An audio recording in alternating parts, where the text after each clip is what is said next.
What's going on, everybody? It's Jay here from Nerd Takes, and I am back with another Arkham Knight gaming stream. I already see a few of our good friends in the chat here: Natty McBaddy, Dealbreaker, Bill Barclay. How you all doing? Natty says, I might fall asleep, fair warning. Natty, no worries, because there's a chance I fall asleep because I am dead tired from having stayed up so late last night playing this. So no worries there. I feel your pain. DP says, I am here. He's off playing a little bit of GTA with Lee, but I appreciate you having the stream for the watch hours, my friend. And Bill says, hey, Jay, what's going on, Bill? Great to see you, dude. Obviously, we're here playing Arkham Knight again, and I am not going to give some long, drawn-out intro. We're going to get right into the gaming because I just cannot stop playing this game all over again. And that, my friends, is the beauty of the Arkham games. They are so good that every time you play them, it's just as addictive as the first time. So we're going to get right into it. I think last night we left off literally exactly in this spot because I remember commenting on that billboard back there with Joker on it. We're going to... Oh, and it sounds like this stupid PlayStation controller has that built-in speaker, and I can't stand it. I could have sworn I turned that off in the settings because it makes so much noise and it's so annoying. So let me deal with that very quickly before we get going here.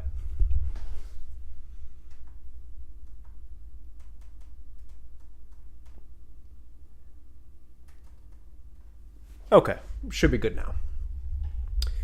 That said, yes, so we finished off right where we are now. We have the Keaton suit on today. I figured we'd change it up a little bit and we'd go with the Michael Keaton suit. And yes, Bill, this is in fact with the one with the tank Batmobile in it, which I am on record for saying is not my favorite thing. It's definitely a downside in this game with how hard they pushed it in terms of gameplay and making you use it. Specifically for the puzzles, that's probably the worst part about it. Driving around the city's fine. It's a fun mode of transportation. Even the Riddler race missions aren't awful, but it's the Riddler Batmobile puzzles that just drive you nuts.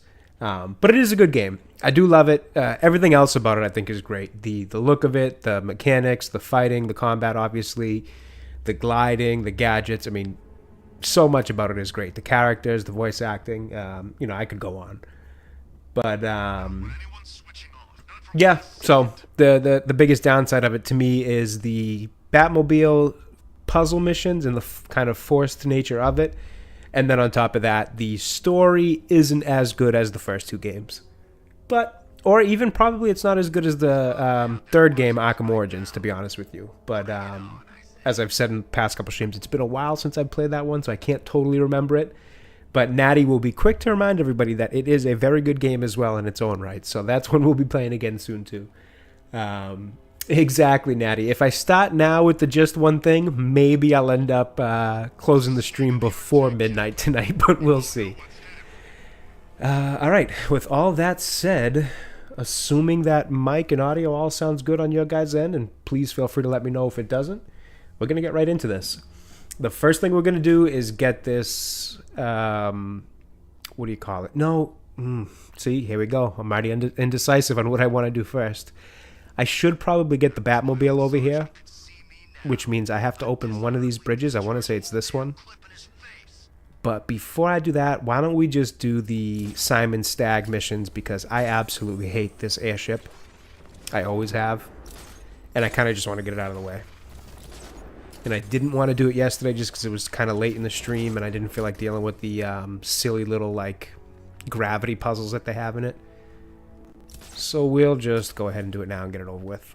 First thing. Yep, you've played this one before, Bill? Great. So you'll be familiar with it then. And Natty says, it is cool as hell, but yeah, the puzzles are blah. Agreed. There's so much to like about this game, and I do feel like unfairly people kind of give it a little bit too much criticism because of those bad Batmobile missions. And not so much too much criticism as much as just kind of like focus on that negative side of it a little more than the positive sides of it. Because I do think it's a good game, and I think the recent Suicide Squad game really put people's perspective in this one in a much better light.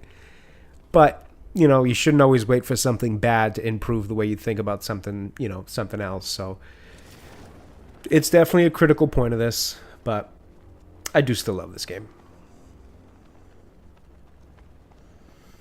Speaking of Batman, have I seen the new animated series Caped Crusader? So, Bill, I have not started watching it yet, but I have seen what they've done with the Penguin, and it just automatically is like, why do we need to keep doing this, and why does it only go one way? How come you're not making Poison Ivy into a male character or things like that? Like, it's always just this one way of, let's change things up. And this whole Oswalda Cobblepot or whatever her name is, it's just not like, it's not recognizable in the way that it should be. There was no real reason to do it other than, in my opinion, people's personal perspective on things, which of the people who created it, which to me isn't the way you go about making a show for what you would hope to be is for the masses. I think that's a quick way to make it for a select, audience, which is never super profitable or successful, in my opinion. I think we've seen that in movies and TV over the last few years. So I have not seen it. I won't give it too much judgment until I've at least given it a try or heard more about it. I know that one thing isn't maybe enough to judge an entire show, but it's a sign of something that, I'm not really all that interested in. If you gave me the two options, I'd rather go back and just watch the Batman the Animated Series from the 90s. 10 times out of 10. Or even the new Adventures of Batman and Robin, the continuation of it. I don't see what's to make me go to this new show versus going back to the old one at this point. But, to each their own. If anybody is watching it and enjoying it, all the power to you. If you recommend it, I'd give it a shot if enough people that I trust recommend it. That's for sure. What am I doing here? What am I supposed to be hacking? I don't see anything here to hack. But yes, I am familiar with the show, Bill, and I hope it's good, because I always love new Batman stuff, but rough start out of the gate. Oh, is it this one? Gotcha. Whoops.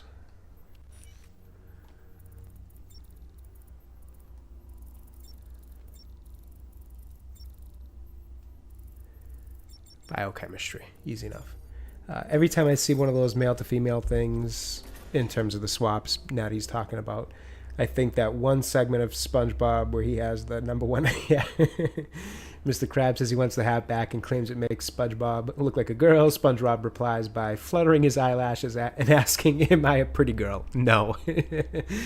Yeah, that is a very classic SpongeBob scene. Yeah, that's just kind of the nature of things coming out of Hollywood and just entertainment right now in terms of these swaps and stuff. And I'm just a bigger fan of promoting the characters as they've already existed, both male and female. There's fantastic female Batman characters, absolutely brilliant female Batman characters, and fantastic and brilliant male characters. Write the stories based on them as they are. I don't see the need for this kind of cheap trick stuff, but what do I know? I'm not in a Hollywood studio, so I'm just a guy on his PC playing a Batman game.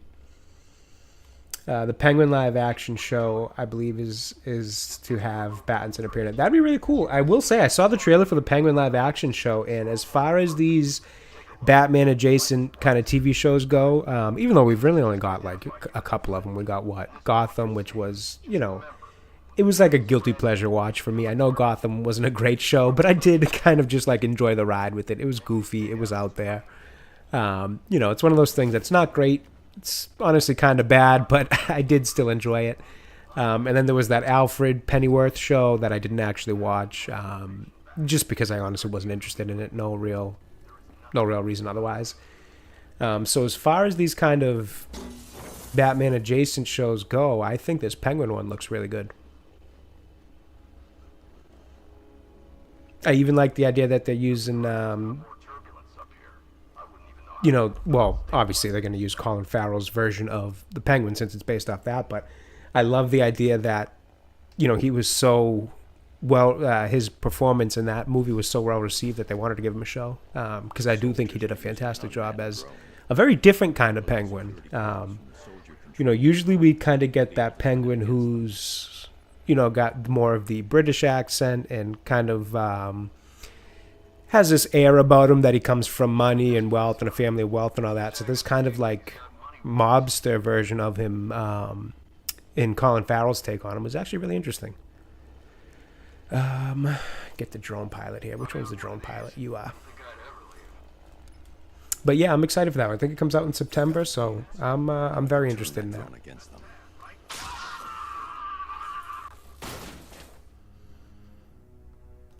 And that would be cool if Pattinson appears in it, because I did enjoy Robert Pattinson's Batman.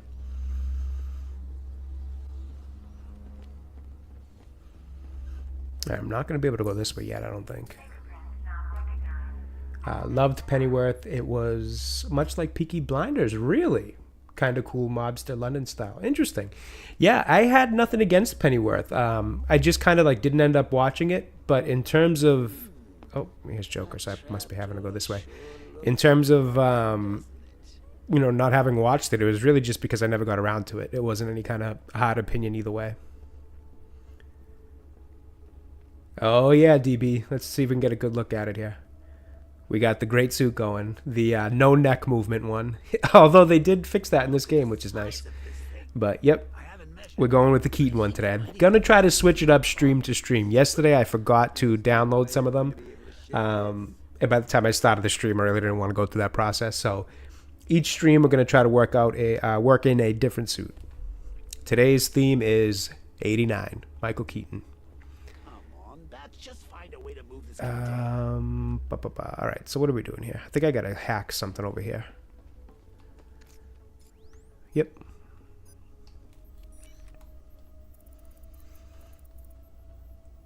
Hey, Ben. Oh, and Highlander, same time. How's it going, guys?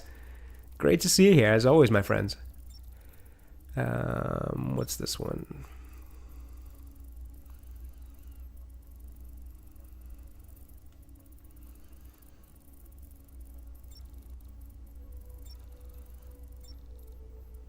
Prometheus, right? Oh, no, Proteins. I thought that one was going to be Prometheus. Let's see. What am I missing in chat here? Get the best Batman suit. Yep, saw that. Okay, so Natty says Caped Crusader also makes Alfred a big fella. Interesting. All the defenders were like, actually, Alfred's first appearance in Batman, he was a heavier set man. Interesting.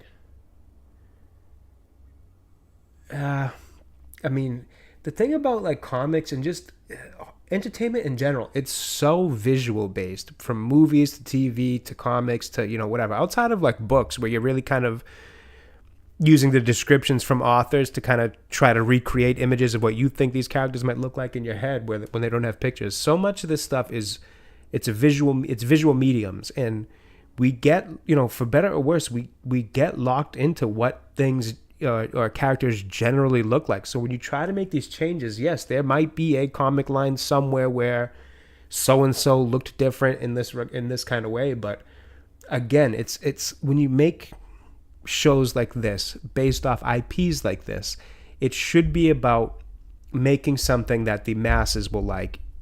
And by masses, I mean your comic book fans, your hardcore ones, and your more casual ones. And both sets of those fans, the hardcore and the casual, let's take Alfred in this, for example, are more familiar with an Alfred that I think we would all agree on is, the kind of quintessential looking Alfred.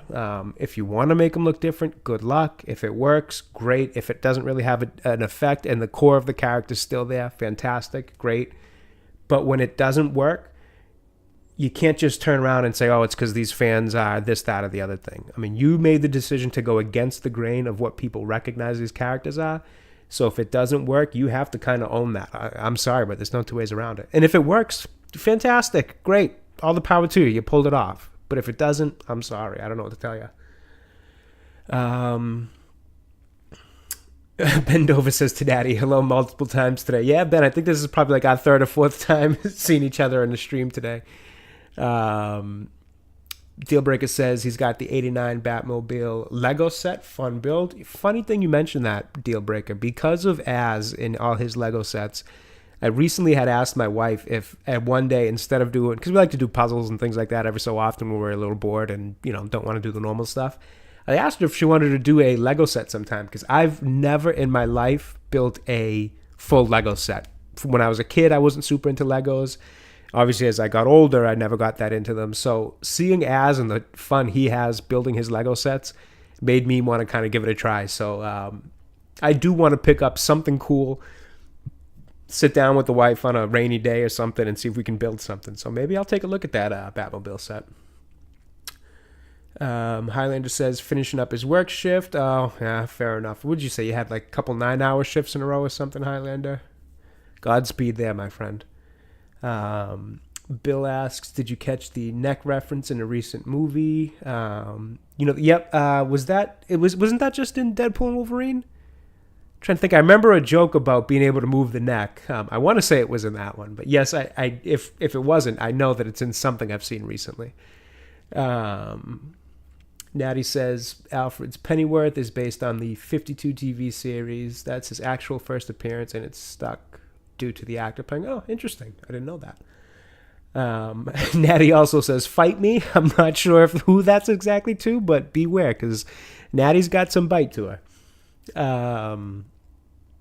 Bill tells Dealbreaker he's got the Hot Wheel 89 Batman. Nice. So I actually have I can't remember the exact scale ratio. It's fairly big. It's maybe about the size of like a standard keyboard. It is a replica of Adam West's Batmobile. It's a Hot Wheels, I want to say, is it die cast? Is that like the metal that they used or whatever it is for some of those things? I was at a random flea market. Somebody had it on display. Got it for a good deal. So it's been on my little desk setup for a while. Alfred should be old and British guy for sure. Yeah, right. Served in the forces, things like that. That's kind of the Alfred that I typically picture. But like I said, if you want to stray away from that, so be it. You better make it work, because if you don't, fans are going to let you hear it. Plain and simple. Legos are fun. Yeah, that's something I wanted to. It does seem like it's a chill thing. Started with Stark Tower, ended up at the Simpsons house. Interesting. How does that come about, Highlander? Hour 12. Damn, man. Please get some rest after this, man. You've earned it. I get the big Millennium Falcon 2. Took me 6 months. Wow. No kidding.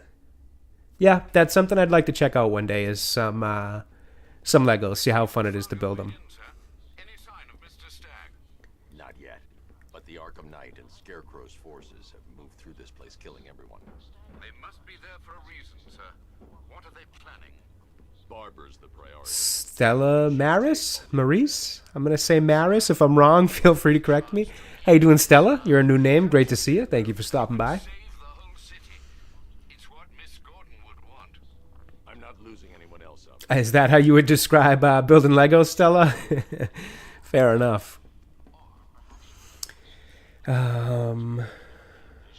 Dealbreaker says, I want to get into Warhammer painting stuff, but yeah, Warhammer, like, it overwhelms me when I try to get into it. So when we first got that news of Henry Cavill doing the Warhammer thing for Amazon, I immediately was just like, all right, Henry Cavill, I'm in. Like, just out of support of him, I'm like, I don't even care if I like it or not. Like, I want to at least try to get into it out of support of him, because it was like immediately after he got screwed out of Superman. So I started watching some YouTube videos on, how do I tilt this? Okay.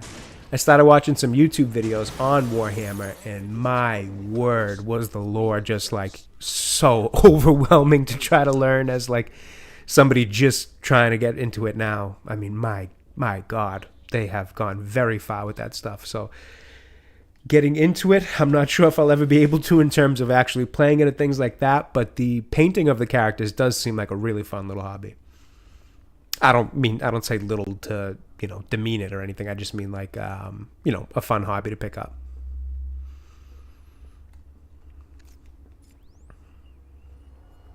This is what I hate about this stupid airship, is these little gravity puzzles. They drive me mad. Bill says, speaking of Adam West, did you ever see that fan-made The Batman trailer where they... No, I have not actually. I'd like to check that out. Cape Crusader confused Alfred Beagle for Pennyworth. Anyone who says otherwise is wrong, like mixing member berries for Nightshade. I'm not familiar with Alfred Beagle, to be honest with you, but whatever the hell they confused it for, it's like I said, man, good luck. So now you've changed Alfred visually. At least maybe you can keep the core of his character, but the switch to Penguin is going to be a tough one for people to get over. I mean, it's not like you took some kind of no-name... like, isn't it in Origins where they take that villain, what's her name, Copperhead, who's typically a male, and they switched it to female, and it kind of works in that, because, again, not the biggest of, Batman's rogues gallery. It kind of worked with the nature of that character and her powers and all that. It was fine. People aren't going to, hem and haw too much over that.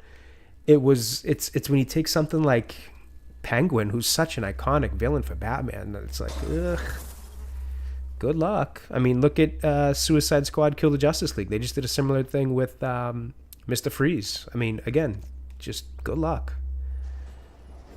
I'm not here to really complain too much about it, because I've just gone past the point of like giving them the satisfaction of my my aggravation. Like you can't.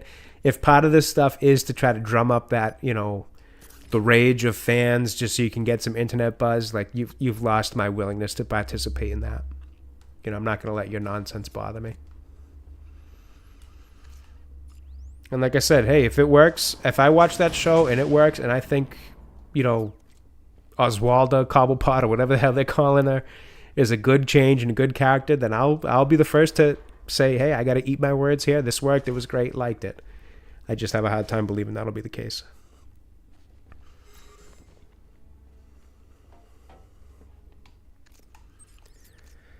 All right, so I think what we really want to do here is this. Oops, nope, didn't want to climb.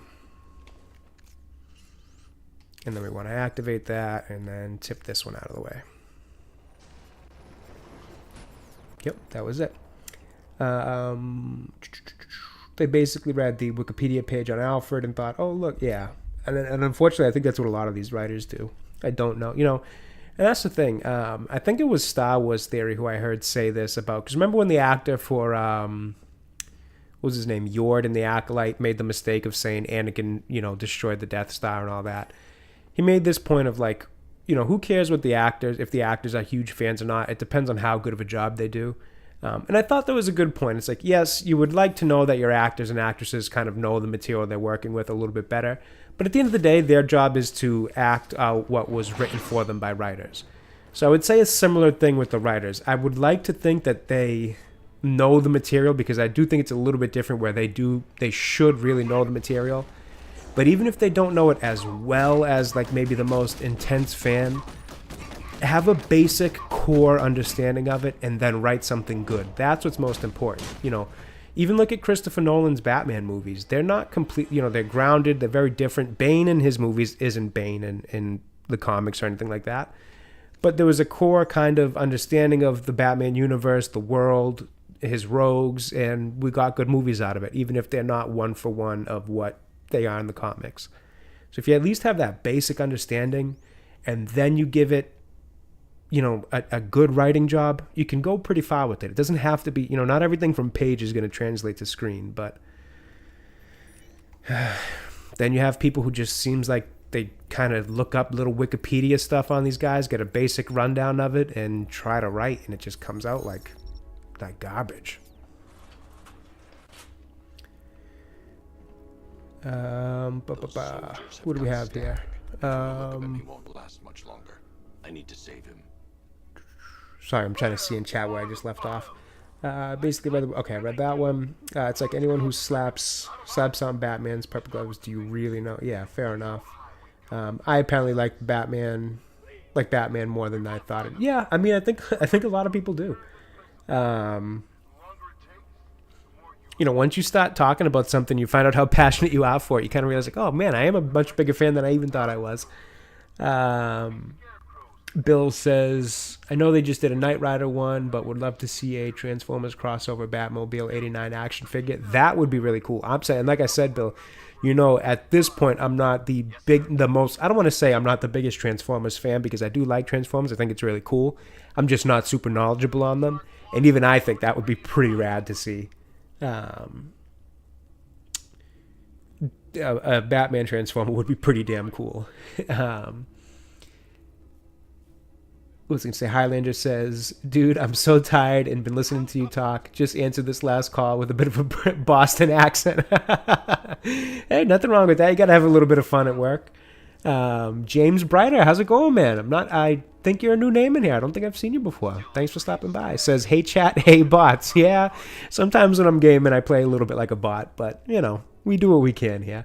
Catch me in some Call of Duty. I'll be a little bit of a bot in that game for sure. Natty says, yeah, I think that's fine. It's funny the actor got mixed up. You know, it's the fact that that's the bigger issue, Natty. It's like, if the actors don't know, I do think you have to hold the writers to a greater standard, because they're the ones that are really like, you're the one writing essentially the story. I mean, not essentially, you are the one writing the story. So much of the entertainment value that's going to be in the show is in your hands and in the tip of your pen. So you really have to know what you're writing, and you have to be good at writing. An actor can mix up Anakin and Luke, and doesn't make a difference, because his job is just to take the writing and give it life. If the writing's good and he can give it life, or he, she, whatever, if the writing's good and the actress can give it life, then you're fine. It's so much of it depends on the writing. And again, do you have to know every last thing about Batman or Star Wars? No. But you have to at least know the core of it, the core of what it's about, and some fairly essential plot points, like maybe don't put Ki-Adi-Mundi and Yoda in a show where years later they're going to tell you that they never knew anything about the Sith, and then find out in this show that they were in the middle of Sith attacking Jedi. Maybe you don't do things like that. Do you have to know everything about the two characters? No. But I think that's a pretty easily avoidable scenario. James says, saw this on Tomby. Happy to make it. Oh, man. That's awesome. That's awesome, James. Thank you so much. I'm glad. Tomby's a great friend, man. I wouldn't be doing this without a lot of his support, and both motivationally and technically in terms of PC and all that. So Tomby's a great friend, man. I'm glad to see that. Shah Richter, if I'm saying that right, my friend, says dad. Well, not that I'm aware of, Shah Richter, but I'm glad that you're in chat, man. Thanks for stopping by. Yep. Beep boop bop. Yeah, that's a little bit of bot right there for sure, Natty. Highlander says, right, gonna end this shift and take a nap after dinner. Might catch you later, sir, if not tomorrow. So, oh yeah, absolutely, Highlander, man. Get your rest, dude. Get your rest. You've earned it. We'll be on for GTA Fridays tomorrow, and depending on when that ends, we might be doing a stream of this. If not, this will be on Saturday, so there'll be a lot of it. Natty says, it feels like they just fired the... Yeah, fair enough. Continuity's like out the window a lot of the times. So like character, but character. Gotcha. Okay, I can remember that. Fair enough, my friend. All right, let's get a little gameplay in here, because I'm sure you guys are sick of hearing me talk and staring down at these guys. What are we looking at? So nobody's really armed. We got a big boy over there.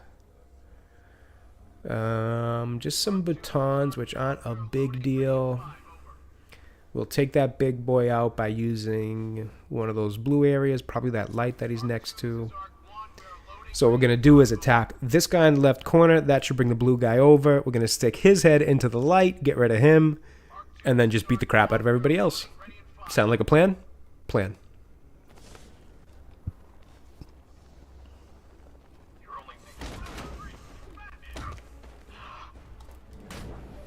And we are going according to plan, ladies and gentlemen.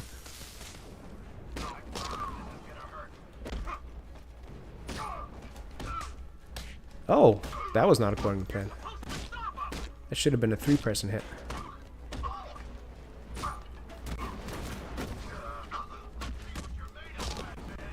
Do we have any more big guys here that I got to worry about? I don't see them. So many of them, it's actually kind of hard to tell.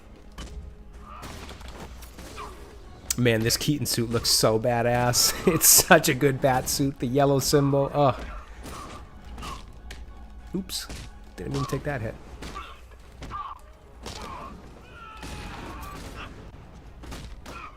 I will tell you, probably my second favorite live-action Batman suit, and I don't know if this is going to be a popular or unpopular take or not. It's Ben Affleck's from Batman vs. Superman. I love that suit, that Dark Knight Returns inspired suit. Oh, it's brilliant.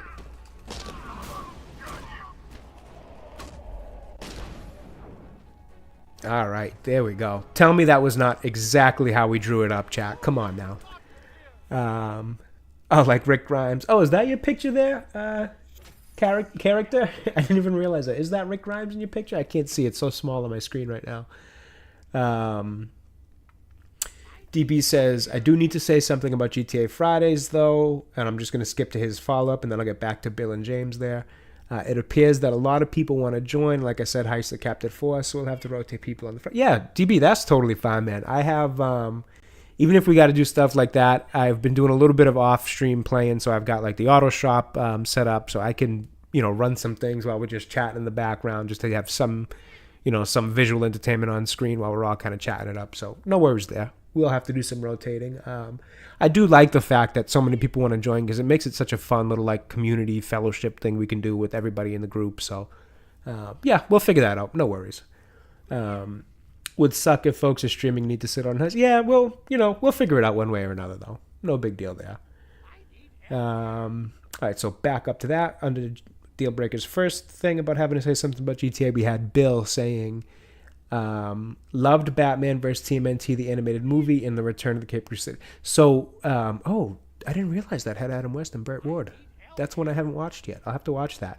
But the Batman vs. TMNT is also one I haven't watched that I want to watch. I have seen, outside of those couple, I think I've seen all of the animated Batman stuff in that like run of DC stuff, starting with like Justice League War. I thought those were really, really good animated movies. I'll have to circle back to those two, though. TMNT was always one I wanted to watch, just hadn't gotten around to. And I'm not even, like, super familiar with Return of the Caped Crusader. I really want to check that one out. James says, so polite the way they wait their turn. Yeah, it was helpful. That's for sure. Exactly, Natty. First time, every time. Character, why didn't I use Adam West? He is going to be one of the skins we do use. I was going to say for some reason, but I actually know the reason. I was just recently watching the Michael Keaton movies, so that's why this one was in my head a little more. And it is probably my favorite. I mean, look at it. It's just great. And I'm not a huge fan of the all-black bat suits. I prefer ones that have gray in it, whether it's gray and black or gray and blue. But, man, I do love this all-black one. The yellow symbol just pops so great. But if you stick around, you will see me playing in the Adam West suit as well. Batman Last Halloween is a good movie. Yep, that was a two-parter, right, DB? I want to say that was a two-part movie. Thank you. I was just recently watching the... I haven't loved the change in animation. What are they calling it? Like the Man of Tomorrow verse? Because I think it started with Superman Man of Tomorrow. I haven't loved this new generation of the DC animated movies. I did prefer the last one that I think ended in like, was it? It was a War World. Maybe was the one that ended it. It was a Constantine story, a heavy Constantine story. That was kind of the last one in that that continuity. It started with Justice League War, I believe, and kind of just went on for a few years. And I really liked all of those. Flashpoint Paradox was in there. There were so many good ones in there. This new animated kind of continuity that they're in, I don't love as much. I've been watching... what is it? Crisis on Infinite Earths, which is like a 3-part one. I think I've watched the first 2 parts. I don't love the way that they're telling it. Not a huge fan of it. So lately I haven't loved the DC animated stuff. I don't know that it's been awful per se, but I haven't really been enjoying it. That said, prior to that, I've seen like just about everything. DC has made some phenomenal animated movies. If only they put that kind of effort into their live action movies, they could have had a fantastic cinematic universe. But they have made some great animated stuff. Target is secured. We're bringing him to And then you go back to the 90s with the Batman the Animated Series, Superman the Animated Series, The New Adventures of Batman and Robin, Justice League, and Justice League Unlimited. All brilliant. The Bruce Timm stuff's all brilliant. Heretical Nerd, what's going on, Pete? Great to see you, my friend. Hope you're doing well. Bill says, another Batman thing I also love is the YouTube live-action short Dead End with Joker, Xenomorphs, and Predator in it. I'm not familiar with that. I gotta take in some more of this fan-made stuff. That is something that I haven't seen enough of, and some of it is really, really good. I remember there being a fan-made, what was it, like Batman versus Darth Vader thing quite a few years back, and it was actually like really good. I enjoyed it. Smoke, how you doing, Smoke? You look like you're a new name in chat. Great to see you, my friend. Hope you stick around, drop a sub, all that. Anybody new, by the way, I am the worst at promoting my own channel because it always makes me feel so weird. But if you don't mind, anybody who's new, please feel free to drop a sub, drop a like. Honestly, even just having you here viewing is always really great. So you don't have to do anything you don't want to do. Even if all you want to do is just watch for a little bit and then maybe never return, so be it. I'm glad you're even here for this amount of time. But if you do want to sub, feel free.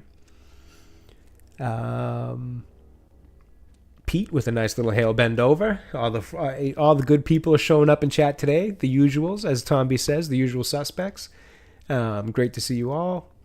Natty says, Keaton had a hard time turning his head in the costume without it tearing, so they often would have to turn his whole... Yeah, it's anytime I have a sore neck or a stiff neck, whatever you want to call it, like when I sleep on the couch because I fell asleep watching a movie or a show, and you wake up with that stiff neck, I always call it turning like 1989 Batman, because the whole next day I'm stuck turning my whole torso just to look left or right. Opinion on the new Flash movie. Well, before I get into that character, let me hit James's first.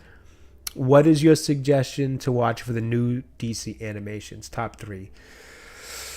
Ooh, so that's a good question. So I've kind of skipped a few of them, to be honest with you. I didn't mind the Man of Tomorrow. I thought that was good. I'd have to honestly see a list of them because they've kind of been... I don't mean this to be rude if anybody does like them, but the ones I've watched have kind of been a little bit forgettable, so I'm kind of forgetting them. I remember Man of Tomorrow because I believe Parasite was the villain in that, which I did kind of enjoy that one. It was okay. I haven't really loved Crisis. Was the Long Halloween part of the new continuity? Or is that just like a one-off thing? I can't remember, but I did enjoy that one. James, I'm sorry, but I'd actually have to look at a list of some of what's in this new continuity because I haven't been as into it as I was the line before it. Character wants to know my opinion on the new Flash movie. So, excuse me, sorry, my allergies are kicking in. So I don't love it. I'm going to be honest. I didn't really like it that much. I thought there was some cool stuff in it. I obviously loved everything with Michael Keaton. I even thought, L opinion, well, no. I suppose that's your opinion. I disagree with that heavily, but no, I think the movie was just a bit of a mess. I don't love Ezra Miller's Flash. He's too quirky, too neurotic. It doesn't work for me. I loved Keaton in it. I thought that was really great to see. Thought some of the action with Keaton was really cool. The CGI was just really bad in a lot of scenes. I didn't like the whole.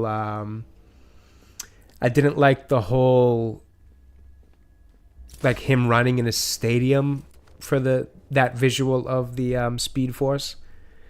I actually thought the Supergirl in it wasn't bad. I thought she was okay. I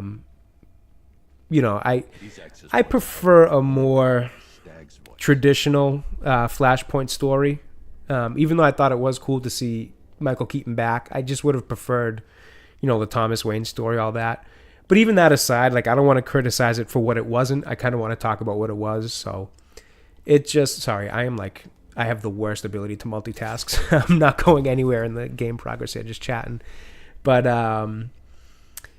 yeah, it wasn't for me. And like I said, if something's not for me and it's for you, don't let my opinion, have any effect on yours. Movies, TVs, all this stuff is all subjective at the end of the day.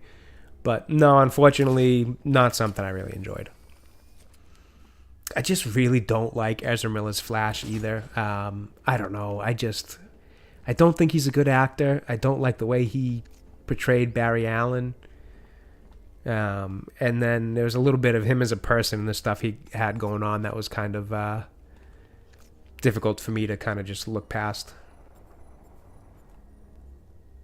But if you enjoyed it, I mean, feel free to absolutely give me some counterpoints of what you did like about it. It's why I love all this nerd stuff. The debate of what's good, what's not is some of the funnest stuff to do when it comes to this. All right, I need to actually focus and pay attention to what I'm doing because you guys are just watching me walk around this room. What is this? What?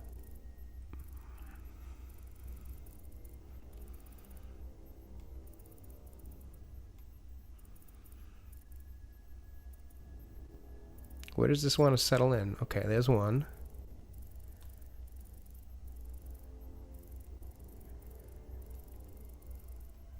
What's the second part of this?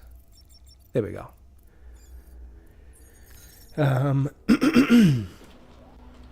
He says, bro ate a burrito and ran across the world. I mean, fair enough. Got it written down. Man of Tomorrow. Yeah, Man of Tomorrow, James, was the first one that kicked off this new animated line. And, oh, shit, what was that? And it was good. I enjoyed that one. Parasite's in it. It's, it's an interesting story. I'd have to get back to you on the rest of another stream, though, because I really would have to think about everything else in it. Where was I? Character asks... Oh, no, Bill says even having Cage's soups in that movie was cool. Yeah, apparently he wasn't too fond of that. I did think... That was the other thing, too. Even it was kind of cool to see it, what we've always heard rumored about the Superman Returns, or whatever the hell they were going to call that movie, that never got made with Nick Cage. It was kind of cool to see a nod to it, similar to something we saw in Deadpool. If you've seen it, I'm not going to say it because I don't want to spoil anything, but there was a cool little... character Easter egg like that in Deadpool too, which was fun. So it was cool to see something like that. But he wasn't too fond of it, and I didn't think that the CGI on it looked all that great. And the Christopher Reeves one did come off a bit creepy. It was a little weird to see him, I don't know. That just felt kind of wrong. But even beyond that, it just felt like the CGI in that scene didn't look great. A lot of the CGI, while he was kind of running through the Speed Force and in that kind of dome setting, wasn't very well done. And I don't think it was as bad as I thought it was going to be. I'll say that. I don't think it was an unwatchable movie or anything like that. It just wasn't one that worked for me. Where are we? So, Cage Superman character says, what's better, New Flash or the Flash show on Netflix? What do you mean by New Flash character? I'm a little confused on New Flash. If the Flash show on Netflix that you're referencing is the Grant Gustin one, I enjoyed the first few seasons of that, but it did unfortunately kind of lose its quality after a little bit. Oh, is that what's shooting me? That turret over there? It did unfortunately kind of go down in quality for me after that. Maybe season 3 or something like that. What did it just tell me to use here? I wasn't paying attention. Door's locked. What the hell am I supposed to be doing here? I kind of completely forget.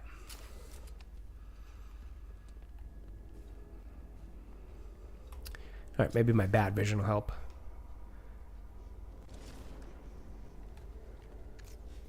Oh, does it have something to do with down here? Oh, I hate these stupid tilting things. Is there a panel or a little hatch? Here it is. Okay. I knew there was something going on here. All right. We're slowly but surely making progress here. Sorry, let me just catch up on chat again because you guys are fantastic in chat right now. You guys are going so fast here. I'm having a tough time keeping up, which is great. I absolutely love to see it. Yeah, character. Unfortunately, I'm not sure which Flash show, the new Flash show you're referencing is, but if you let me know, I'll happily give some opinion on that if I can. Cage wasn't happy about it. Yeah, exactly, Natty. He was not too thrilled about about it. Ali, great to see you again, man. Unfortunately, I still can't read the language you're typing in, but I am happy you came back for another round of Batman, my friend. Appreciate it. Dealbreaker says, W opinion. All right, we got somebody back on my side here. The fact that they still had Ezra as the Flash after all that, yeah, I was agreed. It was after seeing some actors get blacklisted for far less, that was a bit unfair to see. But I mean, even beyond that, I just don't think his performance as Flash has ever been particularly good. I don't think it was a great casting. Story was mediocre, and Keaton was a member. Yeah, and I'll even say it was a good member berry. It definitely was a bit of a member berry, but it was a good one. You know, I'll kind of try to call it as I can there. You know, so kudos to that, I guess. In terms of if you're going to do a little bit of that key jangling, I think that was a decent, attempt at it. It was cool to see him back, and the action with him looked cool. But again, the movie overall just didn't work for me. Character asks again, what's better, New Flash? What's better, New Flash, or for what I'm about to tell you, you have to believe in the impossible? I'm not sure what you're referencing, character. Sorry. I'm trying to think. Maybe I feel like it's a reference I should get, but I'm not getting that one.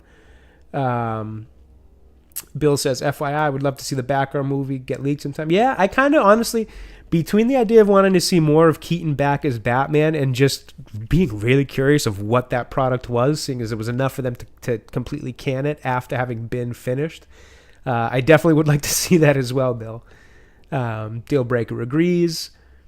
Ali says, Batman and something. I'm not sure what the rest of that is, but again, thank you for being here, Ali. Character you loved, Zoom. Yeah, I thought Zoom, if we're talking about like the second season of Flash character, I do agree. I did like Zoom. Bill Barkley says, Jay, was Crisis on Infinite Earths the one on the CW? Because if it was, then they did Kevin Conroy. Kind of, it was like cool, but like to be like, oh wow, we're finally going to see him play a live action version of Bruce Wayne. And then if I recall, the story wasn't great with what they did there, him and Kate Kane or something.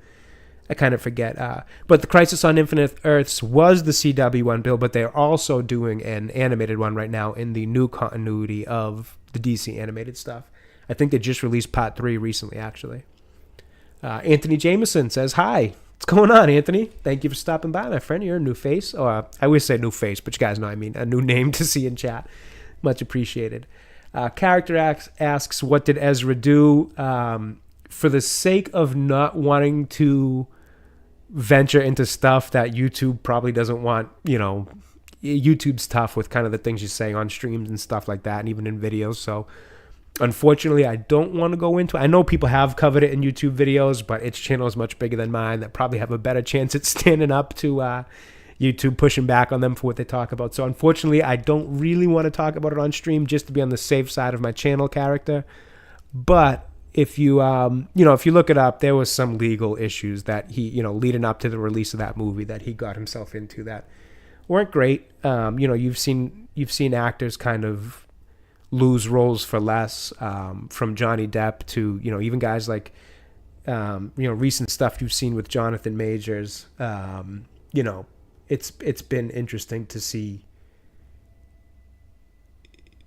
Yeah, I don't want to, I would get more into it if I could, but, or not if I could, but just if I knew that it, wouldn't be a kind of a no-no for YouTube. But yeah, just look into Ezra Miller and some of his legal troubles and you'll see it was some pretty not good things. Natty says, I will give Asylum a lot of credit for having puzzles that felt, yeah, fair enough. I enjoyed the puzzles in Asylum. Yeah, if you want to read Dealbreaker's summary of it there, character, he gives a pretty good idea of what was going on there. I just don't want to read it aloud just for the sake of YouTube. But yeah, that's yeah, exactly, DB. I picked up on that. But yeah, that's kind of the gist of the stuff he was up to, and it was not good at all. But yeah, somehow. I mean, to be honest with you, in some fairness to WB, and this isn't to excuse them because I think it was a kind of a coward move to just go along with it, but they had already filmed the movie, so I think at that point they just didn't want to have to redo stuff.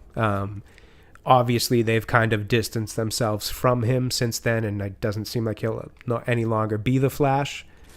But You know, so like in some way or another, they acknowledged obviously some of the stuff he did was not good and wrong, and they don't want to be in Flash anymore. But it still was a bit of a kind of very weak response, whereas a lot of other times you see people lose their roles for less. Oh, do I have to? Sorry, I thought I could crash that through there. I think what I actually have to do is blast it with the gel.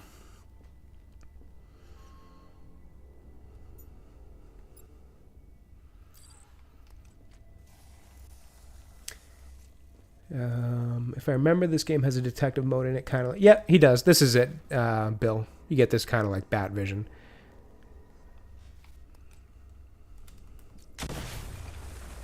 Right, this is what we do here. Then we tilt. Yeah, this is why I hate the airship one, because I don't really enjoy these puzzles. But more so... I just can't really like chat because it actually takes a little bit of thinking, so I can't chat as much as I can when I'm just beating up the bad guys. Do I go this way? I feel like I do, given that there's a... Oh no, this is just for a Riddler trophy. I guess we'll grab it since we're here.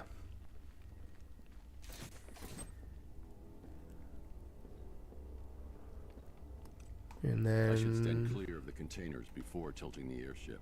Oh yeah, that's right. So... How do I get this one to... Oh, yeah, no, this one can just go back where it was. That's right. There's really no need to have it here after I've gotten that Riddler trophy. Oops. I should stand clear of the I thought I had my remote hacking thing out. I did not.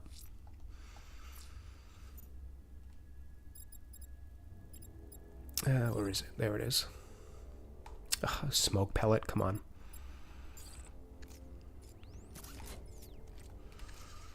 So then we slide this one, right? No. What we do is slide it back this way and lock it. And we slide the next one. DB says, yeah, that's true. It all happened around the same time as JD had that court case going on. And yeah, a lot of, I mean, double standards, Hollywood. That's peanut butter and jelly. So, what are you going to do?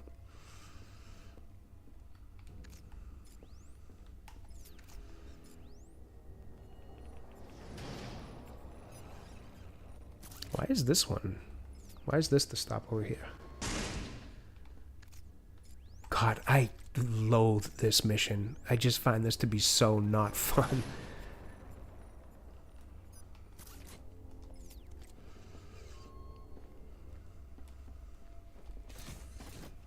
Am I even where I'm supposed to be? Oh, thank you. Jeez. I was going to say, character says, I am Ricky Dicky Doodah Grimes. Fair enough, my friend. Bill says, I wonder how much Joker 2 movie will go into Batman lore, because the first one we saw Bruce's parents. Yeah. Oh, yeah, that's right. They do. That is at the end of that movie, isn't it? I'll have to rewatch that again before the new one comes out, because I have forgotten a little bit of it. I don't know, Bill, to be honest with you. I don't know how much they can go into Batman lore, because we have to imagine Bruce, because Bruce was a kid in that movie, so he must still be a kid. And I mean, Joaquin Phoenix Joker was no young man. He was very obviously at least in his 40s. I think Joaquin Phoenix is older than that, but just in the sake of the movie, he had to at least have been in his 40s. So I don't really know, to be honest with you. I don't think they go too much into the Batman side of things. I think they just try to continue to tell a Joker and Gotham story similar to, Venom without Spider-Man in those movies, although considerably better, obviously. Please make no mistake, I'm not comparing the Joker movie to those Venom movies. But I think in that idea of they're not going to do too much to go into that, I think that's probably what we'll see. I just don't know how you could go into much Batman lore with Bruce still being a child at that point. Because we see the scene where he goes up to him at Wayne Manor, like through the fence, or through the gate rather, and I mean, he must have been, what, like 8, 9 years old in that movie? And obviously we're just seeing, you know, the death of the Waynes, his parents, in that last scene there. So yeah, I can't imagine they go very far into Batman stuff, which usually would make me say I'm not interested, and it made me say I wasn't interested the first time around because I didn't think it was going to be a good movie because I don't know how you do a Joker movie without Batman. But I'll be damned, that movie was good. So, you know, I trust those involved making it to do something creative that I can't think of. But yeah, it's definitely an odd choice. Oh, my dog's barking a bit, so I am going to mute for...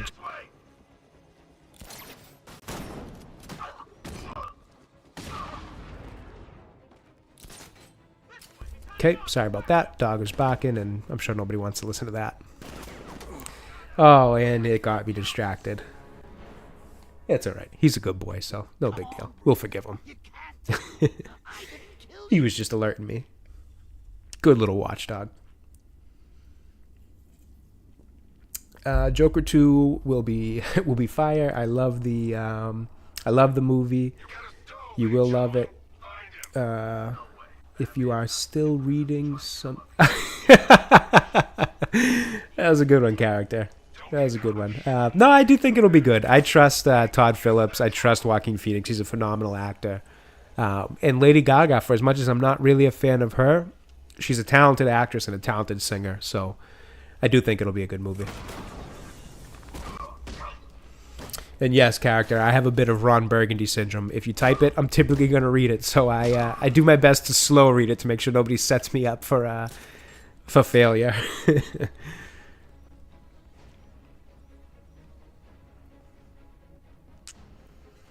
I'm curious about the Joker 2. The first one good. Yeah, I would agree there. I like the first one. I'm very curious to see what the second one does. Wait, didn't Gotham the TV series have a very young Bruce? Yep, and they kind of went into 100%. Bill, 100%. They did the same thing. Character, I am not going to read that out loud for the sake of YouTube and also for the sake of absolutely not. I love my little puppy here. Yeah, they did do young Bruce in that while his rogues were all essentially like becoming fully what they were going to become. So another reason why that show was not the greatest, but like I said, it was a guilty pleasure for me. I did end up enjoying it overall. Oh crap, this guy just got everybody up. I didn't realize that. I'll take them all out at once.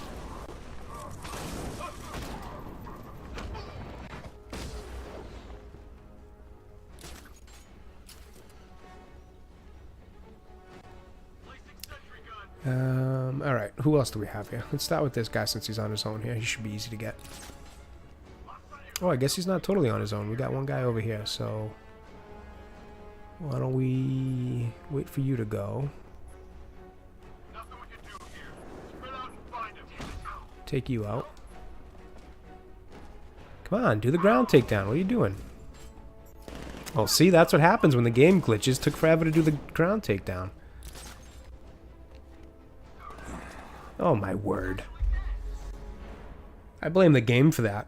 Punched him into the side of that machine and he wouldn't let me do the ground takedown. Oh, shut up, Arkham Knight. It was a glitch. Get over yourself.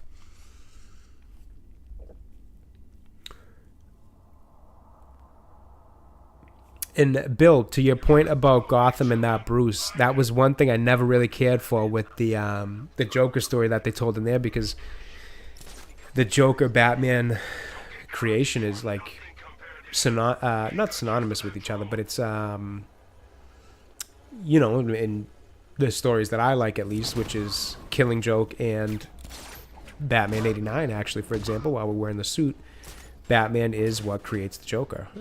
You know, through that, obviously that kind of mistaken scenario where he slips into the vat of chemicals. But I need to focus. Sorry chat, this is terrible gameplay right now. I'm not focused. But yes, that kind of way that he's, you know, Joker's created through Batman is my favorite way of telling that story. So it's always off to me to see Joker come along before Batman's Batman, and then especially when Batman's like still a kid.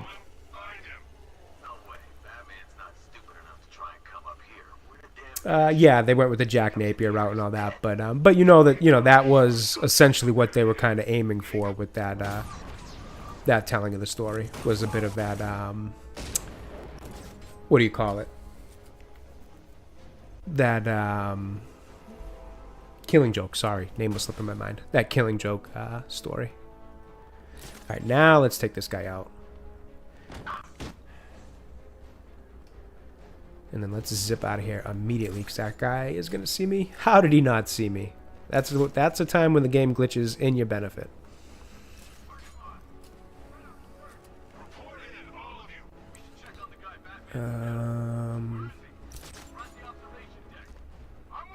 Is it just this guy up here? Oh, you just got out of range. Come on. Well, actually, it's probably better that that didn't happen, because there's 3 of them there. Let's see if we can multi-take down these 3. Sure can.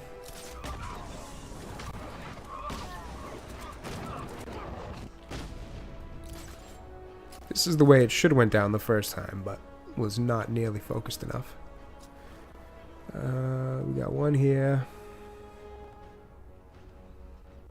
Let's take you out from here.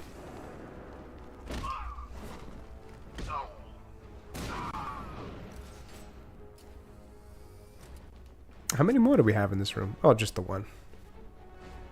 Easy enough.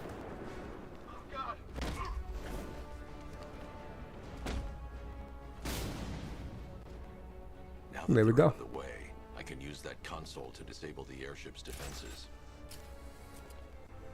Nice work, Batman. But come on, let's be honest. It's the new suit, right? Not the worn-out hero inside. DB says Gotham should have stuck with Jim Gordon. Yeah, I think it would have been better. And I think that's what... Sorry, let me finish actually the whole chat before I start rambling. Jim Gordon just solving crimes, etc. Didn't have to be supervillains. At the end of the show, you could have seen him take care of Bruce after his parents. Yeah. And I think that's what the show wanted to do at first.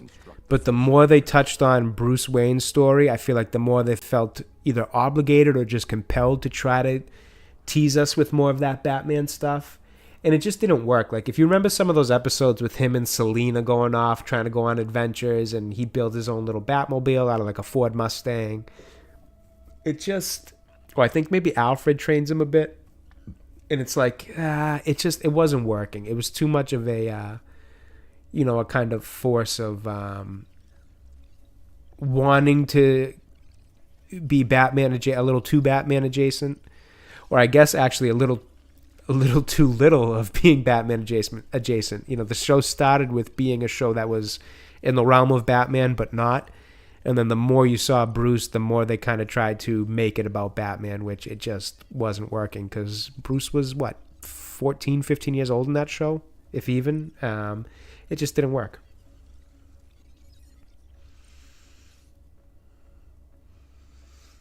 I liked King Shark in that movie, actually, character. I thought, it was good little comedic relief. I think, I was supposed to actually stop on these panels. I wasn't just supposed to watch the whole thing.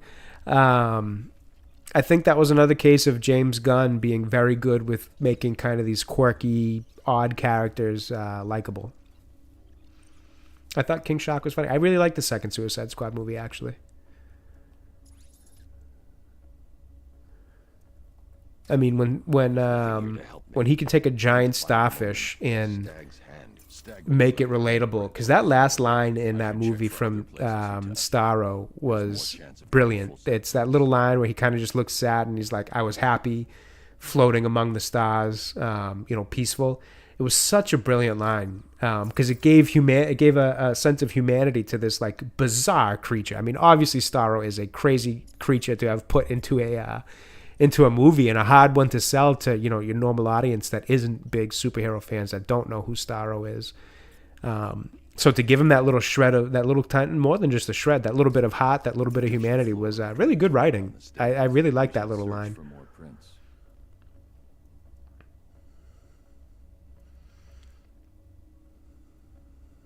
Is that... Oh, okay, that's just letting me know that I can search there for Prince. And then he goes down over here.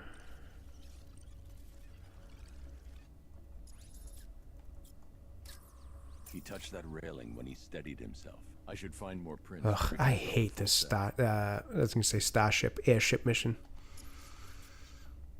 It's just all a bunch of dumb little puzzles, one after the other.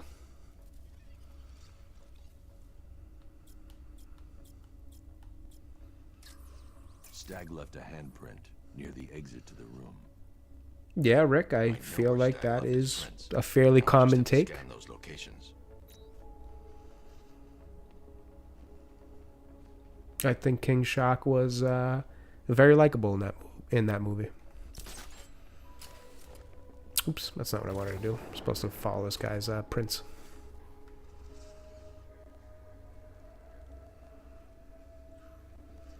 I think he was more likable in that movie than he was... Well, I guess I shouldn't say that. I was going to say in the game, but I haven't actually played the game, and I don't think people had an issue with King Shark in the game. I think it was like 90% of everything else in the game that people didn't like.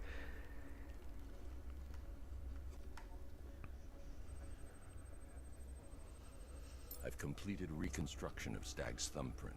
2 spots left to scan. Where'd you go next, Stag? Did you get thrown this way? I forget. Yep, over here. Did Sly voice him? I didn't know that, DB. I know Sly obviously had the cameo in the Guardians movies because he and James Gunn are friends. But I can't remember who voiced him. If it was Sly, no kidding. I didn't even realize that. Did I scan this all the way?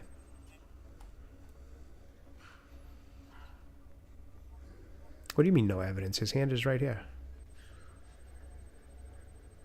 I've already scanned this print. I should find another. Oh, I'll happily find another Bruce, but I don't know which other one I'm looking for. Oh, was it on this? Is there something I missed when I was looking at the videos? Let's see. He got tossed down the stairs. We got this one.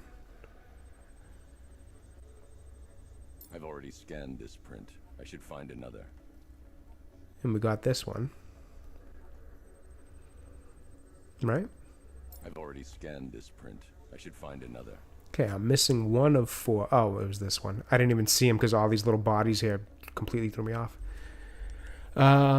Bill asks, I've got the full set. I should be who's your best Joker, Nicholson, Ledger, Leto, or Phoenix? Mine's Nicholson. I think Nicholson is a great choice, and I think for a very long time... Well, I guess that's a cheap way to say it, because obviously Ledger was the only one to come after him. In terms of movies, obviously you had Cesar Romero in the old show, but I believe that was his name, Cesar Romero. If I got that wrong, forgive me. But, yeah, I agree with DB and Rick, if you don't mind if I just call you Rick for short. I agree with both of them that for me it's Ledger first, and then to go along with DB a step further, I go with Jack after. Ledger's performance was just, I mean, it was legendary. There's nothing I can say about it that hasn't been said by everybody before, but man, talk about just knocking it out of the park. He was phenomenal in that movie, and that's not to say that Jack Nicholson wasn't in his. Having just watched it recently, it was a nice refresher of exactly how good Jack was in that role. And it's such a role that I wouldn't expect Nicholson to have ever taken too. But yeah, he was fantastic. I don't think you can go wrong with having him be your pick. But for me, it's Ledger. A little bit also because that was like my generation's Batman movies.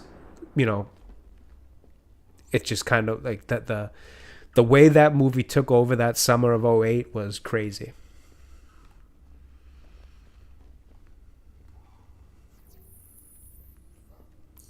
People just like doing their impressions of why so serious and all that. That was like just something I hadn't really seen before.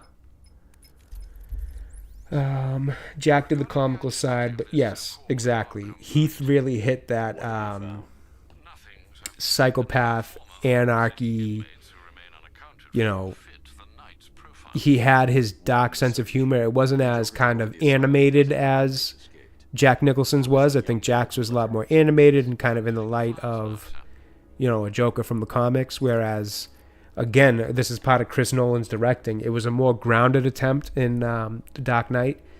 So Heath's had that sense of like, you could almost feel like maybe something like this guy could exist versus, you know, when you see in the comics and a guy with all these goofy, you know, clown-based weapons and all that and gases and all that wouldn't, you know, really be there, wouldn't be real. Heath Ledger's almost felt like, holy crap, you know, this thing could exist in some real world somewhere. So it was just such an interesting take to be so grounded in reality. And he just did so good with it. Yeah, exactly. It fit very well with the gritty, grounded atmosphere of the Nolan movies.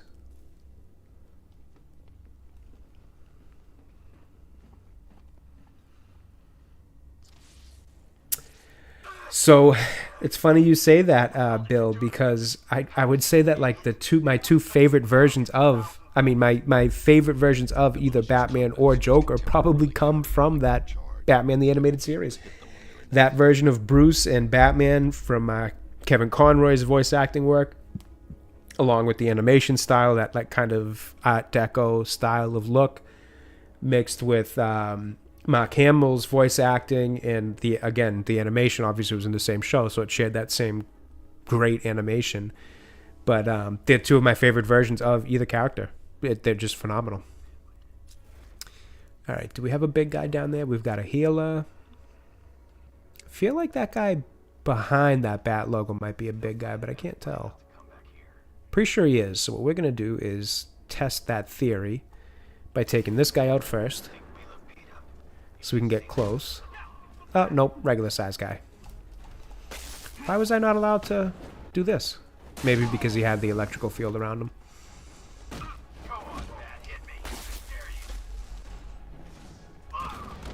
That was worth it. Taking that hit to get rid of one of the medics was definitely worth it.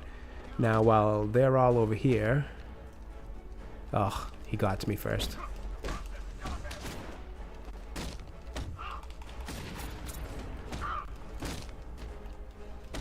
Where's the medic? I know you're over here somewhere.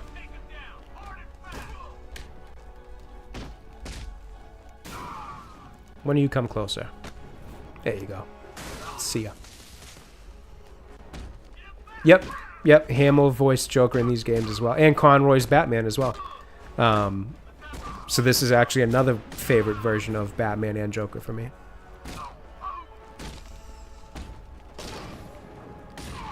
I actually loved in Arkham City that they gave you the choice to use the Batman the Animated Series Batman skin. That was always fun. Apologies for the interruption, Mr. Wayne. Yeah, DB. It's just so smooth. This free flow combat style is something that this, Rocksteady in these games really just mastered. Let's do weapons for this one. I'm sure your weapons pack quite enough punch as it is, sir, but a little extra never hurt.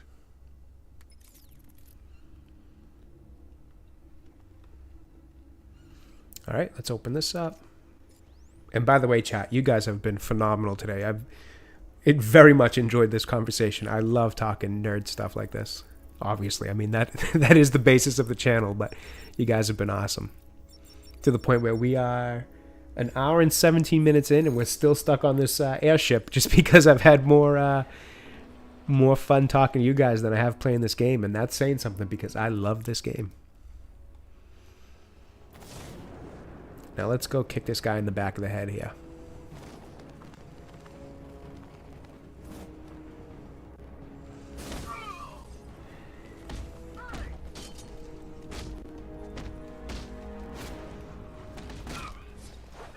Oh, nice dodge. Ugh, I hate those blade dodges.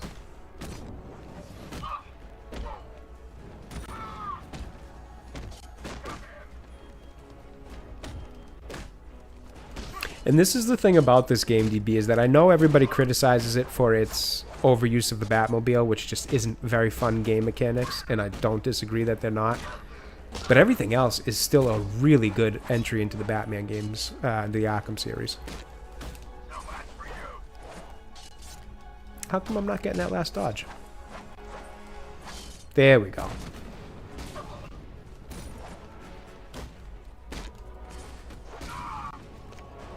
See ya. Bill says, oh, when you talked about the Flash TV show, you missed out on the 90s series. Yeah, it's John Wesley Shipp. Yep.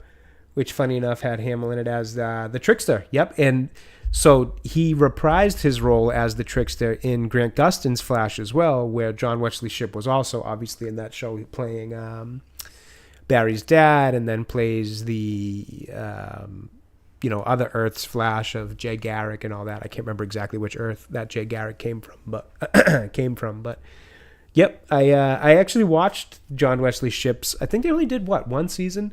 I watched the majority of it back in the day when Grant Gustin's Flash show was still on air. I think it was probably around like the first few seasons. I enjoyed it. It was nice. And funny enough, Amanda Pays, who I don't know her by her name, but I believe she was the female lead in that show, if I'm correct, with John Wesley Shipp. Can't remember the name of her character. Was it Christine something or other? She was also in the Flash show with Grant Gustin. I don't think she reprised the same role. She might have, but I can't remember. Love it, DB. That's my opinion on it. Love it. Definitely went on too long. The later seasons aren't great, but I do love Smallville. I'm actually currently rewatching Smallville as we speak. It's been something that I've been watching, at night just before going to bed and all that. I love Smallville. I also grew up with it though, so I kind of came up in the. I mean, I know you did too. How do I? Oh, duh. I kind of came up in that Smallville phenomenon, but I really enjoyed it. I like Michael Rosenbaum as Lex Luthor. I thought it was an interesting take on the kind of story. Obviously, it's very different than what we've seen in the history of Superman, given that they're friends at such young ages for both of them. But I really like Michael Rosenbaum in that. I like Tom Welling. Kristen Couric, however you pronounce it, playing Lana Lang. I always loved her in that role. She was one of my first TV show crushes as a kid, because I was like, 12 maybe when that show was on. She was one of my first TV show crushes, Lana Lang, or Kristen Couric, whatever her name was. And I actually watch a little bit of the Talkville podcast that Michael Rosenbaum and Tom Welling do, where they kind of just watch every episode and kind of talk about their experience of filming it. And it's a great podcast. I highly recommend it. It's really interesting. And the two of them are just very likable guys. And they very often have some of the old stars, or not guest stars, other cast members, I guess, because they weren't really guests. They were on the show. But they have, some of those people come on and talk about their experience on it. And she was one who's been on a few times. Yeah, I think everybody had a crush on Lana Lang if you grew up in that era. She was definitely a top crush for kids in the early 2000s growing up watching Smallville. And it's just such a good show. Like I said, I know the later seasons get a little bit silly, and it's definitely a case of the show went on too long. But those first few seasons, man, it's good. It wasn't a perfect show, but it was a good show. Alan, is it Rickson? Reacher.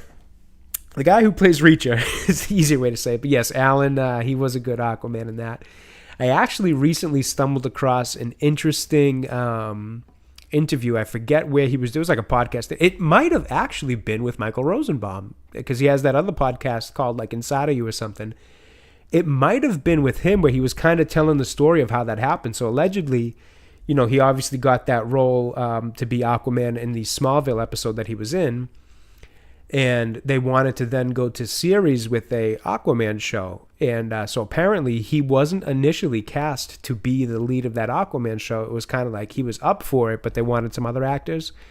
So eventually I think he ended up getting the role, and studio heads were still kind of like, can this kid carry the show type of thing? And forgive me if I'm misremembering some of this. I saw this interview quite a while ago, but it kind of stuck with me because I thought it was interesting. But so the studio was kind of like, I don't know if he really can do this or not, blah, blah, blah. So they kind of like were going to move forward with it, but didn't love the idea of moving forward with him as the lead.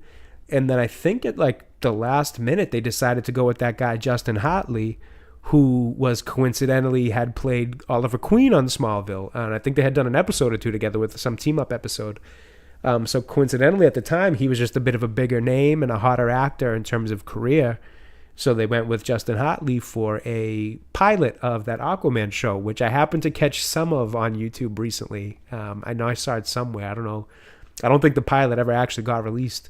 It might have been like clips of the pilot that somebody who did a documentary on this whole thing, which might have been where I heard this interview too, had a few clips of it, and it unfortunately didn't look like it was a very good show, and I don't think the pilot did very well. I don't believe it got picked up. But yeah, so Alan Rickman was gonna then be him on the Aquaman show until at the last minute they decided, yeah, no, we're gonna go with Justin Hartley instead. So yeah, little fun story there. I recommend looking up the interview on it. It was actually interesting to find out. And here comes my bad multitasking again, because I was just not paying attention to what I should be doing. What exactly should I even be doing? When in doubt, just tilt the airship and see what happens. Something must happen. Alright, let's get back out to the main room here. See what I might have missed.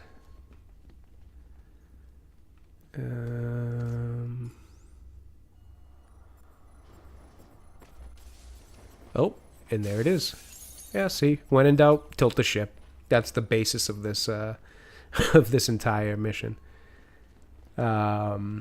Look-wise, Alan, yeah, he definitely has the more traditional, Aquaman look for sure. You could probably still put him in that role, to be honest with you. In DC's. Why is it telling me to scan? No, I don't want to scan that. I just want to use this. In DC's new universe, if scan is currently unobtainable trophies. Oh, I see what we're talking about here. Yeah, I'm not worried about regular trophies right now. Sorry, yes, you could definitely still use him in James Gunn universe if they wanted to. He's 100% got the look of a classic Aquaman. I don't think anybody could argue that. Natty says, "Will something happen? Did you fall asleep for a little bit there, Natty?" It's okay if you did. No big deal. Oh my God, I don't care about a Riddler. I just really don't care about a Riddler trophy right now. I want to get off this ship. I'm so tired of this airship. Bill says, yeah, the weird thing of what happened with... Yeah, God, that whole story is bizarre. Bizarre, with a capital B. What's interesting about the Talkville podcast, Bill, is that, and it's something I actually appreciate, is that when it comes to her and her scenes and her role in the show and the episodes, they don't shy away from just talking about the episodes and her and the job she did in it, like in the vacuum of those episodes, which I appreciate, because it would be weird almost if they tried to act like she wasn't like in the show just because of what obviously happened with her. I think I respect the fact that they just kind of like talk about her performance, what she did, her character's role, and just keep it in that vacuum, because it's obviously a sensitive subject and a very, bizarre, terrible kind of thing that she did. Well, not kind of, a very terrible thing that she was part of. But they don't shy away from, still discussing her role in the show, because she had a pivotal role in that show. Obviously the people in the show didn't know what she was up to in her free time, but she played a very important character in that show. So it would be tough to talk about the show and not mention her role or her character or the job she did. So it's interesting to hear how they talk about it on the Talkville podcast. Search for anything related to the cloudburst. I need to know. Natty says, deal breaker, you are clearly not a woman who's staring at Momoa's nice aspects, pecs. I mean, but here's the thing, Natty. Not that I'm saying this here, but as a woman, you'd have to argue that Reacher's, he's got his own set of nice ass pecs, if you would say so. No, he's a pretty built dude. Call it what it is. Call it straight. The guy who plays Reacher, Natty. He was also actually Hawk in the Teen Titans show, which was not very good. Alan Ricks, a couple chats up. DB spelt his name. I always say Richson. I don't know. I can never say it right for some reason. But yeah, he's the guy who plays Reacher in the Jack Reacher show on Amazon. And he is built like a superhero. Please let me go. I've got so much money, even Batman won't be able to stop us. So, Bill, I actually love Stephen Amell's Arrow. And the thing is, it's not very like Oliver Queen in terms of he plays it almost a bit like a brooding Batman, Bruce Wayne type. So it's different than what I expected. I feel like Oliver Queen should have more kind of just like general charisma to him. And I think maybe Hartley did a little bit more of that. You know, kind of that billionaire playboy stuff. But I do love Stephen Amell's Arrow. Those first 2 seasons of Arrow are great. You know, I know the show kind of goes very up and down after those 2 seasons, but the first 2 seasons, especially season 2, I loved the Deathstroke season. Thought it was fantastic. Yeah, see, Natty, I had a feeling you'd like him too. I mean, between him and Momoa, if you're a woman, I guess it can't go wrong either way, right? Both good castings. But he definitely has a... Oh, I thought that guy was staying on the ground. He definitely has a very traditional, you know, Aquaman look to him. The Batman is here. Do not let him through. Scarecrow needs to finish his work. Thank God. Help me. They're going to kill me. All right, so I could multi-take down you guys, but that seems like it's going to cause more noise than I want it to. So why don't we go for this single over here? Oh, I guess that's not a single. I didn't realize there was 2 over here. Why don't we do this? When in doubt, smoke pellet.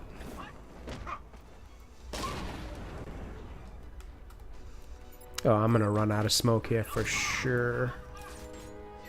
Oh, but that guy didn't see me. Sweet.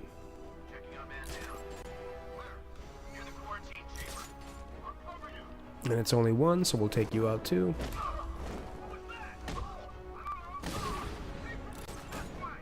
Oh, that guy saw me. Whoops. Oh, shit. They all saw me. Damn it. This isn't going to end well. Told you. Alan Rickman showed up at first. A hell of an actor. Love Alan Rickman. A phenomenal Snape. Probably not a great Aquaman, even in his prime. But God bless him. He was a fantastic actor. Love me some Alan Rickman acting. Yeah, I could see that being a bit confusing for sure, Natty. Fair enough. Much money, even Batman won't be able to stop us. Oh! But you couldn't stop yourself from betraying Scarecrow for a little more. Oh, we got the minigun guy here too. I didn't even realize that. Sorry. All right, little bit of focus, and we'll get through this. I don't need to listen to you go through this twice though, so that guy can A stop. lot of attention when I take out the minigunner. I should leave him and What do we have? Oh my word, we are well overdue for some upgrades. What am I doing? Shockwave attack. I do like this. Grapnel boost. We don't need that right away. Fair multi takedown times 5. Yep. And we'll just polish it off with some ballistic armor. the last. All right, we have 10 total, 10 armed. Stop Batman from getting to the front. Start with number 1. And I will personally make sure they're sucking on fear gases. And then let's get ready with some explosive gel. I've never had to play this game while chatting, so this is, you're seeing some of the least amount of focus I've had playing with it. I swear I'm much better than that last that last run at this would suggest. Alright, so they're not going there yet because they haven't recognized them. There's the minigun guy. We're going to stay away from him for now. Work is nearly done. My calibration Why the hell is nobody over here? Oh, there we go. Here's one. will soon be charged. Until then, We're going to take you out and we're going to make some noise at the same time. So that we can draw somebody over to the... I hate when it does that. It won't let me use my gel.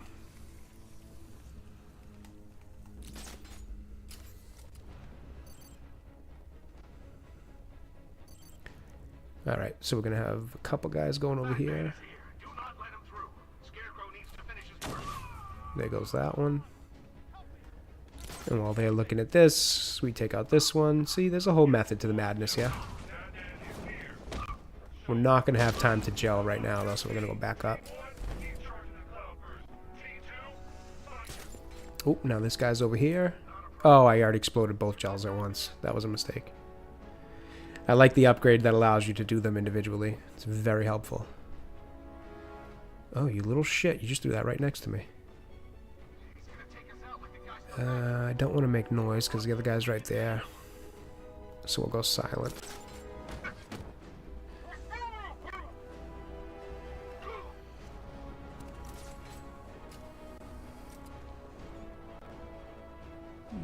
What else do we have here? We're going to save minigun guy for last because he's going to take a bit of stunning, I believe.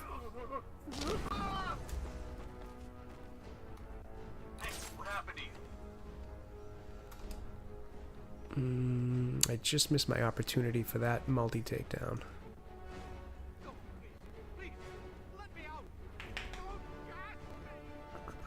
Can we do a silent here? Yeah, let's try it.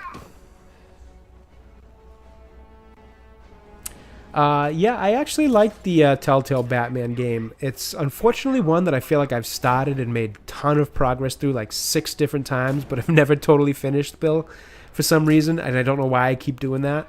But I enjoyed it. I think Telltale games are fun, and I think they definitely have their audience. I'm not the target audience, but I'm somebody who kind of, you know, ventures into it from time to time. So I have enjoyed them in the past. I just haven't done a ton of the Telltale games. But I did do the Batman ones, and I did enjoy it. Was it you, Bill, who was telling me about the Back to the Future one, or was that somebody else in a different stream that I had done? So remember somebody telling me the Back to the Future one was pretty good. Alright, so all we have left is Mr. Minigun. Oh, yeah. That's true, DB. That was a unfortunate development.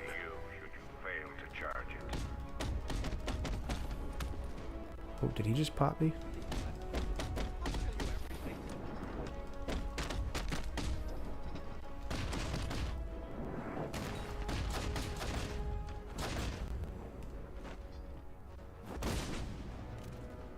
Easy. See, a little focus goes very far in this game. Stop reporting in, and that only means one thing. You have seconds at best. Are we ready? Not yet.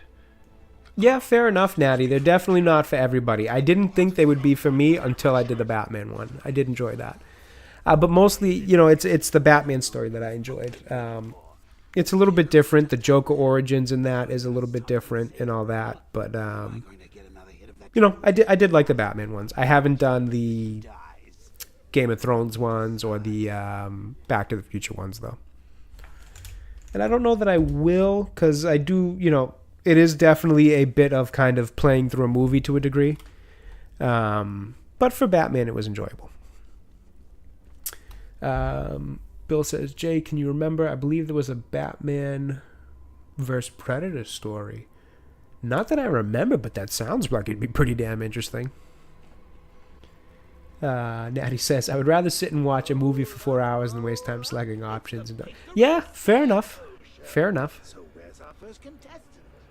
You, the one with the ears. Step up and have a go. I'm pretty sure no matter who I pick here, it's the wrong one. Bruce? So, which one will it be, Bruce? Difficult, isn't it? Is it the one on the left? It doesn't matter which one I pick, I'm pretty sure. Bad luck, bats.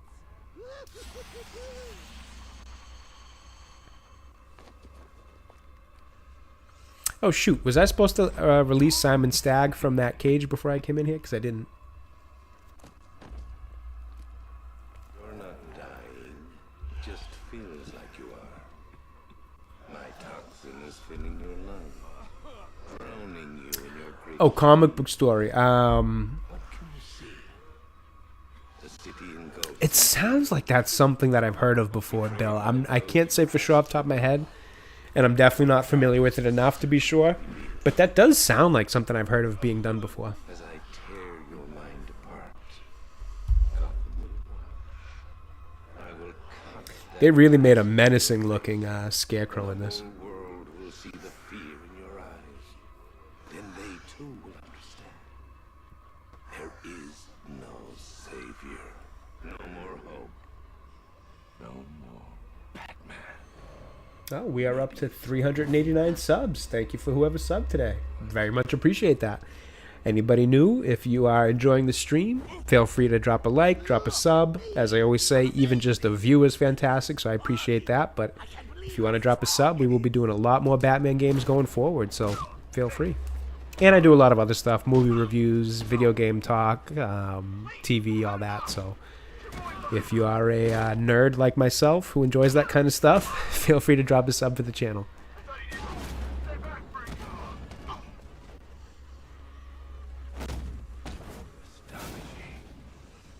Such brutality. Can I punch Scarecrow in the face here? Thank you. Been wanting to do that for this entire game so far.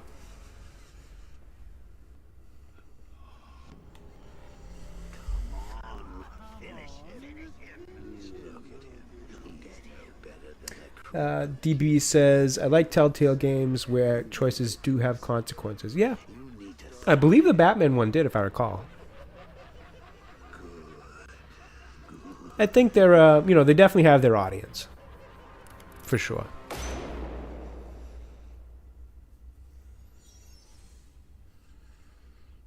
Oh, and anybody in chat who's watching who isn't subscribed to Dealbreaker, my buddy in chat here, one of my many buddies in chat here, but one of the ones who streams, go take a look at his channel, drop a sub, because he makes some fantastic content and does some fantastic streams, and is a great dude. So drop him a sub as well. It does show potential.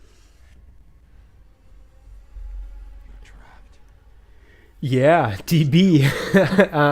I think today just made me realize I probably need a little bit of that, because I know it's you, Bill, and Natty for the most part, people I know, but yeah, I wasn't expecting such an active chat today, so I should probably set up some mods just for some help. I will definitely be doing that, and you will definitely be looking at you to be somebody that I choose as well. Natty, Bill, all you guys, the guys that I know. If you guys wouldn't mind modding, that would be fantastic. Kind of weird to think I would even need one. I never thought my chat would be this active.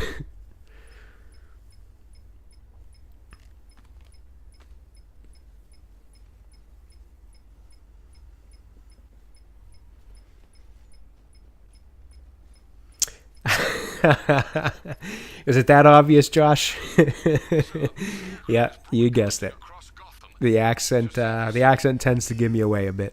How does it feel to see your city on the brink of ruin? Oh, yeah, exactly, Natty. We need some wrench.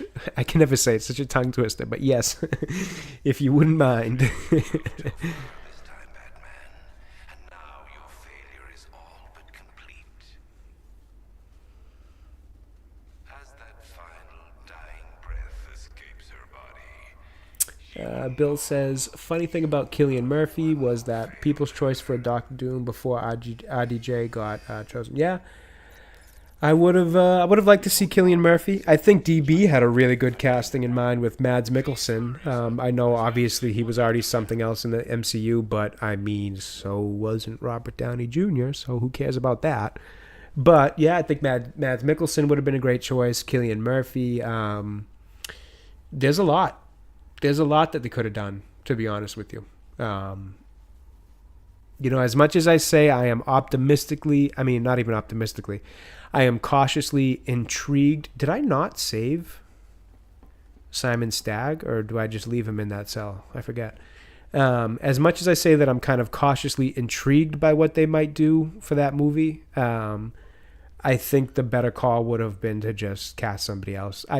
My biggest fear is two things. I mentioned this in a video that I did. One is that, not biggest fear, but my biggest, I guess, concern with the casting is, one is that obviously you can explain away how Robert Downey Jr. is playing a different character just through, multiversal happenings or whatever, whatever sci-fi stuff they want to use. Multiverse, cloning, consciousness upload, whatever. There's a lot of ways you could explain that away. The thing that I wonder is, or the thing that I see to be a major obstacle and wonder if they can get over it is, whatever you choose to do to explain it, can you do it in a way that the fans will actually buy? Because it's like I was saying earlier about, Alfred and some of the characters we know. Comic books, movies, TV are visual mediums. We have such a visual recognition with Robert Downey Jr. as Iron Man because he was such an iconic character for the MCU. And even more than that, he brought Iron Man to a level of popularity that Iron Man never had before, because it wasn't, I say it all the time, I know other people say it too, it's not like it's some original take, but it's a truthful one. Robert Downey Jr. didn't become Iron Man. Iron Man became Robert Downey Jr. So much of his actual personality is baked into what Iron Man has become and what Iron Man people think of when they think of Iron Man, that it is going to be incredibly difficult to try to pass him off as a different character in the MCU now in general, let alone a major villainous character like Doctor Doom. I mean, talk about putting the biggest obstacle you probably could in front of yourself. And that's point one. Point two is, does the casting of Robert Downey Jr. overshadow and in a way undercut any story you want to tell with Doctor Doom? And is it the best way to introduce Doctor Doom into the MCU? And what I mean by that is, like, are people even going to, like, it's almost like what people thought would happen when Ben Affleck was cast as Batman was that, you ever see those movies when somebody's casting something and you're like, I can't really see you as the character you're trying to play because I can only see you as Ben Affleck, or I can only see you as Brad Pitt. That's a problem I think that they might run into, where people are going to have, and again, it ties right into that visual aspect, but is the casting and the news of the casting so much bigger than any story they want to try to tell, or will it overshadow essentially any story they want to tell? And is it the best way to introduce them to the MCU? And I have to say, I don't think it is. Now, that said, and exactly what DB just pointed to, that said, I think because it's RDJ and the Russo brothers involved in this, that's the little bit of trust I have in it, because I don't have trust in Disney, I don't have trust in Marvel or the MCU or Kevin Feige or anything at this point, even after Deadpool and Wolverine, because for that, I feel like my trust was in Ryan Reynolds and Hugh Jackman and them coming back and wanting to do right by their characters. And I feel similarly for this movie, where I have some trust that these guys want to do right by their legacy that they left in the MCU, the directors, and obviously Robert Downey Jr. So I don't think they'd come back just to make a pile of crap. But I think they've set incredibly large obstacles in front of themselves. So we're going to just have to see. Josh, yep, Josh. Just in case people haven't seen it, I don't want to go too much into those kind of spoilers, because I know the movie's still a little fresh. But, yep, that was definitely, so like I said, I think they can easily explain away an actor coming back as a different character. But, again, it's still going to be very difficult given the weight that Tony Stark and Robert Downey Jr. has in the MCU. So it's like I said, I'm cautiously intrigued. I'm curious to see how they do all this. But we're just going to have to see. Yep, 100% Ben. They're synonymous with one another at this point. He is Iron Man is him, and I think in terms of what people think of Iron Man, it's so much of Robert Downey Jr.'s personality. So he's going to have to deliver a hell of an acting performance, and one that's totally different from Tony Stark, which I think he's an actor capable of doing 100%, don't get me wrong, but it's going to take that kind of acting performance for people to not see Tony Stark.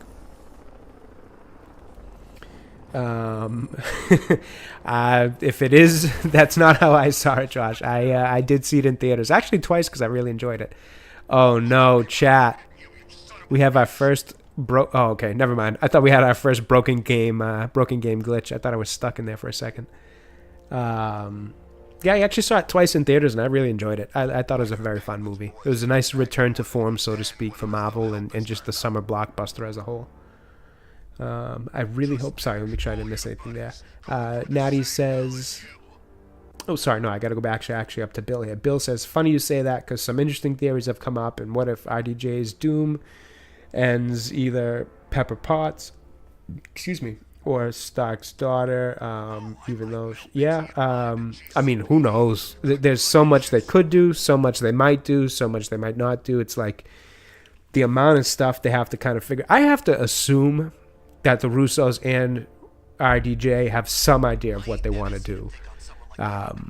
Obviously, the Russos have always kind of alluded to the fact that they wanted to do Secret Wars at some point.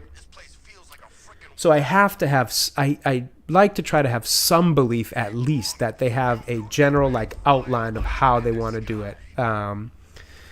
So I'm hoping they had some really great creative reason and want to come back and do this, because if it's some cheap little cash grab, man, that's going to hurt their legacy that they left in the MCU. Natty says, DB, the Russos were RDJ's condition. Oh, is that something that we're hearing, Natty? I didn't realize that. That's interesting. I'd like to look into that. If that's true, that's very interesting. RDJ knew it would take their directing to make it all right. Yeah, I mean, and again, that definitely goes into what I think, DB, where it's the fact that the three of them are all involved that gives me some kind of hope for this. Really hope they don't make it just one of the movies where Doom is. And yeah, I hope it gives, like I said, I hope there's a reason for it. A good, creative, storytelling reason for it. Not just, look, here's Doom, and look, it's Robert Downey Jr. as Doom. Like, there's got to be some good, creative story and writing for it. RDJ has confirmed 2 movies at least. Yep, both these Avengers movies. Josh says theaters are a ripoff and a thing of the past. Yeah, I think, and the thing is, Josh, it does, you're probably not wrong. I do think there will always be a spot for movie theaters, but I would venture to guess that we probably see less and less of them, as time goes on. It's the same way that drive-in movies were a big thing once, and all of a sudden you saw less and less of those. So I would agree that probably theaters' prime time heyday is behind them.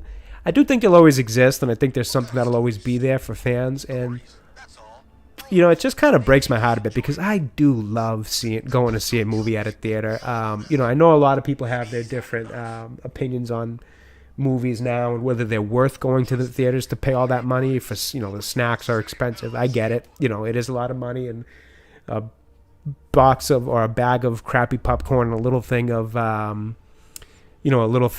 peanut M&Ms is far too expensive, especially if you're taking the family with you to go see a movie and you got 3, 4, 5 family members. Like, it's expensive and it's too much.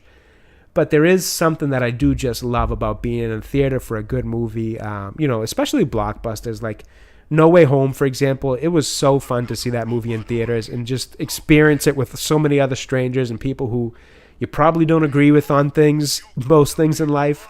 If you were to talk to every individual person in a theater, you'd probably disagree with them on most things and not get along. But for that 2.5 hour stretch, everybody agrees that I want to be here with whoever the hell's next to me because I want to watch this movie.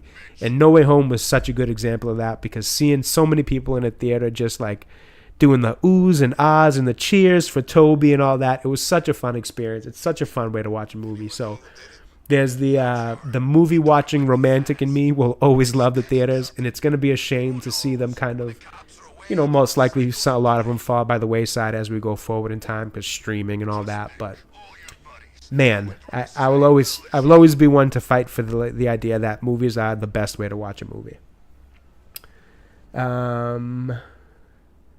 Good Dr. Doom deserves more than one movie for sure. Yeah, I think so. Chris Evans played. Yeah, exactly, Bill. So it's definitely something that they could that they can explain away through the multiverse, no problem. They take away from Tony's sacrifice casting. Yeah, I think that's definitely a concern, DB.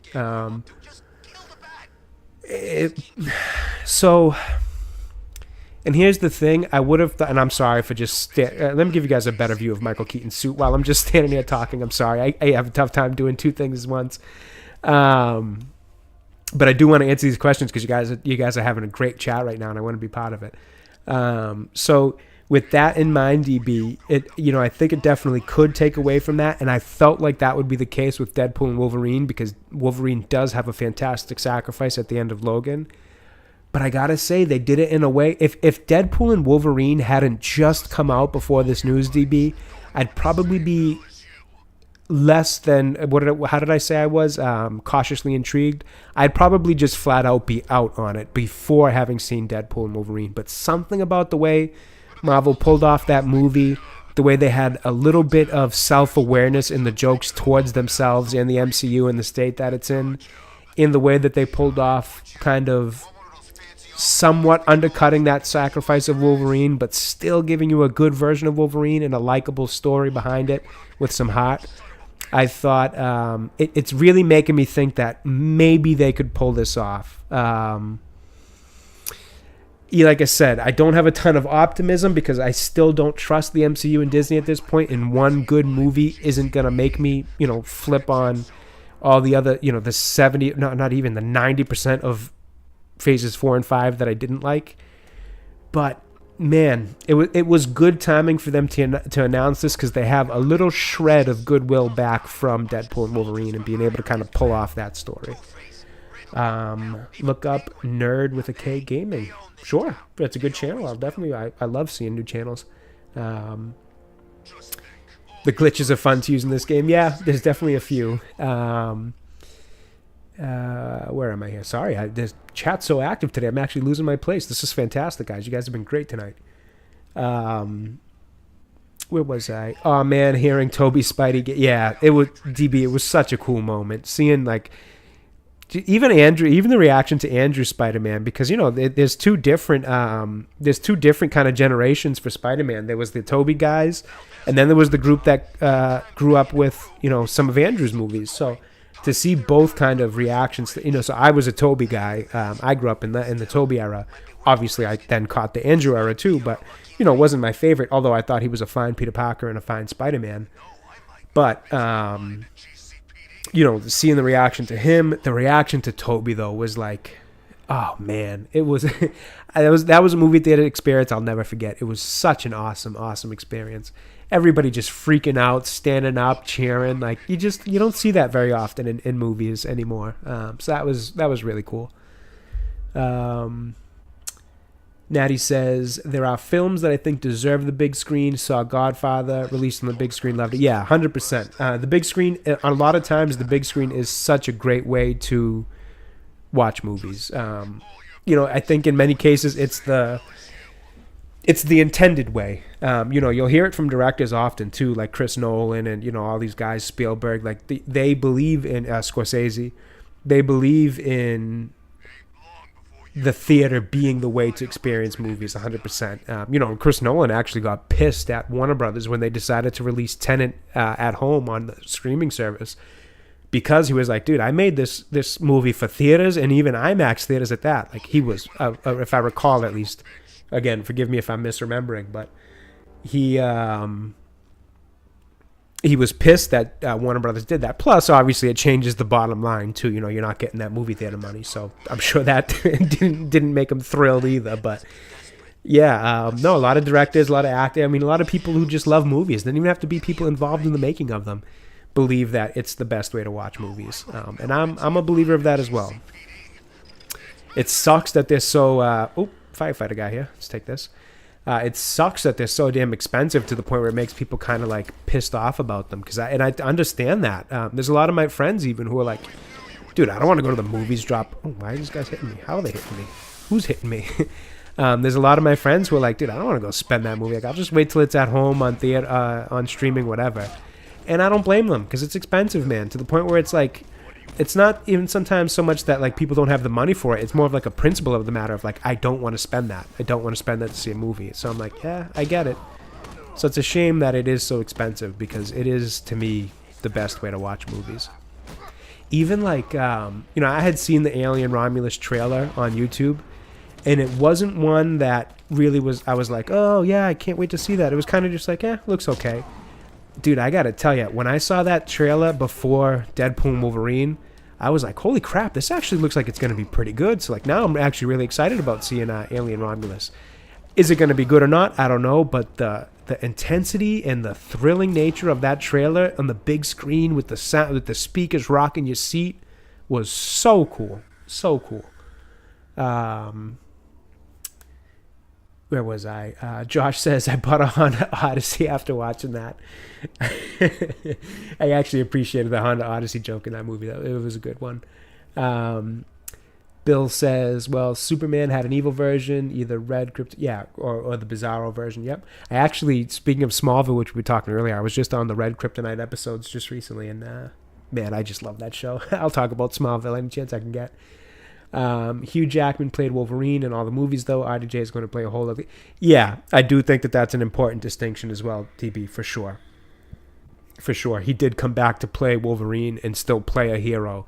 This will be very different with RDJ coming to play Doom of all, of all other characters, one of the biggest bads in Marvel history. So definitely an important distinction to make. Highlander says, what conversation did I stumble on? You know how it goes over here, Highlander. You start one place and you end up somewhere completely different, but it's always good talk, that's for sure. Deal Breaker says, and keep in mind, it's not up to us viewers to make justifications to make it. Exactly, and that's one thing I will not accept, is us having to use headcanon to make things work for what we see just because we want to make it work. Like, Russo's writing team, RDJ, if you get your input on it, make this shit work and make it a tight script, tight story that makes sense, that's thrilling, and that's got a reason for us fans to want to go see it and to see it multiple times. Because for what they paid the Russos and RDJ to come back into this, Marvel better hope people are going to see this 2, 3, 4, 5 times in theaters. Because holy crap, the numbers that we're hearing on that is outrageous. 80 million, I think we're hearing for the directors, and we're hearing it's more than that for RDJ, plus private jets, trailer caravans while he's on set, and all this other stuff. I mean, my word, that's going to cost them a lot. So it better be good. Josh says, I feel like I'm listening to Matt Damon. I don't know if that's a compliment or an insult, to be honest with you. I can never tell if people like the Boston accent or if it's hot on the ears. I've always found it to be a little harsh on the ears, but I don't know. Maybe some people like it. Where was I? Natty says Maguire. Oh, Toby. I was going to say Maguire. For a second, I thought Mark Maguire. Toby Maguire. Yep. Love Toby. DB says, yep, we grew up on the same thing. Exactly. We grew up in that. Natty says Matt Damon. Oh, we got to do you like apples? I go to the matinee on Sunday. Yep, that's a good way to do it, Highlander. That's a good way.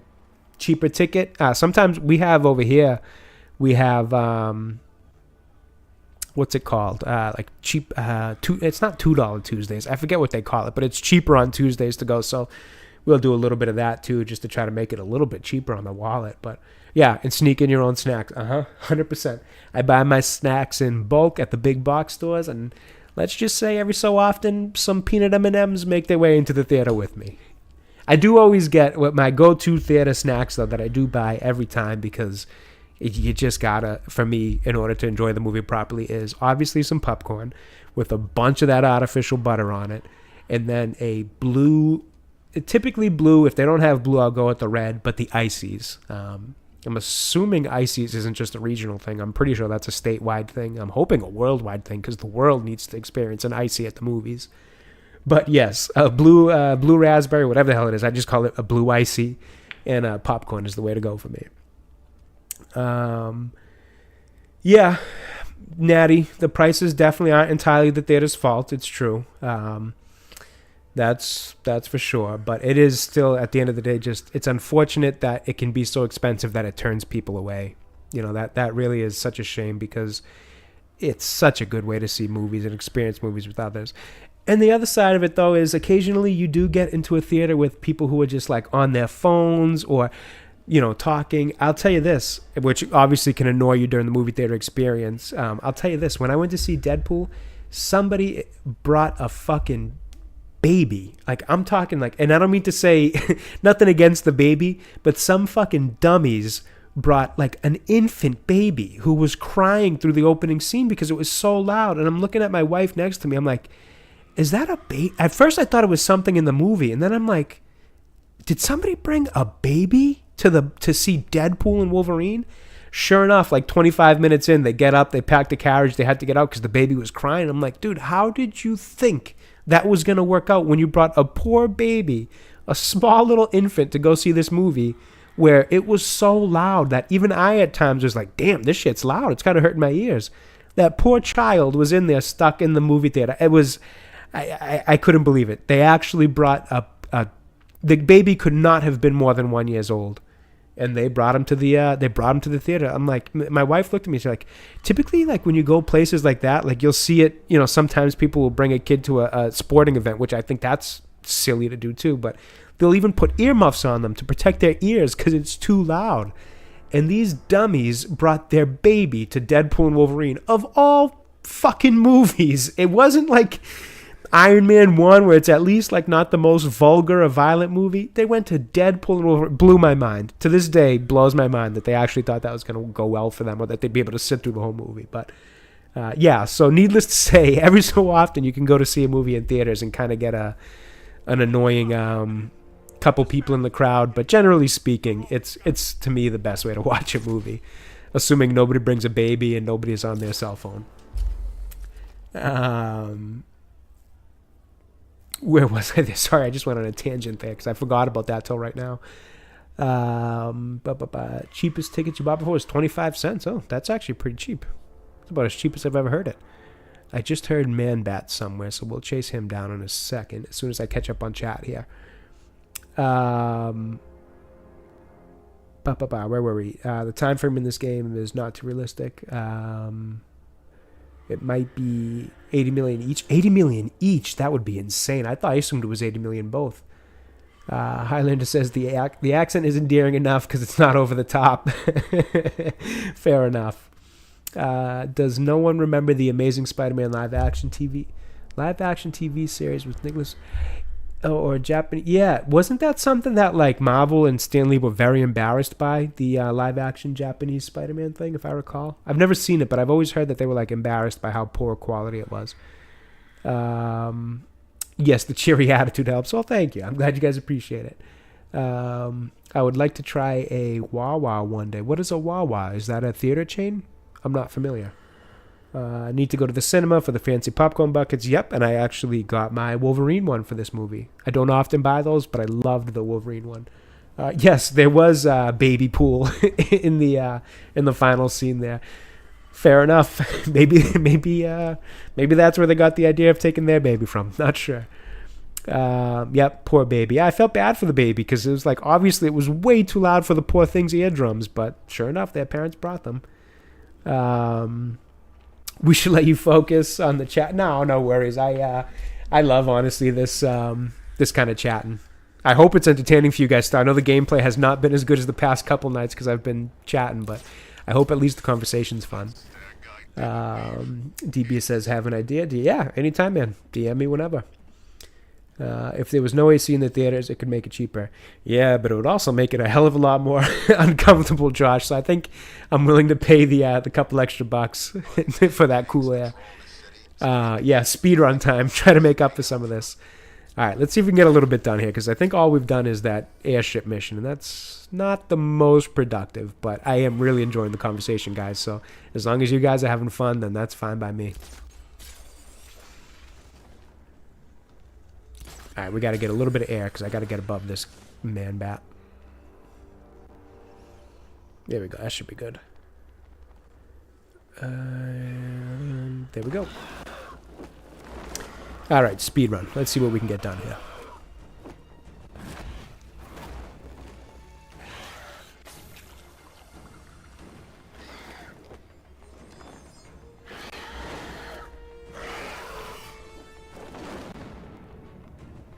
Pretty sure we're still going to have to catch him like 1 or 2 more times. I need to track him down and inject him again. Do we have access to the Batmobile on this island? We do. Alright, can you get that off my screen? Alright, since we did a little bit of main mission, let's see what we have for side missions here. Just intel, huh? We don't have anything marked in terms of distance. Oh my god, they are dying to make me do this Riddler mission that I really don't want to do. I guess I don't have a choice though, so let's just do it. Whatever Riddler's built beneath Chinatown is not going to stop me. Oh, maybe I should head the right way first. We'll go around this way. Why are you doing this? You don't ask the questions here, punk. Yeah, how about we staple your lips together? You like that? Just what I thought.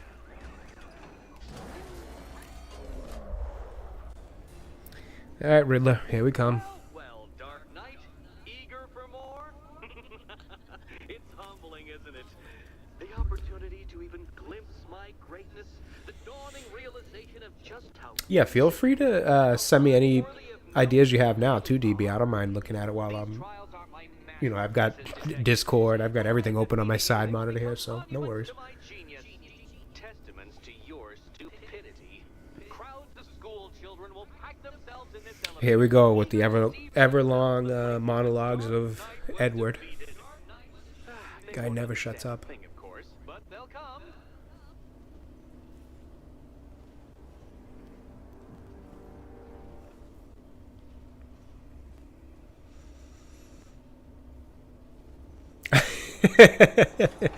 Yeah, right, Natty? I've never considered that, actually. He better hope none of these criminals have pacemakers, otherwise he's going to break his one rule. A trial so elegantly simple that even you should manage a feeble Yes, Bill, I actually had heard that. power to this That kid pool, and was the baby as well? I didn't realize that. I didn't hear that kid pool was one of his kids.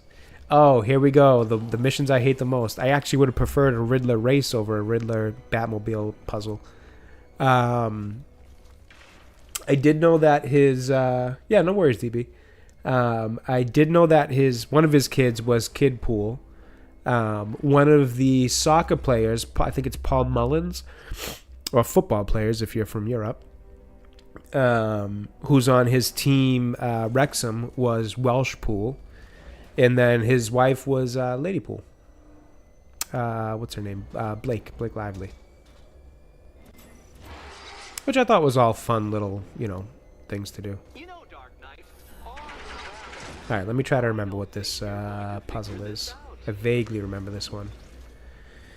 So, we gotta light up this thing, because that's what Catwoman, or that'll relate to what Catwoman is. listen, when I'm stuck on a puzzle, I find it helps to These are still affected. Okay, so I gotta get up to that and then kind of make my way across there. Gotcha. Oh, shit. I was looking at chat again. Oh, no. We just got stuck. Oh, Dark We're good. Knight, I presumed a base level of competency when designing these trials. Yeah, the voice was Blake, the person... Yeah, that's what I figured. Probably no need to make her Man, it seems dress up in a costume for a scene where it wasn't very long. of yours to solve this one. Oh, so what I do here is... Can I lock this thing? No? Alright, so we want to do this.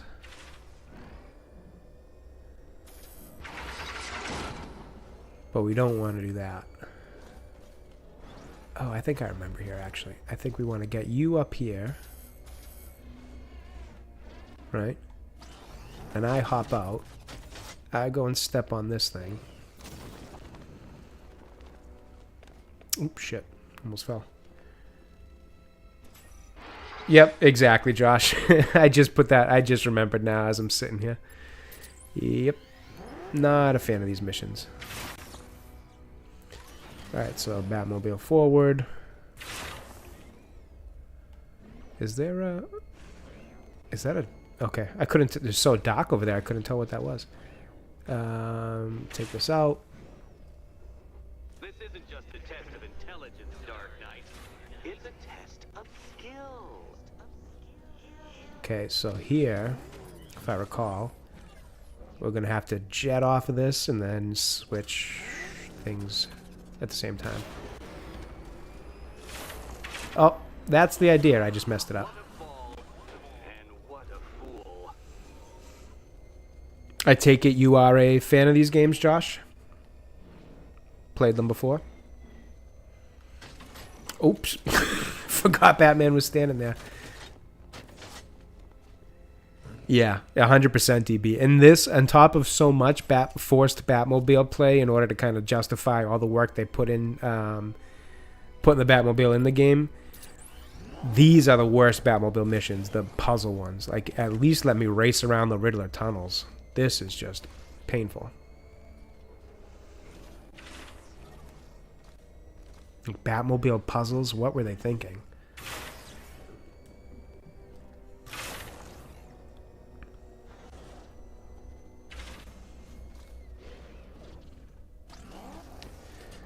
All right.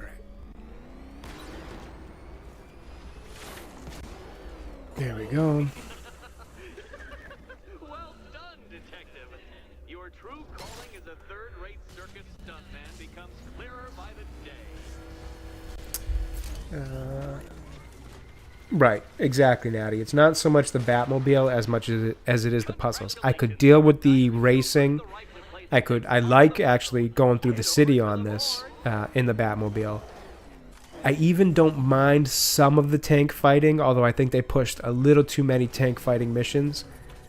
But this is hands down the worst stuff. These puzzles, the Riddler trophy puzzles, doing puzzles with the Batmobile just isn't very fun.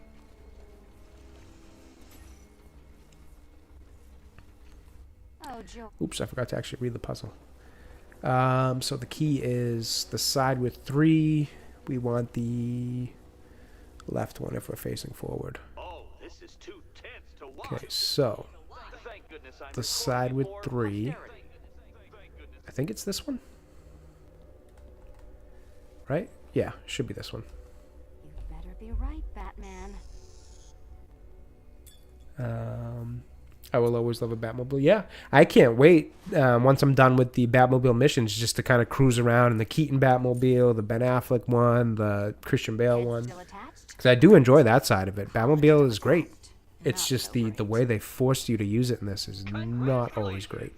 You've achieved the very In some comics, Dick Grayson is the one that names... Oh, really? I don't even remember that. Yeah, they could have named it Batmobile Arkham Knight. That's for sure. Done Red Hood dirty. Yeah.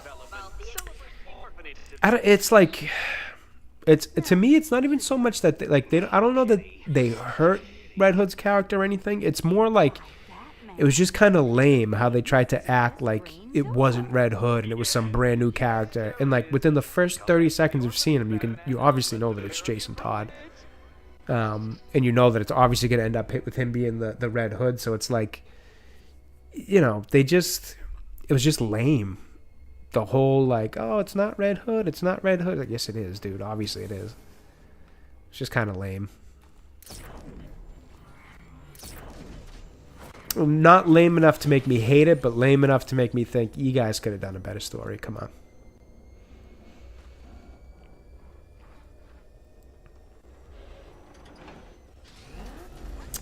He asks Bruce what he calls it, and when Bruce doesn't have an answer, Dick cheerily suggests the Batmobile. I actually don't even remember that. I love that. Dick Grayson, my favorite Robin, by far. Yeah. Yeah, it's not very different. As I actually made that point to, I think it was to Natty yesterday, how it was so funny how everybody was in when Batman vs. Superman came out, there was such a hoopla about the guns being on the Batmobile, and it was like, stop putting guns on the Batmobile. And then you get to this game, and there's guns on the Batmobile, and like nobody really batted an eye about it. They were more just annoyed that they had to do Riddler puzzles with it.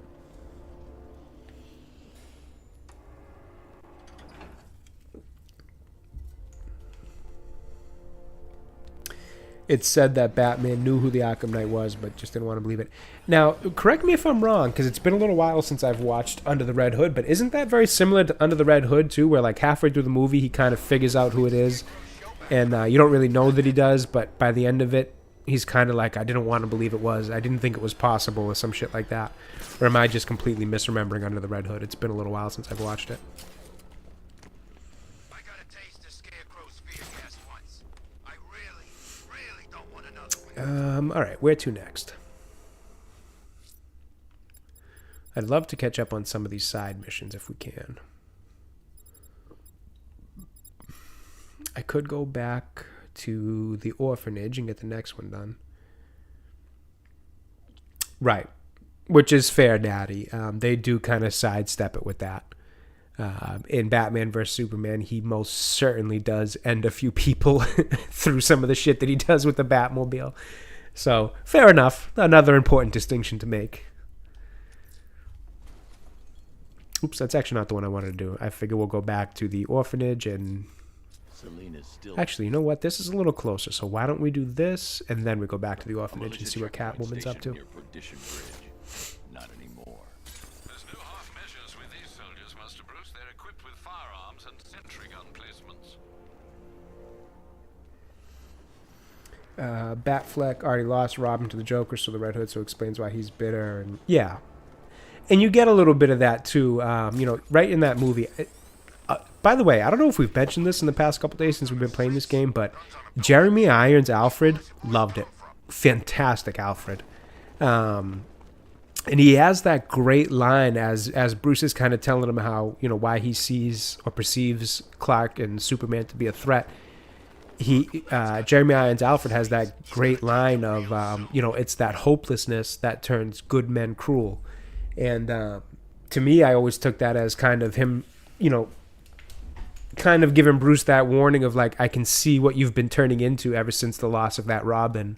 Because actually, DB, I think that Robin was, if I recall, Zack Snyder wanted that Robin to actually be Dick Grayson. Now, I could be misremembering it, but I think he wanted that Robin to be Dick Grayson instead of Jason Todd, which I didn't love that idea.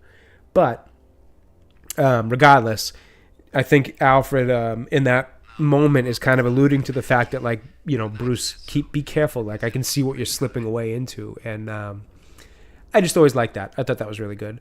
I don't actually want to do this little zone right now because I think I need a little bit more ballistic armor before I hop down in there because there's quite a few turrets. Shoot, I just had a point I was going to say and now it completely slipped my mind. Explains why he's so bitter.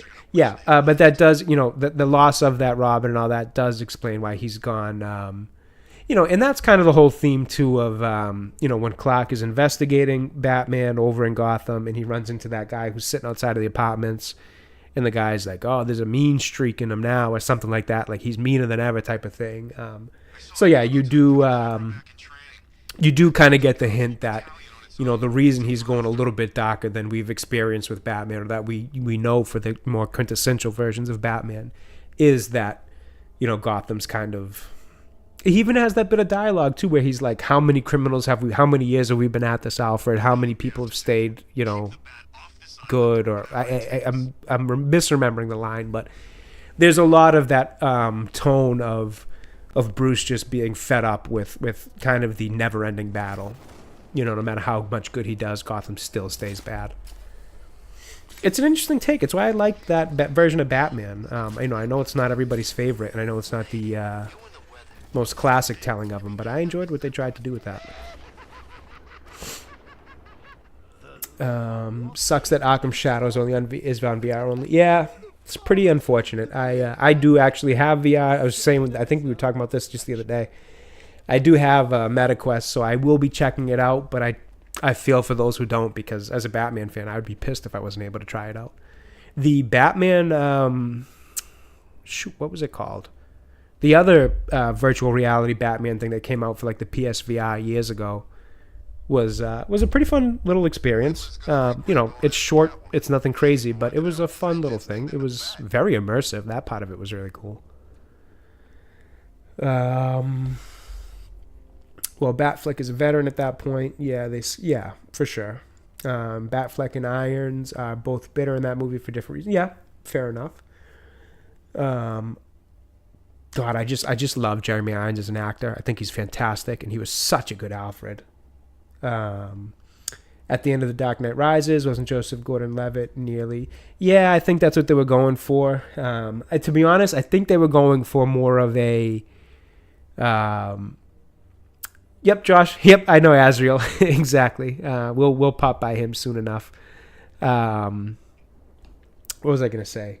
In The Dark Knight Rises, I think they were going for like a mantle passing of the Batman mantle, but they also kind of wanted that like nod of the cap to Robin thing. So, but yeah, I think they were setting that up for him to be the next, kind of taking over the role, so to speak. Yep, Azrael on the south end near Cobblepot Manor.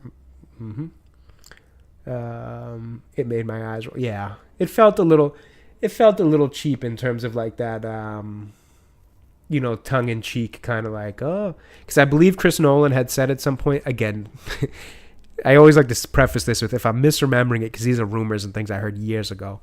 But if I recall, he had always said like he didn't want to put a Robin in his movie.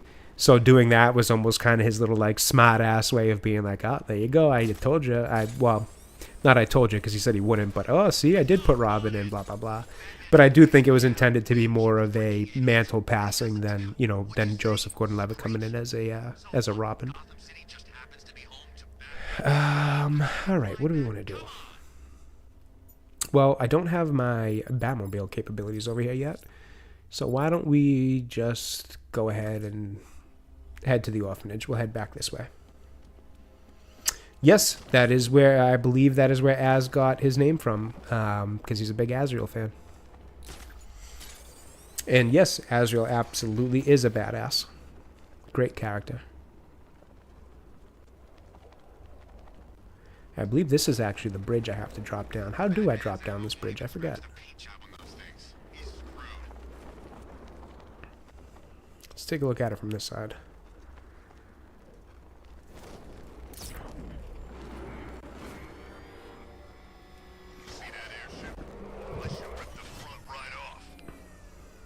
Oh, I don't take it down from here. I forget. Oh, at some point we'll take that down. We're going to go to the orphanage for now. See, like, this part of being in the Batmobile is fantastic. I have no issues with this.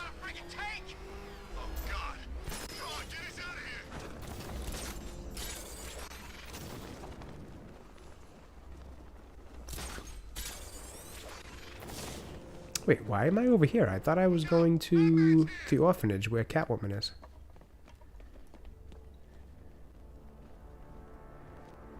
Oh my word. I've completely forgot about the story missions. Here I thought I picked a side mission. Well, since we're here. What? We hurry all the way here and change Arkham City should have been a part of this game as well. Yeah, I'm surprised they didn't have some ability to kind of make your way over to that part of the map. Yeah, Josh, while we're at it, what is your favorite game from this series? Maybe I got Including Arkham Origins, because we are going to wrap that all together, even though that was a WB Games production. I can practically taste it. What's happening? Barbara! Poor Barbara, she can never catch a break. Behind the glass, the monster that will be your end, unless you pick up that gun and deny him. Don't listen.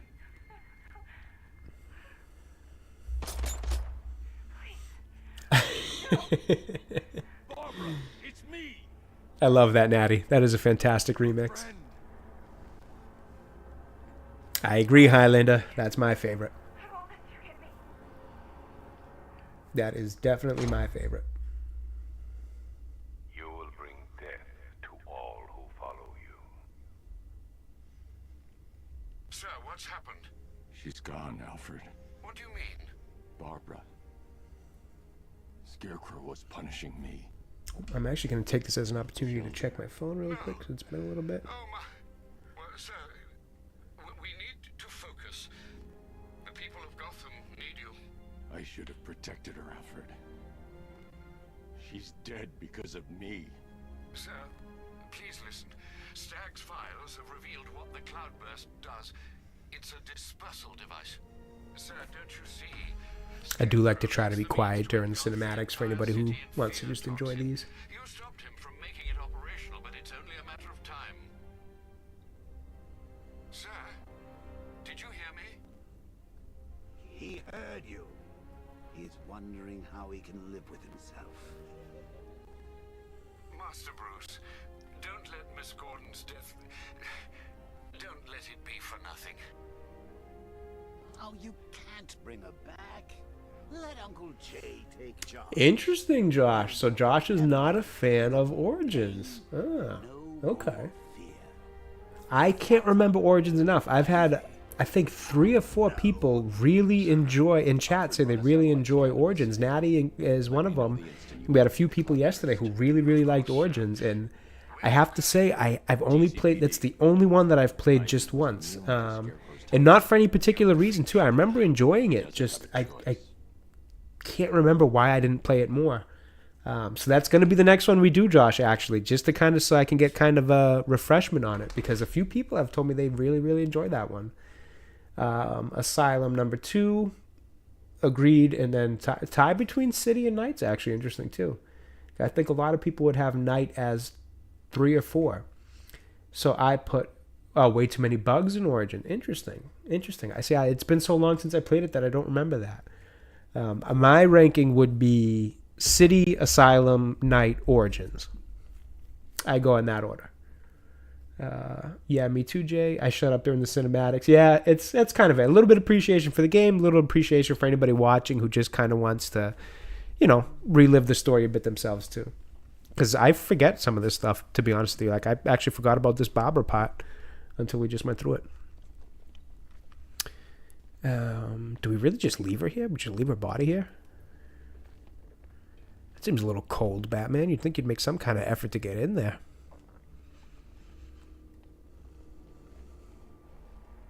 I can't risk being exposed to the toxin. Oh, that's how they wrote around it. Come in and join me. Maybe we could pick her brains off the wall and find out why she did it.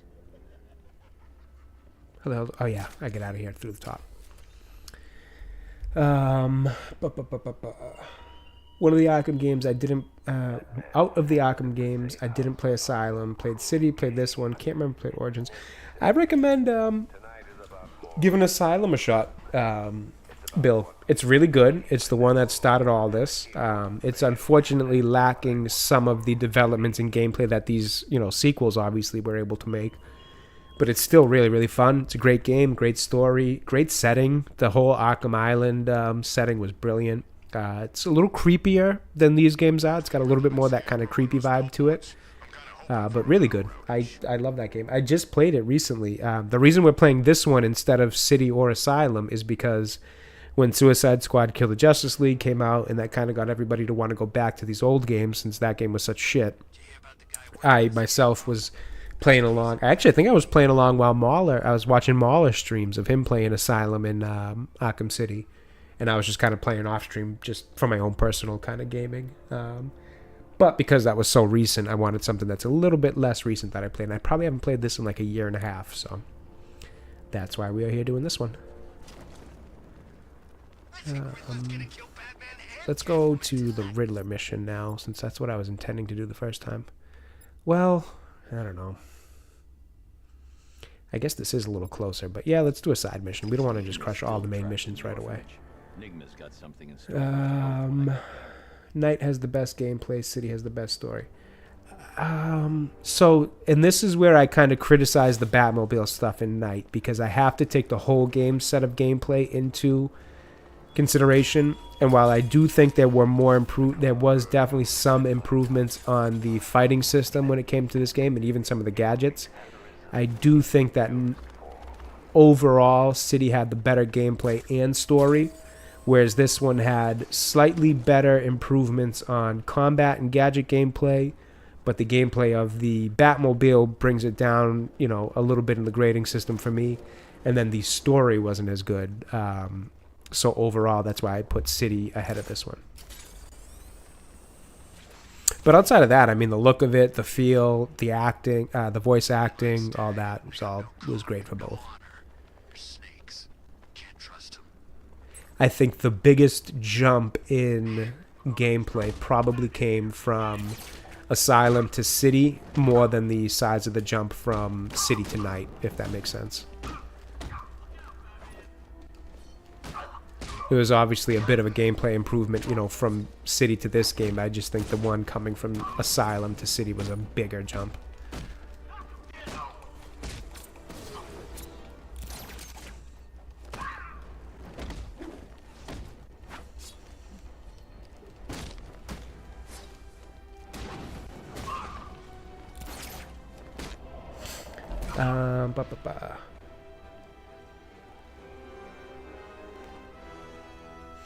Oh, I missed one from Highlander here.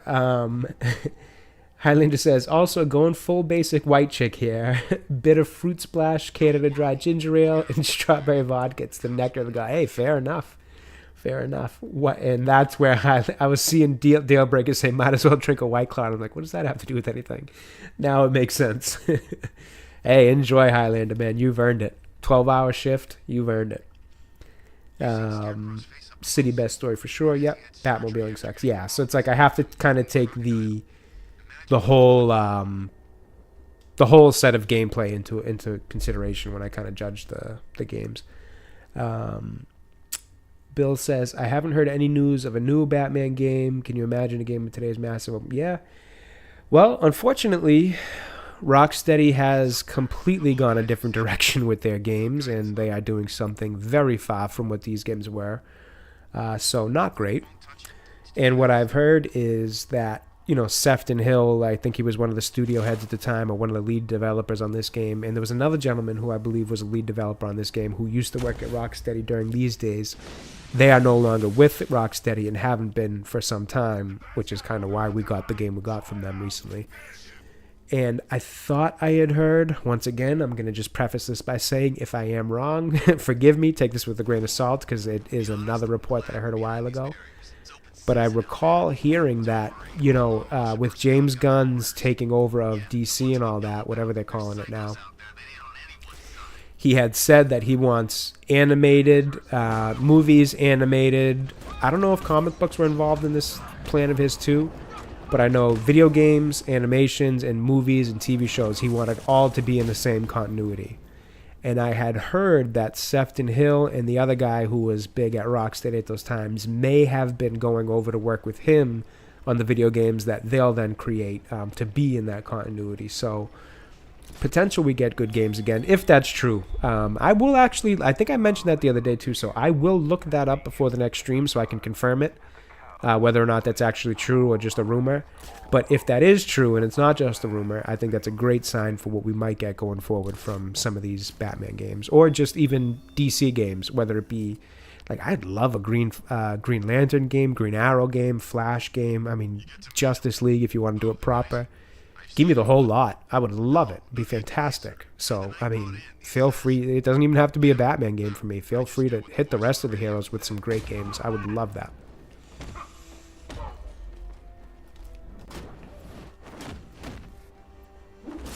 Nothing better than using one of those traps perfectly for those big guys. The combat is really nice in this game, though, I have to say. It's very smooth.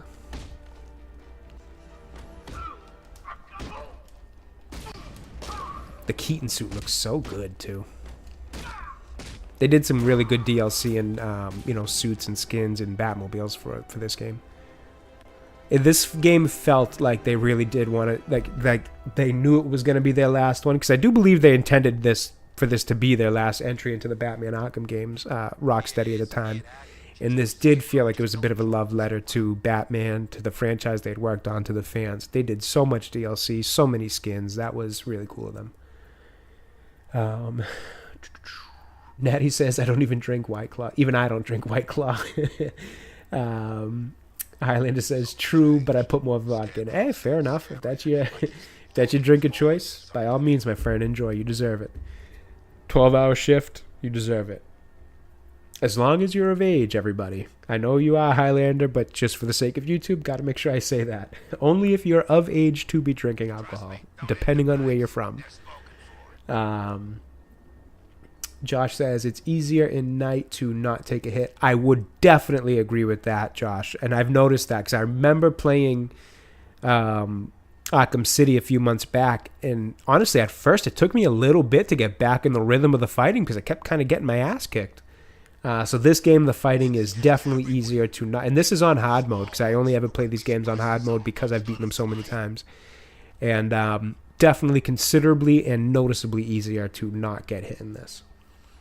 Buttons don't register in City all the time. Yep, I could agree with that being a bit of a problem. Natty says gross, but Skull though I can't drink right now. Oh yeah, right, Natty, you got to be coming very close here now, right? Like 2 weeks, I think, at this point. I hope you get to enjoy a very nice glass of whatever your preferred drink is after the baby's here.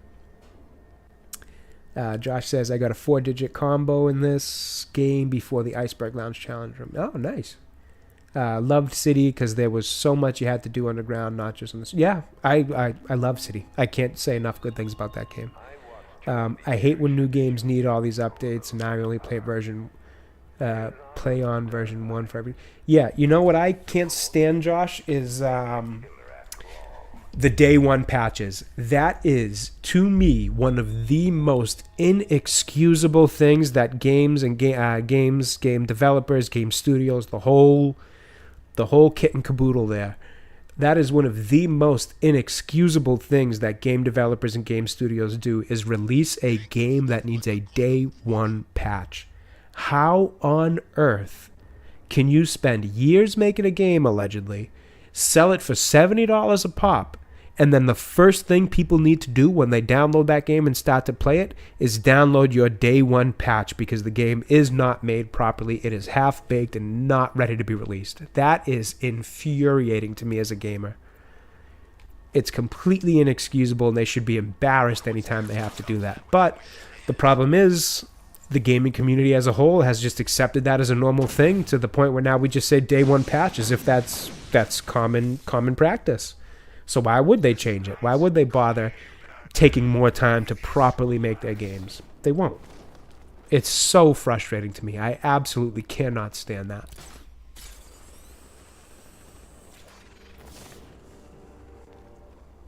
Can you believe it?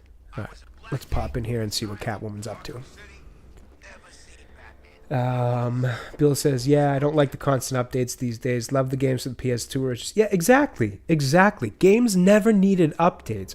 Now, it's one thing if you want to try to introduce new things to the game, like DLC, stuff like that. But even that's typically roadmapped before the game even comes out. But these updates of fixing bugs and fixing this and fixing that, like, get out of here, man. Fully bake your game before you release it. Get that thing ironed out, firmly pressed, ready to go, working like a well-oiled machine before you release it to your customers. There's no excuse for that to me. And we get all these updates to fix this, fix that. Like, you used to buy a game that was a disc or a cartridge, you popped it in, you played it, and what you got was what you got. And typically, they were fully made games.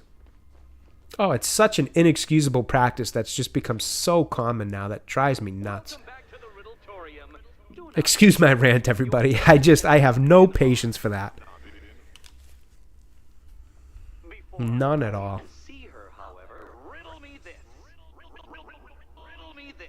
Yes, Riddler. I know what I'm supposed to do here. Can you shut up, please? I believe I need my batarangs for this.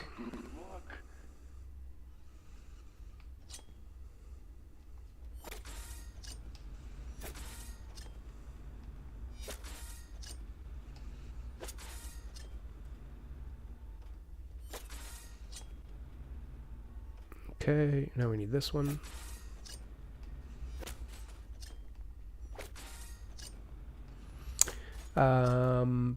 Who got fooled by Scarecrow 3 in the asylum first time?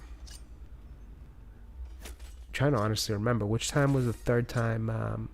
Geez, my memory is is getting worse as I get older. I just played that game literally like maybe 4 months ago, and I can't remember the third time, what it is the third time you run into Scarecrow.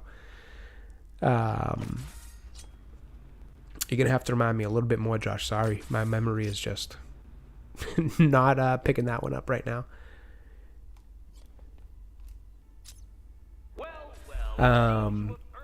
Natty and I are going to an Elden Ring stream.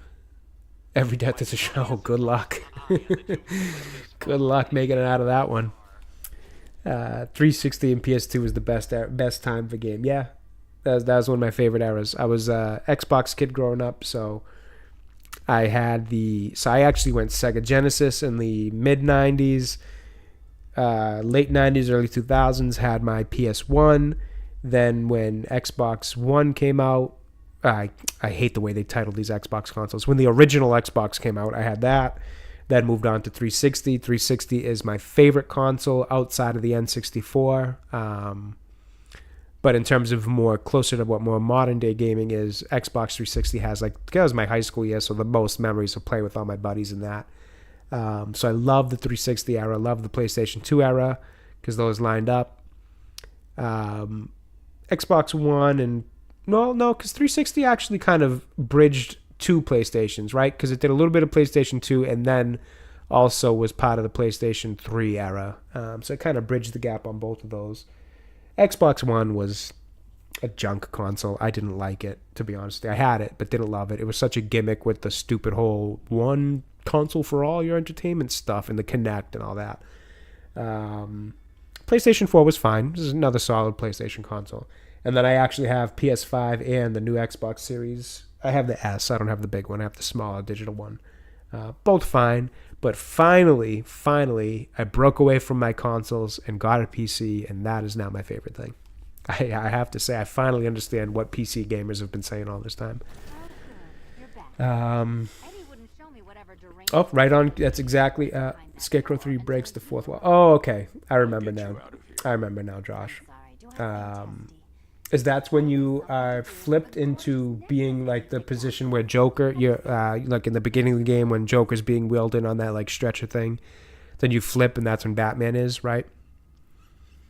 Bill Barclay says, plus J, consoles are heading more towards download only, no disc, kind of sucks where you're forced into, yeah, exactly. And that goes right in line with the Xbox that I have, which is the Xbox Series S, which is the pure digital one. And I kind of want to get away from only owning games digitally. What sucks now is with PC, I'm pretty much only going to own those games digitally since there's no disc drive. But, you know, for anything for consoles, I like to try to get physical games now because, I don't know, I hate this. Again, another common practice we've just accepted is this digital game stuff where, you know, you technically never own it. It can be manipulated, changed at any point after you've purchased it. Which is just ridiculous in concept to me, but we've kind of just accepted it. Oh, great. Extra trapped. As if the collar wasn't enough. Oh, that's right. We got to do this. All right, let's see where the break is. Oh, there's the break. So it's 3, 1, 4, 5, 2. 3, 1, 4, 5, 2. Okay, so 3, 1, 4. Oh shoot! It's 5, 2. 3, 1, 4, 5, 2. All right, now what is Catwoman's? Where's the break? There it is. So we have 1, 3, 5, 2, 4. 1, 3. Oh my God. 1, 3, 5, 2, 4. And now we fight. I did like this part of the Riddler missions. I thought the puzzles that they do in the orphanage here were a little bit more fun. I like that they actually gave you something to fight when it comes to Riddler missions as opposed to just doing his riddles and stuff. So this was something I appreciated out of this game. Or out of the Riddler in this game, rather. Let's be Catwoman more because we spend the whole day today as Batman.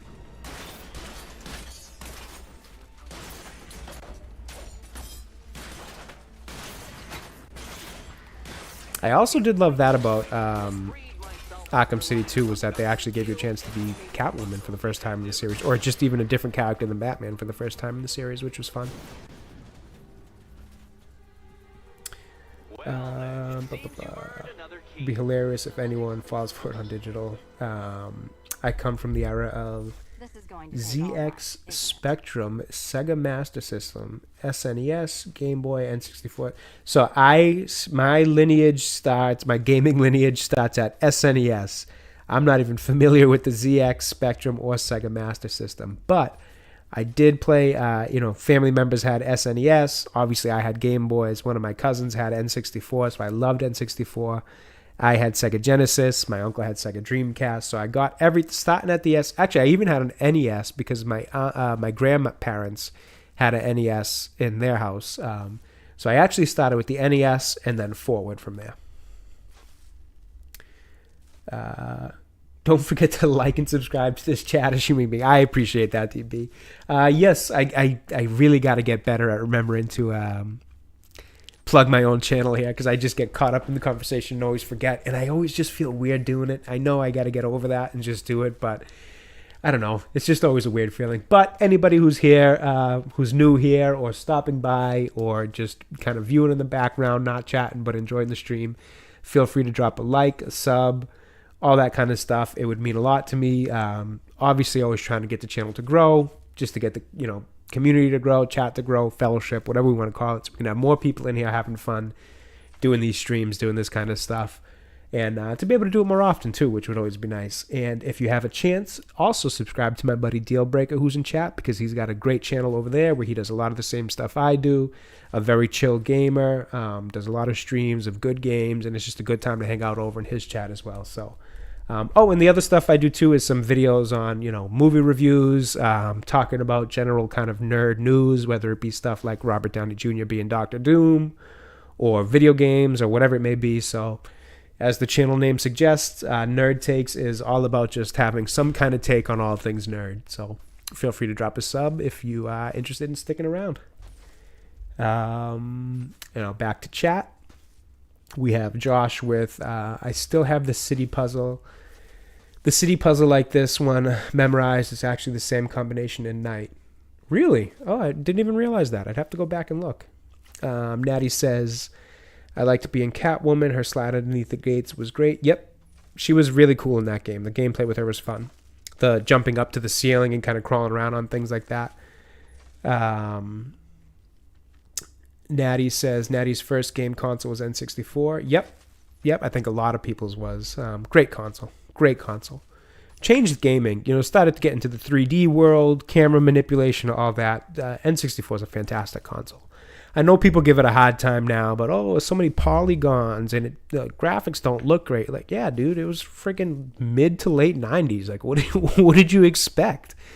It was a bridge console. It was getting away from the 2D side scrollers and things like that to open up a new world of gaming. The first one through the door isn't always going to look the best when they come out on the other side of it, but gaming came a long way because of that console. I'm a huge fan of the N64. It's probably my favorite console, to be honest with you.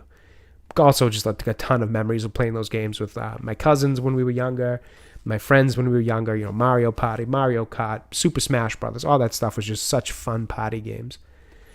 Josh says, I hate big channels. The more subs acquired, the more of a douche you become. Yeah, unfortunately, I think you see a lot of that. There was somebody kind of going a little bit, I don't know if he went viral, but saw on Twitter today an example of somebody who, has a channel with quite a few thousand subs and was essentially kind of, guilt tripping people into becoming members versus just receiving gift memberships. It was very odd and it was just very off-putting. And to each their own. If that works for you, so be it. But I just prefer, I guess, what I perceive to be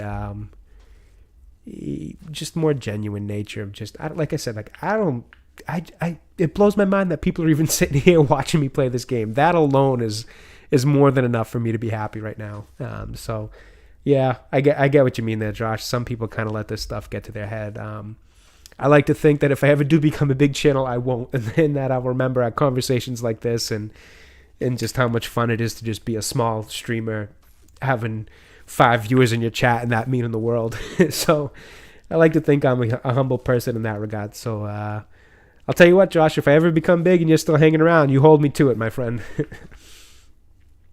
Bill says, other ones I got was the OG PlayStation. Yep, 2 and 3, GameCube. GameCube was one that slipped by me, Bill. I actually just purchased my first GameCube this past year because it was a console that always slipped by me and I always wanted to play it. But at the time, I had PlayStation and Xbox, so I just, the parents, I was a kid, so the parents weren't going to buy me every console out there, and fair enough, I don't blame them for it. It would have made me spoiled. But yes, GameCube was one that I only just got now, and I've been enjoying playing like Mario Sunshine, Luigi's Mansion, some of those games that slipped by me. The Nokia N-Gage. Oh man, you just brought me back in time, Bill. Holy crap, I forgot about the Nokia N-Gage. That is hilarious. That was like the era of this T-Mobile Sidekick and the Sidekick 2, all those cell phones. Wow. That just brought me right back. Natty. Fair enough. Natty says, I was talking about Selena's cleavage, but yeah, her mobility in general was cool. Fair enough. Yep, agree there, DB. PSP and PS Vita. Yep, man, all the handhelds. All the handhelds that walked so Nintendo Switch could run. It's important to know where you came from. 100% DB. We talk about this. If there's ever the day where we're big streamers, things like GTA Fridays and all that will always be a thing because, I don't know, man. Some of that ego stuff, it's just not in my personality. The ego stuff, the entitlement, it's just not who I am as a person. It's not who I ever want to be as a person. Humility is so rewarding in life. I mean, I can't stress that enough. I'm not, trying to preach to anybody, what do I know about the meanings of life and things like that? Nothing. But from my general perception, man, humility and caring about people and building actual relationships that matter. We only got so much time on this earth, man. You might as well make it count by filling it with good people and good relationships. And just being a humble person, because that ego shit is just, it's a poison. I'm fine. I But, don't need your concern. Just your help getting what do I know? Just a guy playing Batman on his PC. What do I know? Ali, my friend, one of these days I'm going to know what you're saying. I wish I did. I hope you can at least understand me, man. I really do. Because I appreciate that you've been steady in chat the past couple days and enjoying the stream, man. So I really do appreciate that. I wish I had multilingual skills so I could understand what you're saying. But one of these days I am going to remember to pull up a translator app so that I can actually converse with you a little bit better, my friend. But thank you for being here. Josh says, I'm the real life truth. Hey, fair enough. Some people got to be the truth bringers in life. Does anybody know? No, I have no idea. And if you're telling me to keep it that way, I'll take your advice and I will.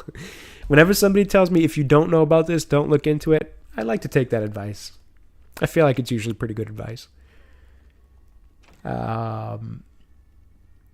Bill says, by the way, I had Splinter Cell for the N-Gage. Yep, funny story, Bill. Splinter Cell is my second favorite game series of all time. Obviously, the Arkham series comes first, but I am a massive Splinter Cell fan. I've been since I was a kid. I got the first one as it came out, brand new. Obviously played Chaos Theory, Pandora Tomorrow, Double Agent. I'm forgetting the one that came after Double Agent. Shoot, now I can't remember. Was it Conviction or something? I'm forgetting the one that came out after Agent, but I played that one. And then I played the co-op one that would come out years after that one. I love Splinter Cell. I always say, for me, it's Sam Fisher over Metal Gear Solid. I know that's not always a popular opinion, but I love the Splinter Cell games. So when it was on the N-Gage, I wanted my parents to get me that phone so bad because it was on the N-Gage, and good for them. They told me no, and they stuck to it because I didn't need a cell phone at that age. I know nowadays that's changed in terms of who, parents giving kids cell phones. But at that age, I didn't need one. It would have just been for me to play that one game, and it probably wouldn't have been as satisfying as I would have wanted it to be, considering that I had the full versions of the game on Xbox already. So good on them for recognizing a kid wanting something he doesn't need. But I do specifically remember that being on the N-Gage. Yep. Josh says if you don't keep if you don't keep it that way, fair enough. And he says seeing other YouTubers kind of lose themselves as they got bigger is what stopped me from getting into it. Honestly, it's probably very tricky to stay true to yourself. Yeah, I mean, I think that's probably a lot of the case for anything in life. I think success, no matter what you do, it could just be starting your own small business. It could be anything in life. I think success lends itself to being a breeding ground for ego and all that. And I think it's a lot easier said than done to stay true to yourself. But at the same time, there's people who do it. There's people who stay great, kind-hearted, good people, no matter how much success they see. And I think some of my idols, I don't know if I want to say idols. That sounds a little bit, too not extreme, but too, I don't know. I maybe like role models is probably the better way to put it.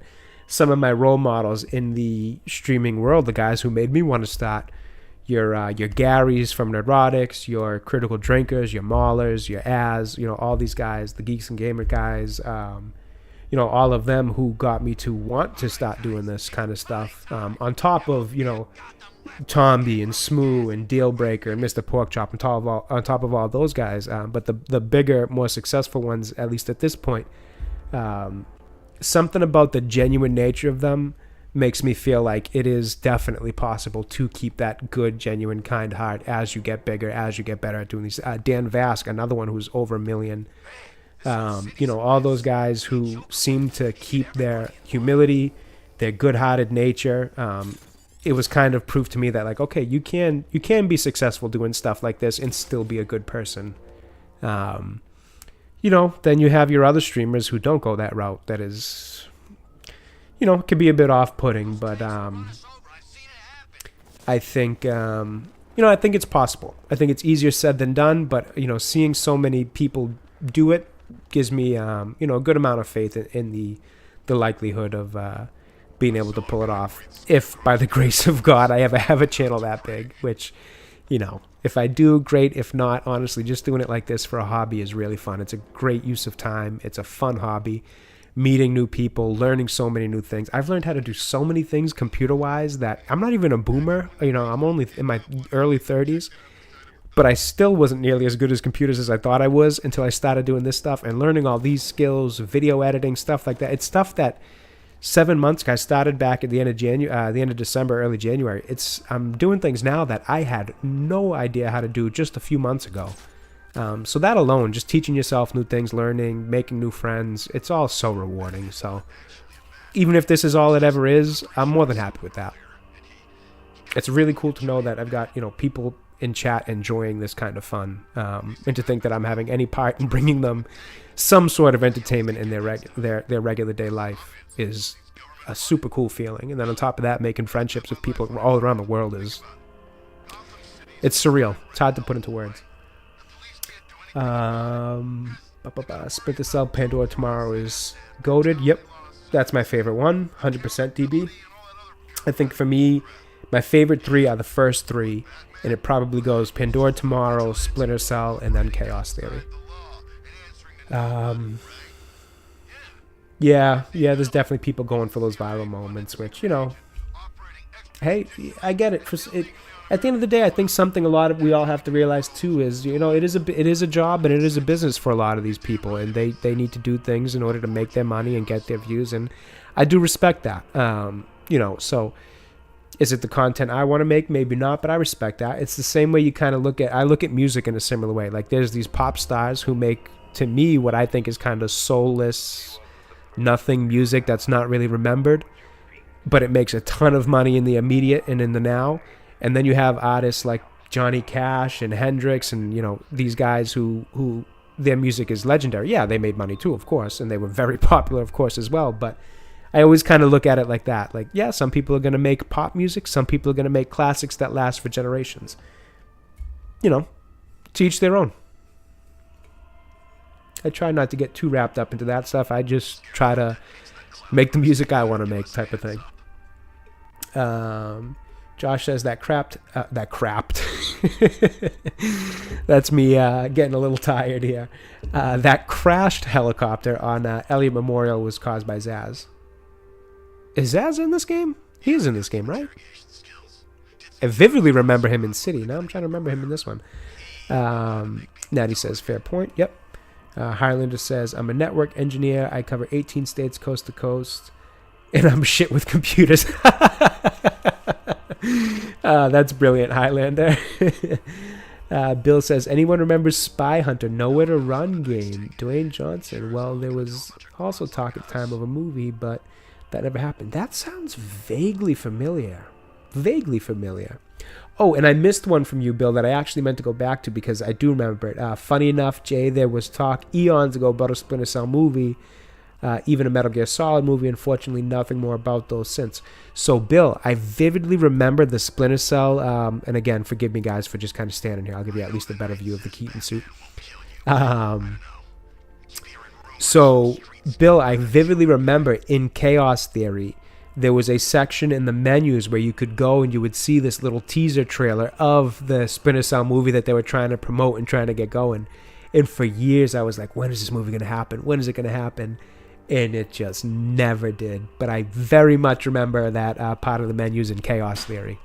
I was hoping we'd get that. I still think we could at one day, but it seems like it's kind of a dead franchise right now. Nobody seems to be too interested in it. Which is a shame, because there's probably some really cool stories you could tell with the Splinter Cell movie. The games had cool stories, so I don't see why I couldn't tell a good movie with them. Highlander says, Natty says, Highlander, haha, really? That's cool. My mom is too. Networking is very confusing. Yeah, fair enough. I think Zaz has mentioned. Yeah, I was going to say, I feel like and I know we saw him in the earlier mission. I think it might have been yesterday when we were reviewing the crash that Barbara was in. He's in one of those camera scenes that you're like rewinding, but you don't actually get to interact with them.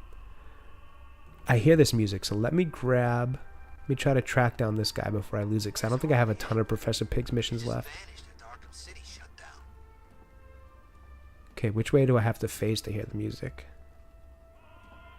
Okay, when I face this way, I hear it the most. Alfred, I found a fifth victim. Oh, well, Bruce seems to have found him, but I don't know where he is.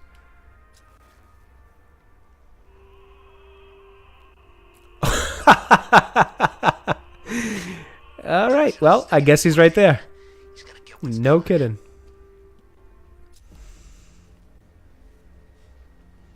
Yeah, yep, Josh, I figured that out. Yep.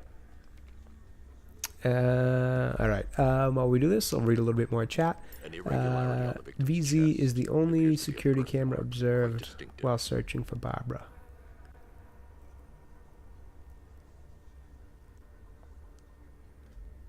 What do you mean VZ? VZ is the only security camera observed while searching for Barbara?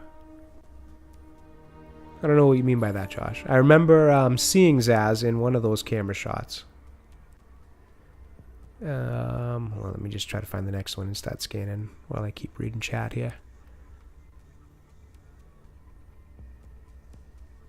Where's this one? It's in the fingers or something. Doesn't one of these guys have it like way up in their wrist or their finger?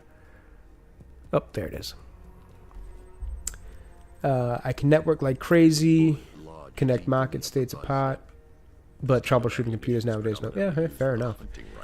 Jay, did you ever watch the Tetris movie? Because the airport using is actually one. Oh, really? Yes, I did see the Tetris movie, Bill, and I really, really enjoyed it. I thought that was a great movie. Well, maybe not great, but I thought it was really, really friggin' good.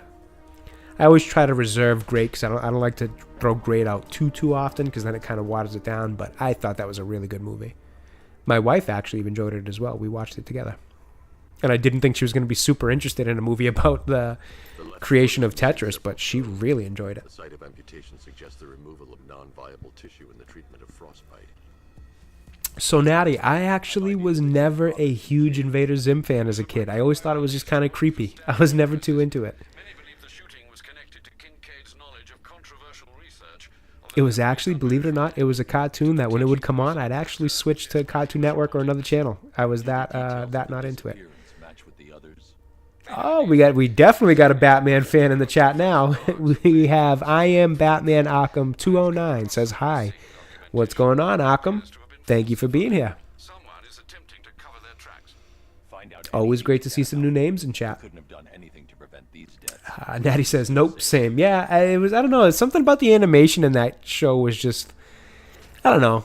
It didn't do it for me. It's kind of creepy, a little weird. It didn't do it for me. I know people love it though. Didn't it have a revival recently? I could have sworn. I could have sworn it came back or something, but maybe not. Oh, Franklin. Oh, so are you remembering the names of these guys, Josh? Of these Professor Pig victims? Damn, you've played this game even more than I have then. Good on you, man. How am I doing today? I'm doing well, man. I'm doing well. I'm playing Batman on a stream with people watching, and it is so hard to complain about your day when you're doing that. So, I'm doing pretty well, my dude. How about yourself? Anthony, damn, good for you, Josh. Man, you have played this game a ton. You know all the victims by name, all the Professor Pig victims. Well, good on you. Fair enough. I remember some of where their injuries or the weird things are when you're doing the scanning, but I definitely did not remember the names. I don't know where that penguin guy got these guns. I wonder which one it is that I haven't gotten. I feel like I've gotten the Merchant Bridge. I believe I did the Orphanage one. I don't know. We'll find out. Well, that's Gotham Herald here, so that must have been Franklin. Huh. Well, I guess we'll find out one way or another which one I haven't done. Great to hear that, Batman. I hope I'm just going to call you Batman. I hope that's cool. I don't think too many people will be complaining about being called Batman. It's a pretty good name to have. But glad to hear you're doing good, man. Glad to see you stop by the stream. I'm a huge Batman fan myself. I kind of randomly decided to... Yeah, maybe I'll change the channel name to Bat Nerd Takes. I kind of randomly decided to just stop playing this game again because I was due for a playthrough of it because I like to do it every year and a half or so. I try to play through all of them. So I figured why not stream it? And here we are. People have been enjoying it, so I'm happy about that. I do think we will be doing all of the Batman games, to be honest with you, because this has been so much fun. So if you want to drop a sub, feel free, because we'll be doing a lot of this. It's a great play, and we've had some great Batman conversations, too, from movies to comics to TV and animation. So if you enjoy Batman talk and Batman games, you found a place to hang out for sure, my friend. Bat Takes. Yeah, these are some options. Maybe start a side channel, just a strictly Batman channel. Yeah, I can't wait till Scarecrow. Or maybe I should just focus on the one channel first. I don't think I've had enough success on Nerd Takes alone to even start thinking about second channels.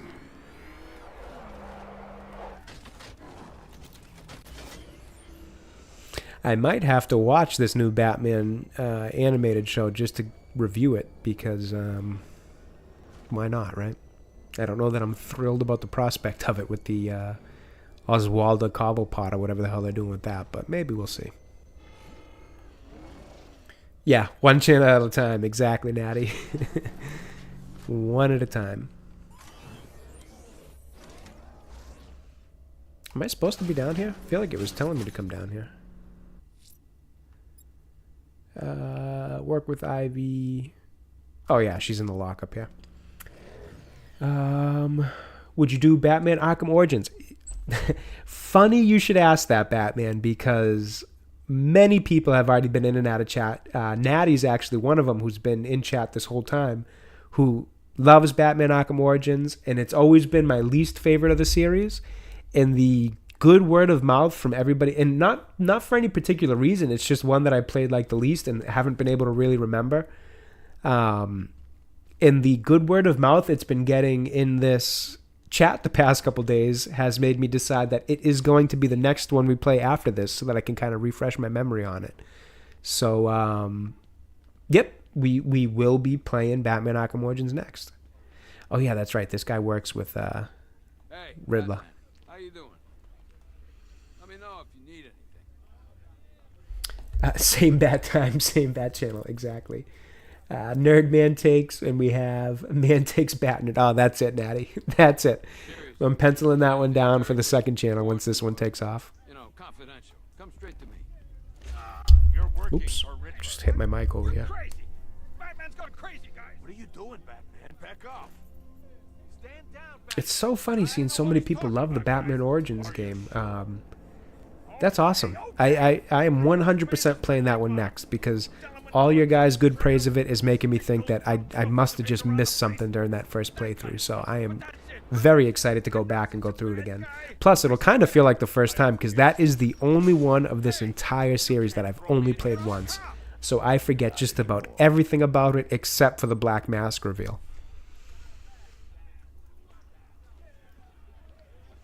Oh, let's take a look at the chalkboard over here. See how good we've done.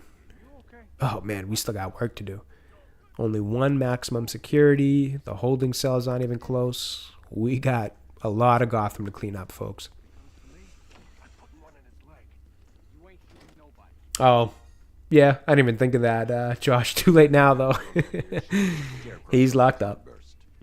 I'm guessing that's bad. W stream bat. Yeah, hey, fair enough. I can't reach him. Tell me you found her, Batman. Cash. I'm sorry. No, don't say it. Not her. If Gordon comes back here, lock him up. He goes after Scarecrow. It only ends one way.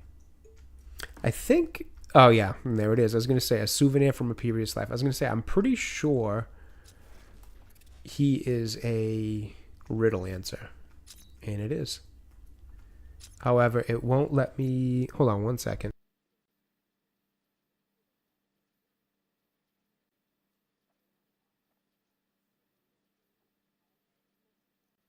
Sorry about that. I had to answer my phone real quick. Yeah, I think I might have to walk around the backside here because for some reason it won't let me scan it from here. I believe it was what, Killer Croc who took his hand in Asylum. They talk about that. Batman. I can't imagine what Jim's going. Why won't it let me Barbara scan was it? everything to him. I don't know. Whatever. I'm not too concerned about Riddler missions Riddler riddles right now, anyways. Talk to Ivy. Okay. I need your help. From where I'm standing, you need a miracle. Honestly, Why did the gas affect it's the boss fights, the end of the main story that gets me. I played the PC port. Okay. Me too, if you know You can knock out the first militia locked. Oh, really? I didn't realize that.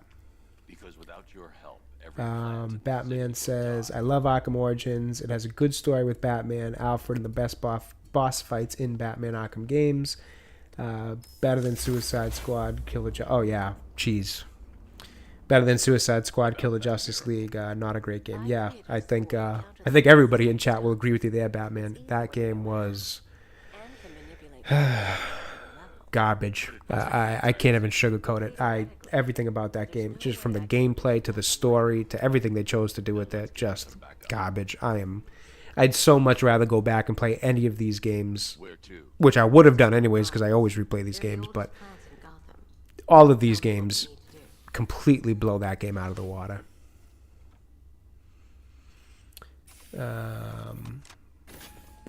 It's the picture that's in all three games. Oh, okay.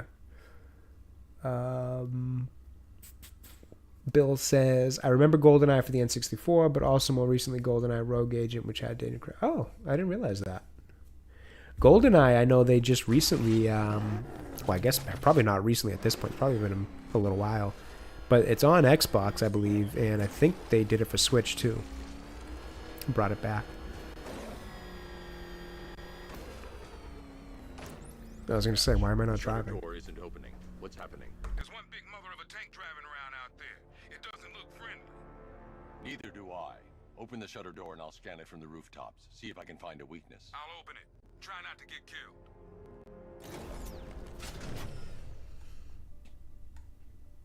Okay, scan the Cobra drone.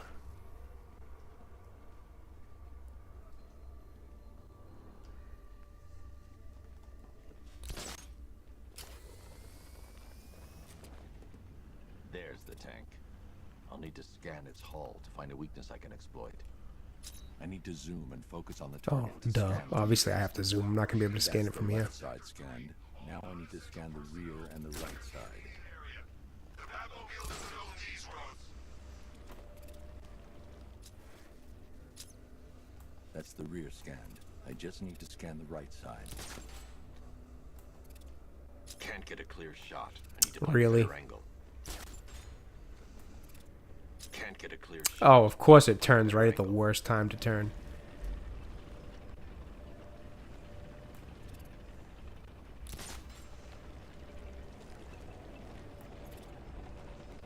I've already analyzed this section. This section's already been analyzed. I thought I said I needed the right side.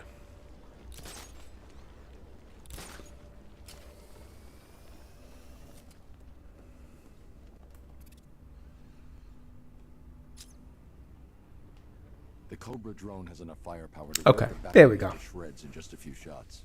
And its armor is Yeah, too thick yeah, for it does, my Bill. artillery to penetrate head on. However, there is a weakness. The drone's rear Yeah, exhaust not a goes fan of these, straight Natty. to the power core. One well-placed shot with the Batmobile's 60mm cannon should take it out.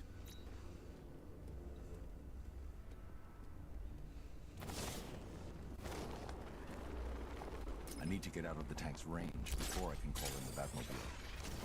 Oh, didn't mean to do that.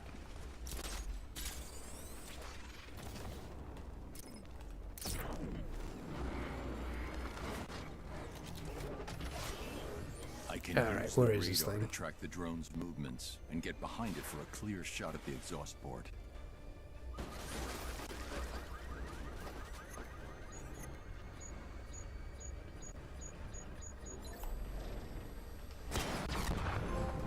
Well, that was easy enough. Cobra Scout destroyed. Impossible. We know what caliber rounds he's using. The armor was impenetrable. Can't just roll a single heavy armor unit into the field and expect to crush him under it. He's better than that. Initiate stage 2 attack protocols. Deploy all Cobra units in group formation. Oh, I knew they were going to do this. Now I'm going to have to fight all these things. Mr. Wayne, I trust that tank didn't give you too much trouble. I thought you'd like to know that the Batmobile upgrade you requested is ready for installation at the clock tower facility. Assuming the car's still in one piece, of course. Thanks, Lucius. Equip a new secondary weapon for the Batmobile at the clock tower. Oops, already going the wrong way. The violence on Stagg's airship was not your usual cold brutality. It was sadism. Your true instincts emerge, Batman. Oops, almost went right by it. Through cracked granite. Wait a minute. Did I just walk into a... Okay, I thought I went into a Riddler mission by accident.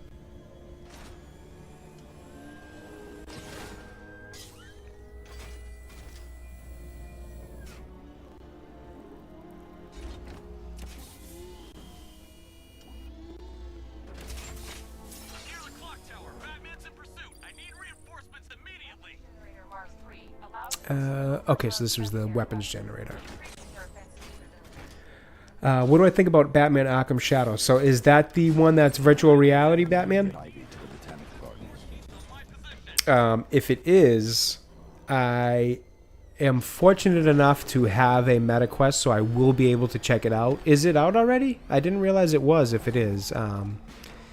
But in terms of what I think about it, just in general, like outside of the perspective of me having the ability to play it, I think it's a bit, I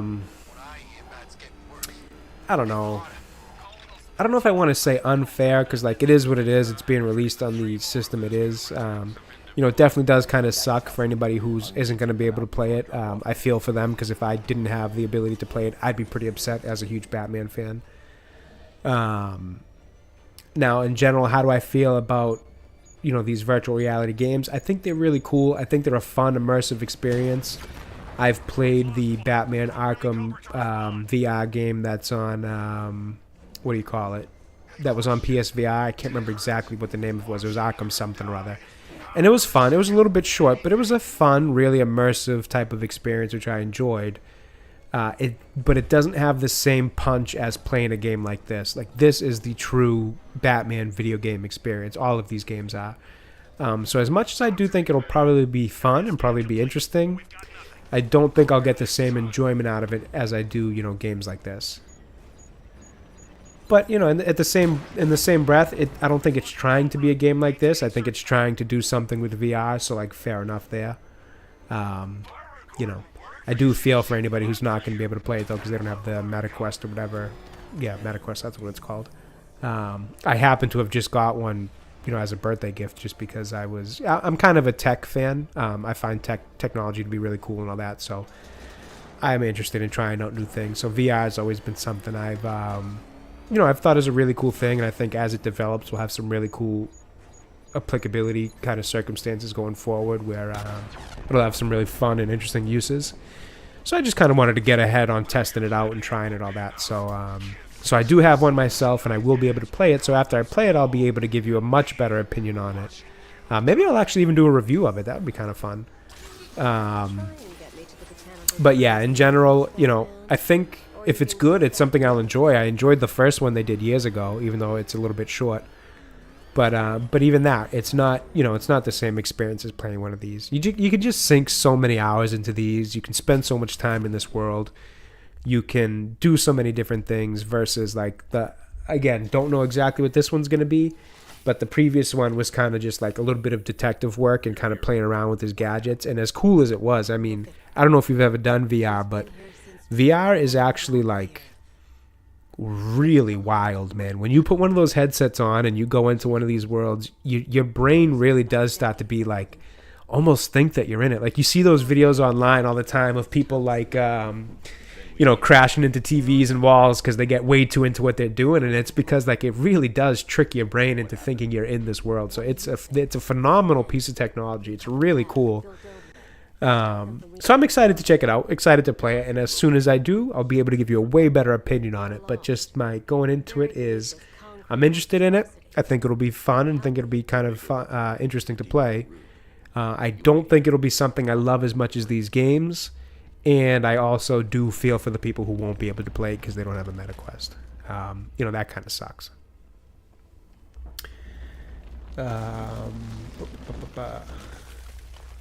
Bill says from the same team did Natty says Bill from the same team did RoboCop.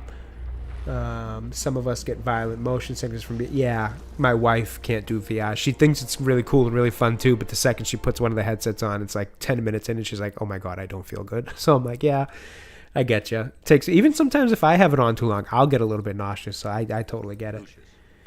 I spent all my time playing VR. Yeah, I actually, there's a fun little casino casino game on the MetaQuest Highlander that I play that's pretty fun. Obviously, it's all fake money and all that. It's fake chips. It's you know, nothing. No, it's nothing real. It's all the fake stuff. But it's still fun to play. You know, I like a good game of Texas Hold'em here and there and stuff like that. So it's fun to check it out. I have not done fishing. I have a golf simulator for it, and that is pretty fun. I even bought the little attachment that's like, you put the MetaQuest controller into the bottom of what's essentially like a shortened golf stick, a golf club shaft is the proper way to say it.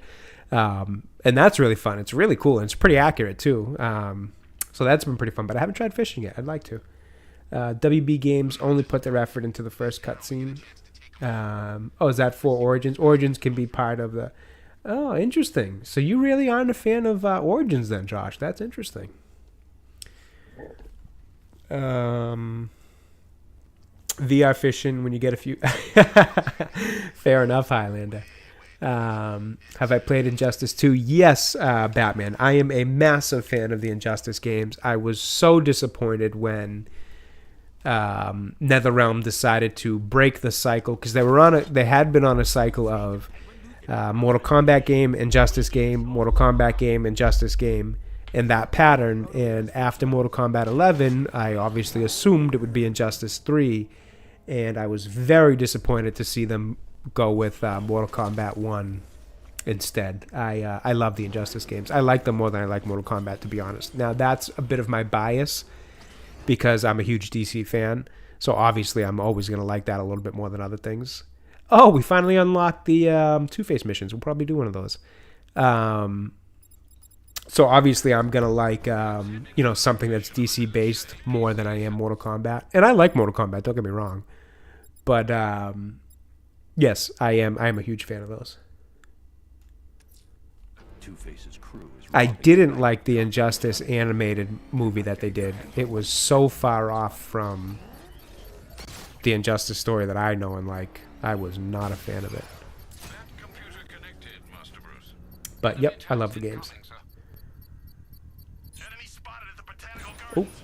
I was just not paying attention. Alright, we're gonna hack that one because I like those. Writing my control protocols. Oh, where are these coming from? They're about to hit me. Enemy flight.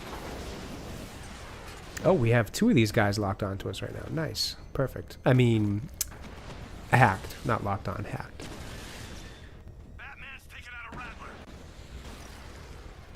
Why am I, like, not really... Oh, it's probably because I'm a little too high up on this platform. Look, I can't see these tanks. Drone offline. Whoa, that one got a little bit of air. Direct hit on a Rattler. Okay. Oh, can we do another drone hack here? Let's see. Mama's been hit. Oh, he hit me right as I hacked him. That's total bullshit. Alpha targets hit a drone. Well, I wish I had hacked. Oh, I can still hack this one. Perfect. Gotta stay in between these. Lost a Mama drone. Sorry, Chad. It takes a little bit of focus for this. I will catch up on the reading in 1 second.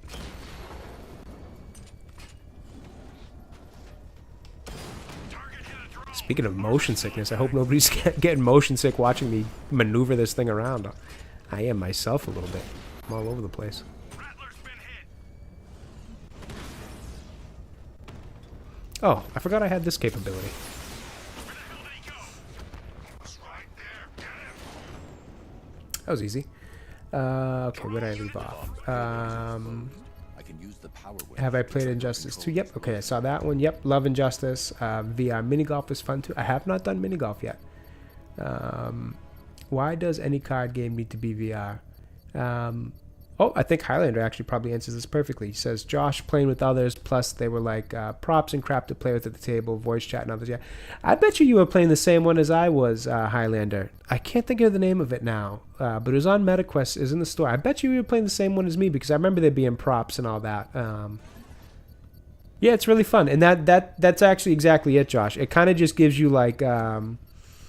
yeah, casinos are definitely everywhere and easy to enter, but they also cost a lot of money. So playing a little bit for fun, the games you like to play for fun with no cost and no real stakes to them is, it's like, it's kind of like playing some of those, I mean, I guess it's just like playing any game, really. It's because there is a fun nature to playing Texas Hold'em and stuff like that. That's beyond, just the money side of it. If you're actually trying to play.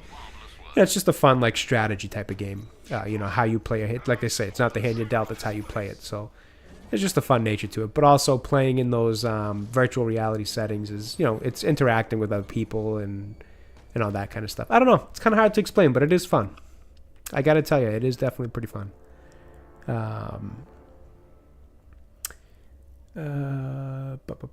Casinos, yep, saw that. Yeah, but it's like, yeah, exactly. Yeah, but that's like real money, exactly. Who has that to burn all the time, No, there is just a fun nature to playing those games without any real stakes to it. Launch the Batmobile onto a tank and go flying. Oh, interesting. Would you do the game Watch Dogs 1? You know that I've never actually played the Watch Dogs series, Batman. Never. I never played... Nothing against them either. It's just kind of one of those games that slipped by me. They always seem pretty fun. That's the one when everybody's kind of like... You're like hacking the whole environment around you, right? Like everything in the city is like hackable to a degree or something like that. I'm like vaguely familiar with it. I remember the first one coming out, and I even remember the second one coming out. But it just happened to be something I never really played. I'm definitely interested in playing a lot of older games, though, because to be honest, there's not a ton of new stuff that I'm super looking forward to. Like, I'm not looking forward to that Indiana Jones game. I wasn't looking forward to Suicide Squad, Kill the Justice League. I don't know. I can't even think of like an RPG that I'm really super excited to play going forward here. So for me, older games are definitely something I want to get into. I told, was it Natty who was upset with me that I had never played Half-Life? I think it was you, Natty. That's when I'd like to play on stream, some of the Uncharted games, things like that. You know, I think I'm going to do a bit of a series of just kind of going through some fun old games that people love, Mass Effect, things like that. You know, just some of the classics, at least until something good and new comes out. The last good new game I played was probably Stellar Blade, which was fun. I have a playlist for it on my channel. I actually have to go back and finish it. I do have a playlist of me playing it on my channel. It's actually the first game I ever streamed, so it might not be my best streaming work, but I did do a bit of that, and it was fun. For a new, as far as new games go, it was one that was very enjoyable. Gameplay was good, story was fun, all that. Visuals were fantastic. But beyond that, I can't really think of something that I'm super excited about. So going through some of these oldies is going to be something we do a bit of on the channel, yeah.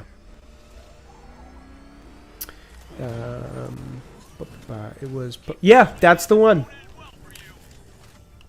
Oh, now it's a new name? Oh, no kidding.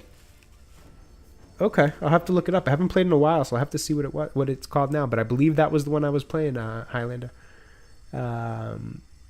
Yep. So that was Watch Dogs. Watch Dogs. Oh shoot, I forgot I was standing outside of the bank that he's robbing now. Two-Face is robbing. Watch Dogs were sequels to that. I don't know, Josh. I'm not sure. Upset is an exaggeration. Disappointment, though, especially since you're older. Oh, is that to Highlander, Natty? Oh, sorry. I think I might have missed something there. Or am I older than you, Natty? I'm sorry, I didn't catch who that one was too, Natty. My apologies. Loved Headhunter game for the Dreamcast, but Headhunter Redemption was meh, kind of bland, gray, concrete. But yeah, the Dreamcast, man, I tell you, was a console ahead of its time. Just ahead of its time.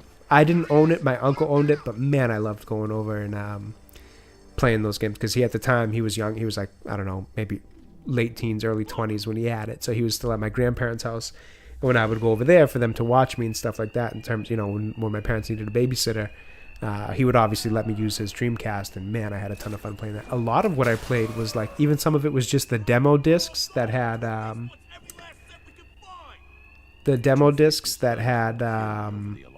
all the different games on it. I used to love that. Hold on, let me just read chat. I don't want to pause this because I know there's something to do with the time in this, and I don't want to waste any time. I just want to read chat. To me. Oh, yes. Sorry, Natty. I wasn't sure if that was to me. Yes, I am a little older than you. Well, actually, I don't know if I'm a little older than you or a lot. I'm a 92 guy, so I'm not sure how much older I am than you. But, yep. What was I saying? Oh, disappointed about Half-Life. Yes. Sorry, Natty. My mind is in a million different places as I'm reading. I completely forgot what I had even said 30 seconds ago. Yes, it was you who was disappointed in me for Half-Life. Correct.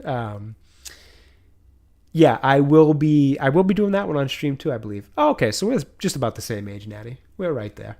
A couple of years. Yeah, Half-Life was one that kind of slipped by me that I do want to get back to. We'll probably do that on stream. We'll do a few oldies but goodies.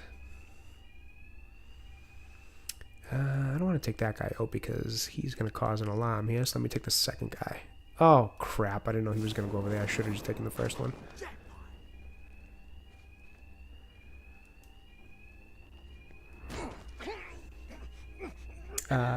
Bill says he had Half-Life for the Wii.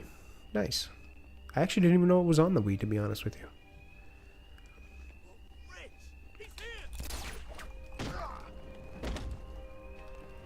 Yeah, that's what I want to check out. The Portal games, correct me if I'm wrong, Natty, but the Portal games kind of came... oh, shit. The Portal games came out of Half-Life 2, right? They had, like, something to do with Half-Life, at least?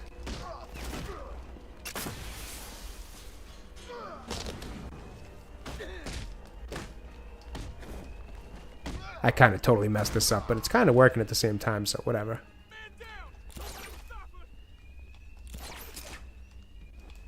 Let's just pull you a little bit closer so that that guy next to you doesn't shoot me. Oops, and that's what I was trying to avoid, and that's exactly what happened.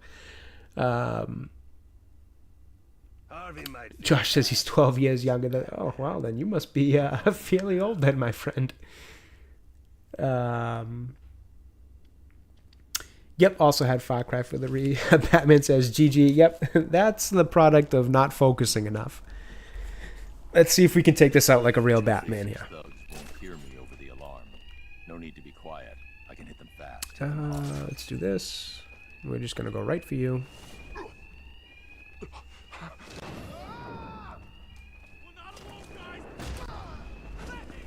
Oh, shit, of course. How many guys are always coming out of this truck?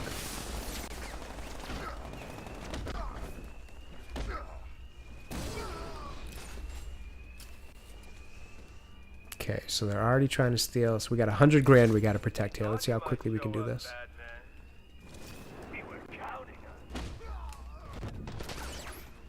Come on, Bats. You were supposed to grapple him. You weren't supposed to let him shoot you.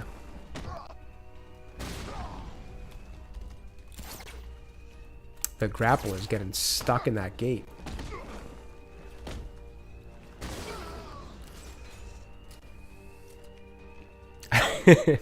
Are you one of those Twilight sparkling vampires, or are you more like a Blade Cool vampire, Josh? I'm hoping one of the more like Blade Cool ones.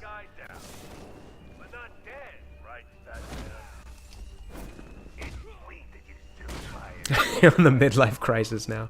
Fair enough. It's got to be a tough life living for eternity.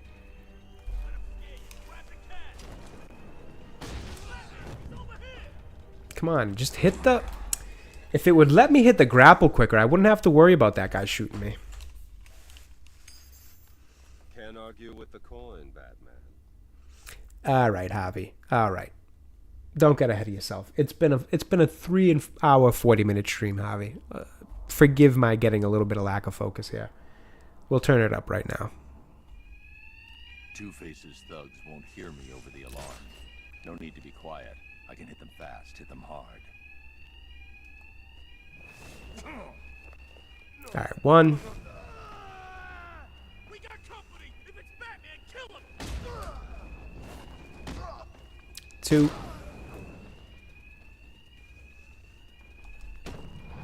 3 and 4.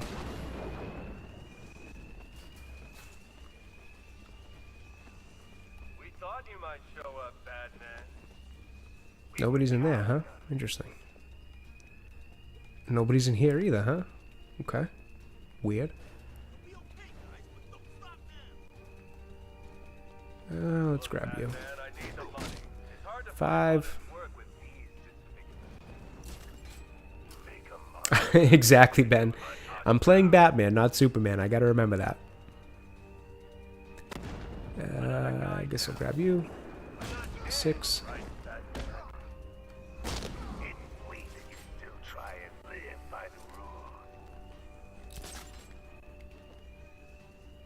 Mm, 7 and 8 are both right here, so let's see what we can do. Oh, I guess there's more than just 8. I just only have to get 8. Alright, let's get you.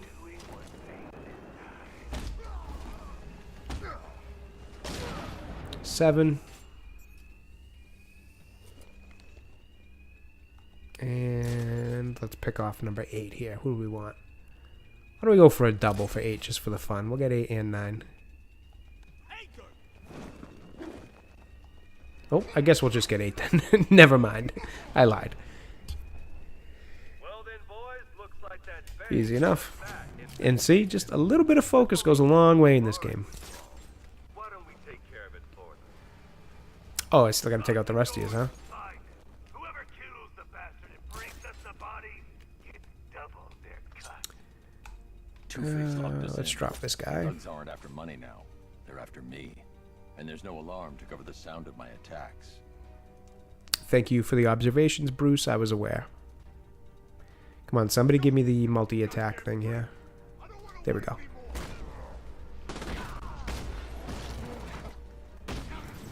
Oops. Didn't mean to go to the one with the mine. Move, move, move.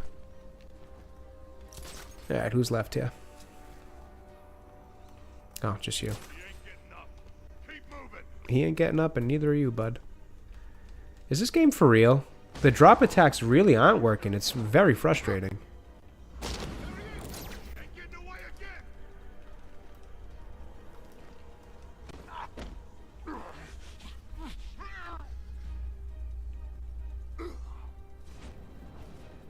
Easy enough. Try again, Two-Face. Maybe next time. If I go to this one with the mine one more time... Oh my god, get away from it. Jeez.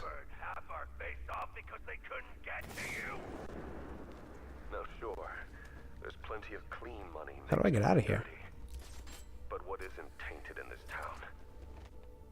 So stay away from the bank. You'll regret it if you don't. Two-Face, shut up and let me get out of here, please.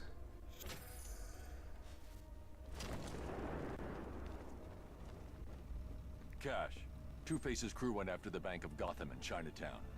I need you to disable the bank's security The gate. biggest game you had for the Can't Wii stop was Legend of Zelda Twilight Princess. The visuals on that at the time were stunning. Oh, I'm sure. I'm sure. Nintendo's always put so much care into their into all of their IPs, to be honest with you. But Zelda, I feel like specifically, they've always gone out of their way to make sure it's pretty much always a great looking game. I left Bloodhaven to get away from that punk. What are your thoughts, Bill, on the new Zelda game they announced where you're actually going to be playing as Zelda? I know a lot of people are excited about it. I have unfortunately fallen a little bit out of my Nintendo habits. I used to be a huge Nintendo guy. Oh, excuse me. And unfortunately, I've fallen a little bit out of my habits. I had a Switch, but then I sold it, and I haven't gotten a new one since. And I regret ever selling it because at the time I wasn't playing it a ton. So I was like, yeah, let me just sell it. I don't need it. And now I'm like, shit, I really wish I held on to it because I want to play some Nintendo games. But then I've been stuck in this kind of gap of, is the Nintendo Switch 2 going to come out? Should I just spend the money on a regular Nintendo Switch? And every time I keep thinking I'm going to go buy a regular Switch, I keep hearing oh, they're going to announce the 2. They're going to announce the 2. So I'm kind of stuck in that window of, I don't want to buy the old one. I'd rather just move forward with the next one. But it seems like it's never coming out. So at some point I'm just going to have to figure it out and make a choice. But I do want to get back into some of those Nintendo games. I do love Nintendo and all their characters and IPs. Josh says, in City, if you press the grapple button, inverted takedown button, and drop attack button, Bat does a glitch attack. Oh, really? See, I've never been one to know of a ton of glitches. I know a lot of speedrunners and stuff do some of that, but I've never known of a ton of them. Not excited at all, Highlander. Really? No kidding. Bill says, cool, but I'm more interested in the Zelda live-action movie by the same company, Illumination.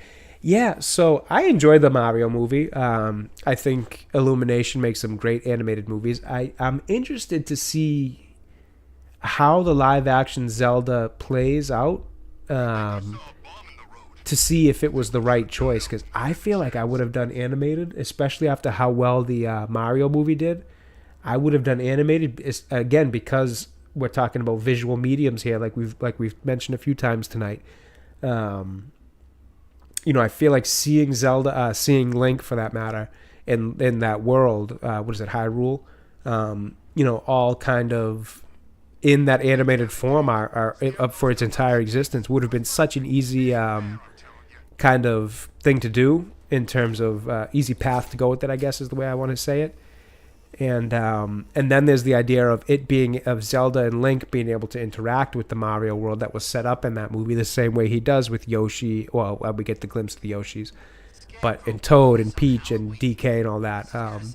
So I feel like it maybe robs them of that capability or that potential. So yeah, I'm really interested to see how that works out and to see if it's the right choice or not. I'm sorry about Barbara Bruce. It's terrible. Batman asks us if I've done the Lego Batman game. So I actually have not, Batman. I think it might have been Sandy Q who was in chat, or maybe it was Natty again. Sorry, I'm getting confused. But somebody in chat yesterday during yesterday's Batman stream was talking about how much they like the Lego Batman movies.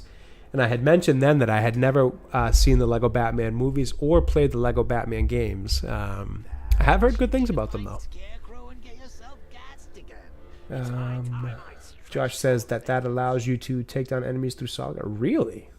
No kidding. One of these days I'll have to look up a YouTube video of some of those glitches just for the sake of seeing them, because I'm very unfamiliar with all of them. I'm boring. I always play these games just the normal way, so I'm not familiar with a ton of those. For the 3DS, Bill had Ocarina of Time and Majora's Masks, two great ones. Love those games. So Ocarina of Time is my favorite Zelda game.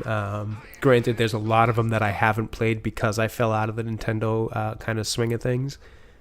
But I do feel like Ocarina of Time was part of that revolutionary time of gaming with the N64. We started to get those 3D games and all that. Natty says, I'm only upset about the Zelda game because everyone forgot about the CDI games where you play as Zelda. Oh, I think I remember those. Oh, it's been a long time since I've even thought, if I'm even thinking of the right thing, since I've even thought of those. First time we get to play as Zelda. Yay. Guys, you forgot about this gem. Fair enough. You got to remember your past. You got to know where these games came from so you can appreciate them that much more. All right. What are we up to now? Let's see. Now, this fire, I believe, is somewhere where I can't take my... let's do one of these. Where I can't take my Batmobile at the moment, so we're just going to run over to this right now. Oops, did not mean to do that. Oh my god, this Gotham looks so good. The neons, the everything. They did such a good job with this map.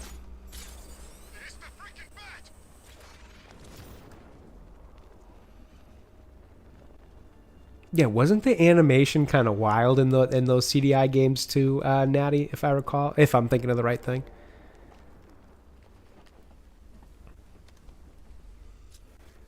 Alright, where are these guys? Oh, there they are. The gargoyle is useless too. Yeah, fair enough. Alright, let's see if we can take these guys out rather quickly. See if we can get a better angle so I can see exactly what they have for weapons. Nobody's armed, but they do seem to have... Okay, please land on this roof. Thank you. They do seem to have a weapons box here, so what we're going to do is not accidentally throw a batarang. We're going to get the disruptor. See if we can grab the angle here. Oh, is that not a weapons box? Oh, my mistake. That's an AC unit that we can slam on them. Alright, let's just drop in.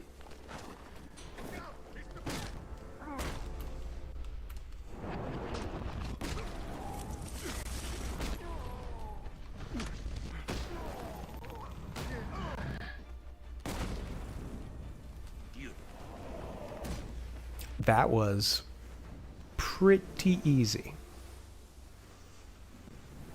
Wasn't expecting it to be that easy. So, we're just going to let this guy go and get on to the next thing. Oh yeah, garbage animation. Yep.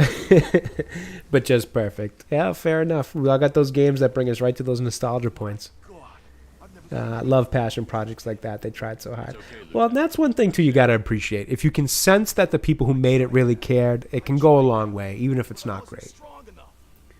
You know, there's companies who, I know I keep picking on this game today, but there's companies like current day Rocksteady who very obviously had all the resources in the world, but didn't give a shit about the game they were making, clearly, or in terms of it being a good game or a good Batman universe game. And we got things like Suicide Squad, Kill the Justice League. So if you can at least say a game wasn't great, but you can tell that the company had passion for it, it goes a long way towards the fond kind of memories you have for it. It can definitely, at the very least, lead to a better gaming experience.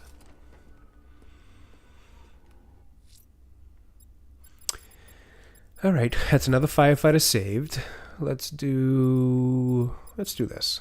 These are... Oh, is it going to take me to that one that I don't feel like doing right now? I think it is. So let's actually do a penguin. Hey, Bruce. See what Nightwing's up to. It's near Mercy Bridge. I am just too damn good at this. Good work, Nightwing. It'll lead us back to a cache. Penguin's going out of business tonight. I didn't... I have not changed the Robin skin yet. I will be changing it. once we get to the next stream, which will probably be, well, it may be tomorrow, it may not, because I do have the GTA Friday stream tomorrow with Dealbreaker and Tomby and some of the other guys who want to join, guys and gals. So tomorrow, depending on how long that runs, I may or may not stream this, because last week we actually did that till about like 9:30 East Coast time.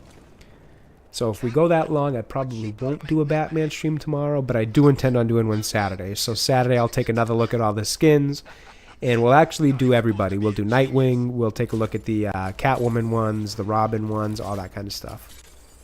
And we'll do a different Batman one as well. Maybe we'll go Adam West. We'll do the Adam West Batman, the Burt Ward Robin, and I believe they even have the Catwoman, who's, unfortunately, I'm forgetting the actress's name, but she was a fantastic Catwoman from those series. Not that I haven't watched those series, but I know she's beloved as Catwoman from those series. Maybe we'll do hers too. One of these days, I got to get like the DVD box set of those old Adam West ones, just so I can watch them, just to finally be able to say I did.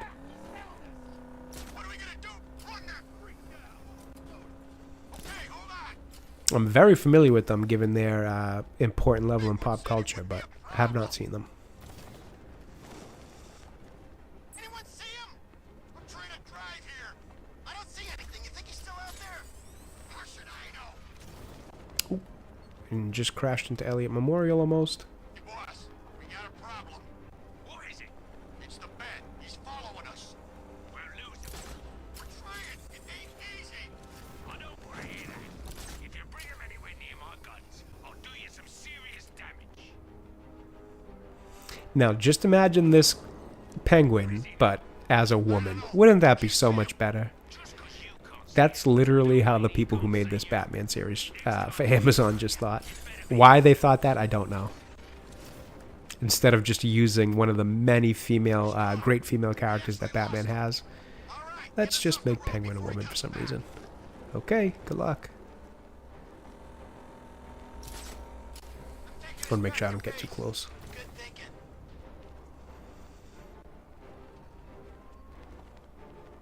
I knew we'd get out. Yes, Bill, I did watch a good chunk of the Titans TV series. I want to say I watched seasons 1 and 2 and a good part of 3, but then I kind of fell off a little bit.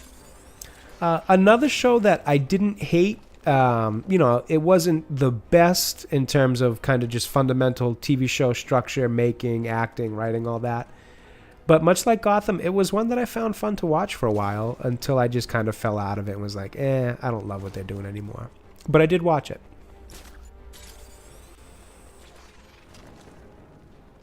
I watched up into like halfway of the Jason Todd working with Scarecrow season.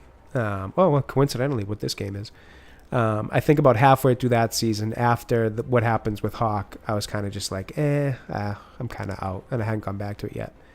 But I did, you know, I enjoyed watching the first season, and I even enjoyed a bit of, what was that other show that came out for HBO Max at the time? Doom Patrol. I watched a bit of Doom Patrol, too, and, you know, I didn't mind it. Thought it was fun, at the very least, for a bit. But then I kind of fell out of them. Did these guys just park in here? Okay, they did. I thought they were going under a tunnel or something. Using the Sionis Industries building as a front for one of his weapons caches. I'll take point. Age before beauty, Bruce. I'll keep my entrance understated, as always.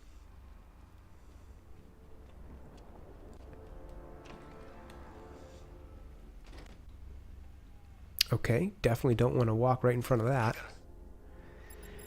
So I'm assuming we want to hack this, possibly bring the Batmobile around the front side here. Is that what we're going for? I need to stay within range of the remote control. The Birds of Prey series. Now, that is one I have not watched. That was from, what, like early 2000s or so? That was one I haven't watched, but I had heard, like, good, decent things about it. I thought people had liked it, at least. But no, I have not watched that one. Yeah, a very classic. That seems to be the case with all kind of these Batman-adjacent shows where, They just like want to tease Batman. They have him run past the screen. Even Teen Titans, well, I guess it was just Titans. Even Titans did that the first season before they brought in the guy from Game of Thrones to actually play Bruce Wayne, who was way too old of a casting. Way too old of a casting to play Bruce.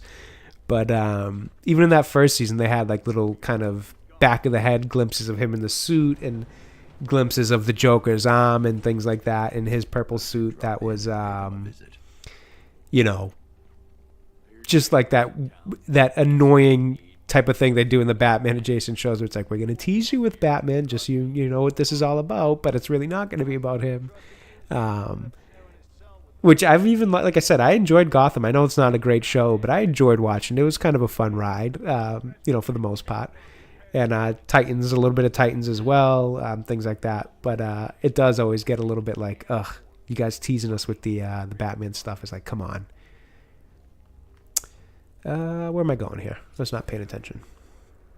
Am I supposed to go out and go up through the roof? I think I am. Let's see. Batman says, you are amazing. Keep it up. I appreciate that, Batman. I appreciate that. Feel free to sub, man. We're going to be doing a lot of, you know, if you want to, if you're interested in continuing watching my channel here, feel free to sub. We'll be doing a lot more of these Batman streams. We're going to do all the Batman games, I think, at this point, because I'm having way too much fun doing this, between playing and just having a ton of conversations about Batman. And then I'll always be doing movie reviews and things like that that you might find interesting, too. So feel free to drop a sub and stick around, my friend. You're always welcome.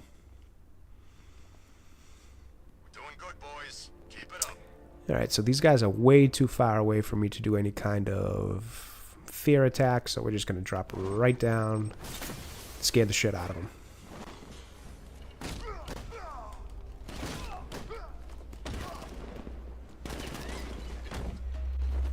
Any moment now, Nightwing, by the way, if you wanted to show up, that would be fantastic. There you go. Here he is. Now, whenever we get these type of missions, I do like to try to play as the secondary character, just because obviously we do a ton of Batman play. So it's always fun to be Nightwing. Plus, Nightwing is probably my favorite member of the Bat family, outside of Batman, obviously.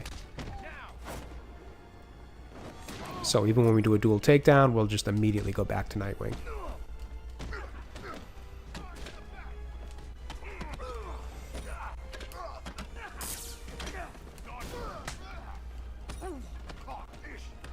Do another duel, and right back to Nightwing. Man, that Keaton suit really does look so good in this.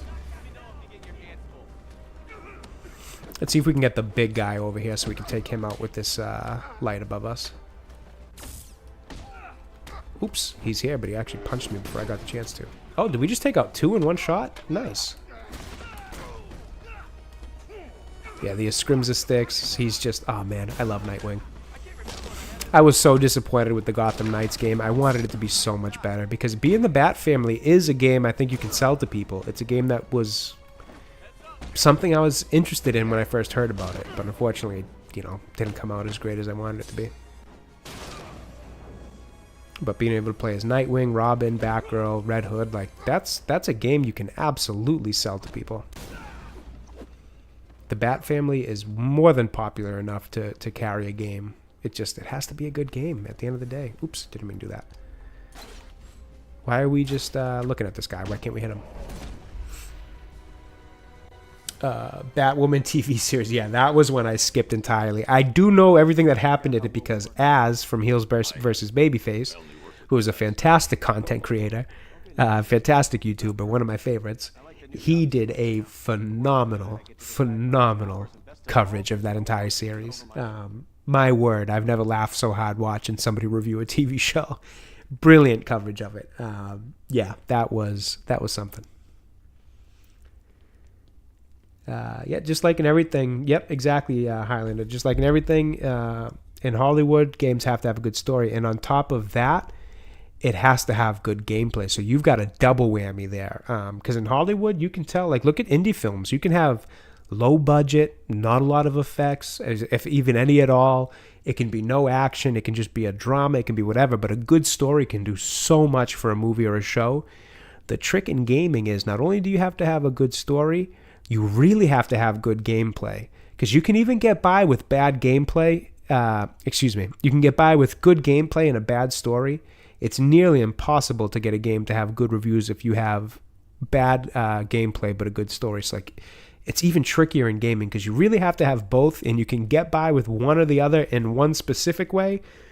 But if you don't even have the gameplay to back it up, no one's going to want to stick around in the game. So it's a double whammy when it comes to gaming. I mean, you really got to give it a good effort. And that game kind of lacked in story and it lacked in gameplay. It felt like such a hollow, soulless version of wanting to be an Arkham game. What was I looking for here? My explosive gel.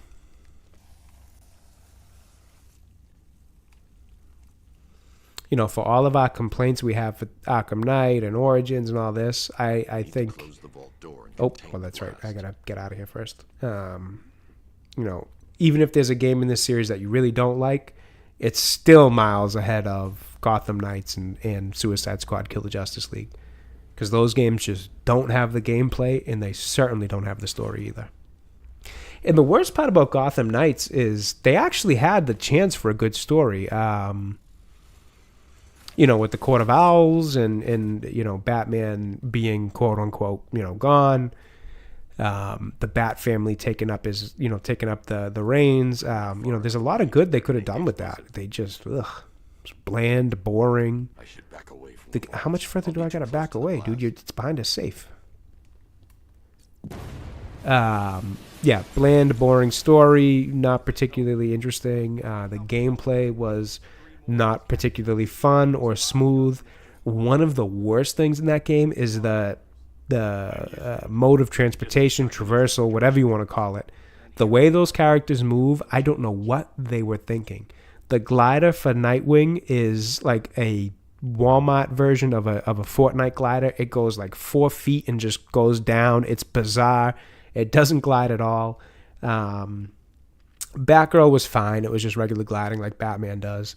If I recall, Red Hood had some bizarre like soul jump. I don't even know where the hell they got that from. It had something to do with the the Lazarus Pit. I guess some effect he got from it was this double jumping soul jump that I don't think he's ever had in any continuity of Red Hood's existence, at least as far as I can think. And Robin had this absolutely horrendous like teleportation system thing that I think worked off the Watchtower, if I'm correct. I don't even know what the hell it came from, but it was this horribly slow and clunky teleportation system that, like, it was literally easier or quicker for me to walk at this pace than to use his teleportation system. It was just a mess of a game.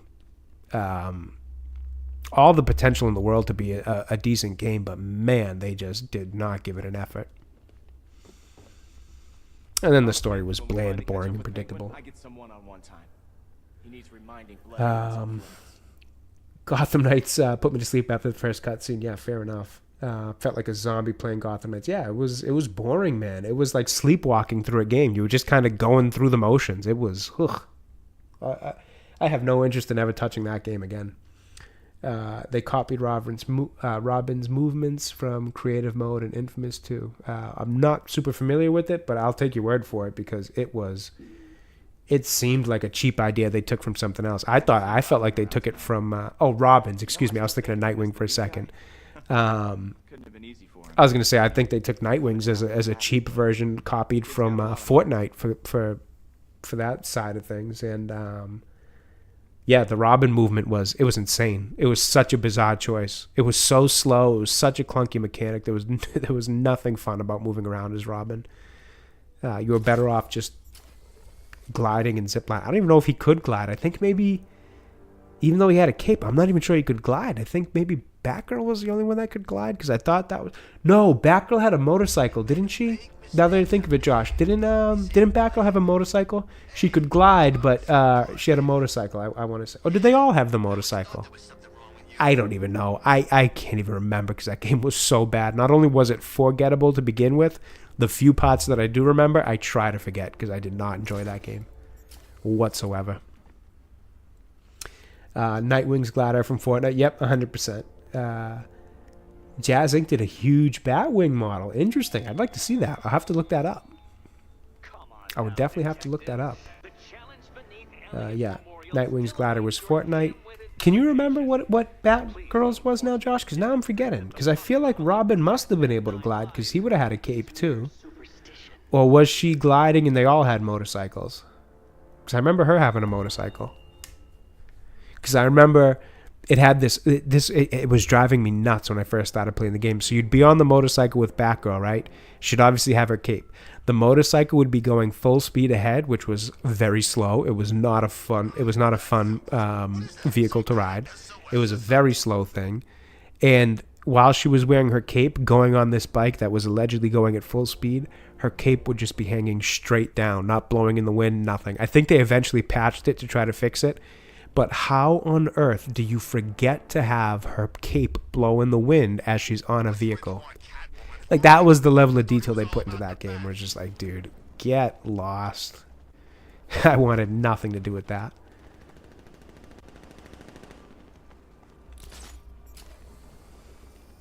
I actually finished that whole game, too. I don't know how I did. Batgirl. Okay, so she was a glider. Okay, that's right. Her mode of transportation or traversal, whatever, was gliding. It was a weaker glide than Batman's. She could not grapple boost. Yep. That's what I thought I remembered. Ugh.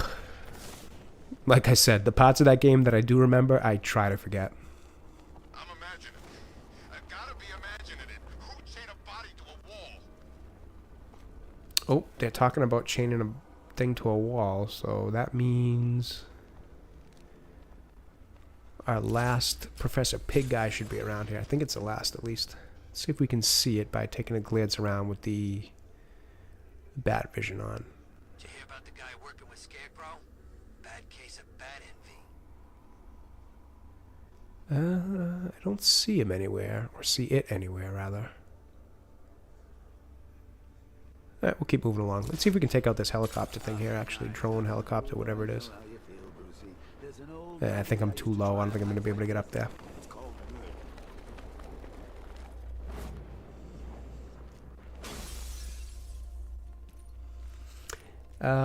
Natty says, who made this game you speak of? I actually dropped out of gaming for 13 years before picking it up again recently.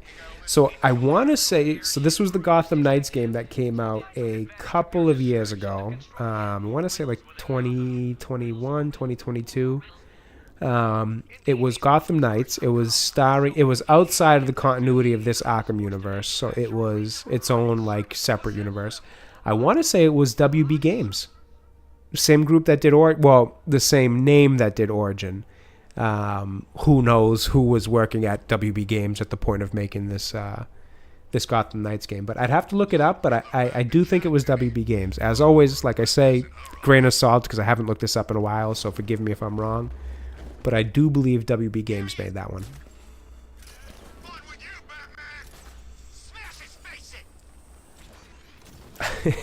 Hey, Ali. Glad to see you still here, man.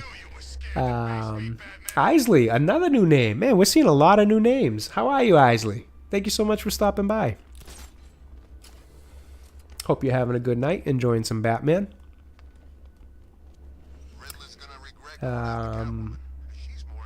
Batman Forever virtual work print. The edit features 10 minutes of new footage, including 7 deleted scenes. Interesting. With an alternate opening and ending and 10. Wow, no kidding. No kidding. Batman Forever. That is... I do this every time, and I did it yesterday too. Okay, so Batman Forever is Val Kilmer. Batman and Robin is George Clooney. Now, I always get it backwards, because I always want to say Batman and Robin was Val Kilmer's because it's the first time we see Robin. So I'm pretty sure I have it right this time, because yesterday, I've always mixed them up. Yesterday I mixed them up too, and somebody reminded me that I had them backwards again. So I believe that's the case, where Batman Forever is actually the Val Kilmer one. Who I don't think was a bad Batman. He was better than George Clooney, I'll tell you that. I didn't hate Val Kilmer's Batman. I don't love the Joel Schumacher's movies, but I didn't hate the Val Kilmer Batman.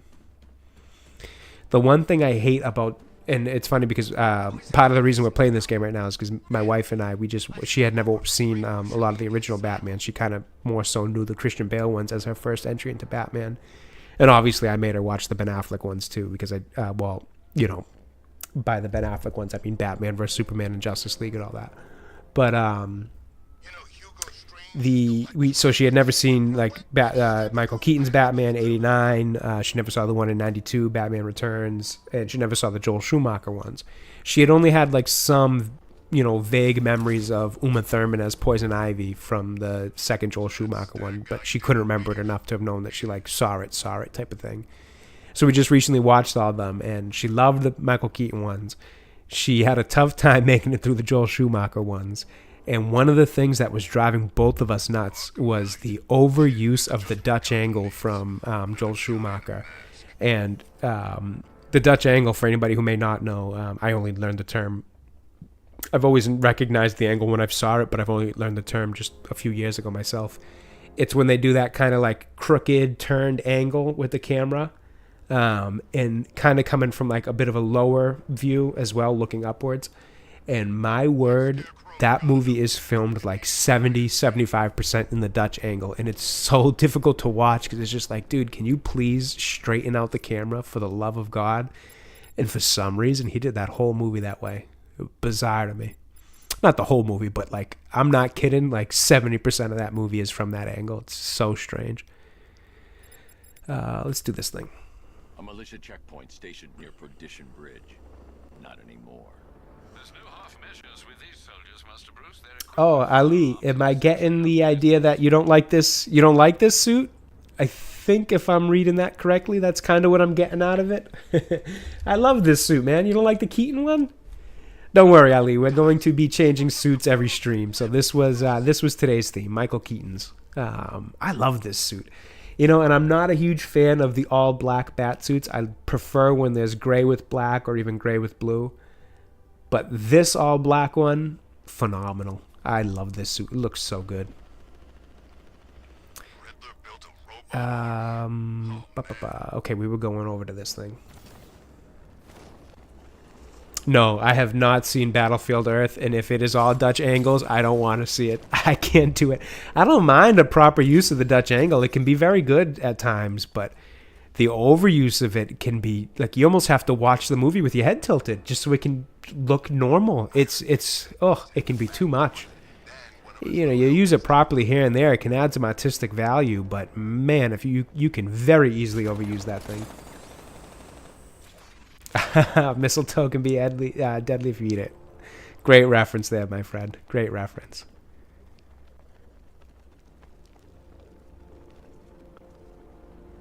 What's the next line? Soak in a kiss or something like that. Is that how it goes, if I recall? We should have got out with everyone else. Are you nuts? We got the whole city to ourselves. Yeah, great. Isley.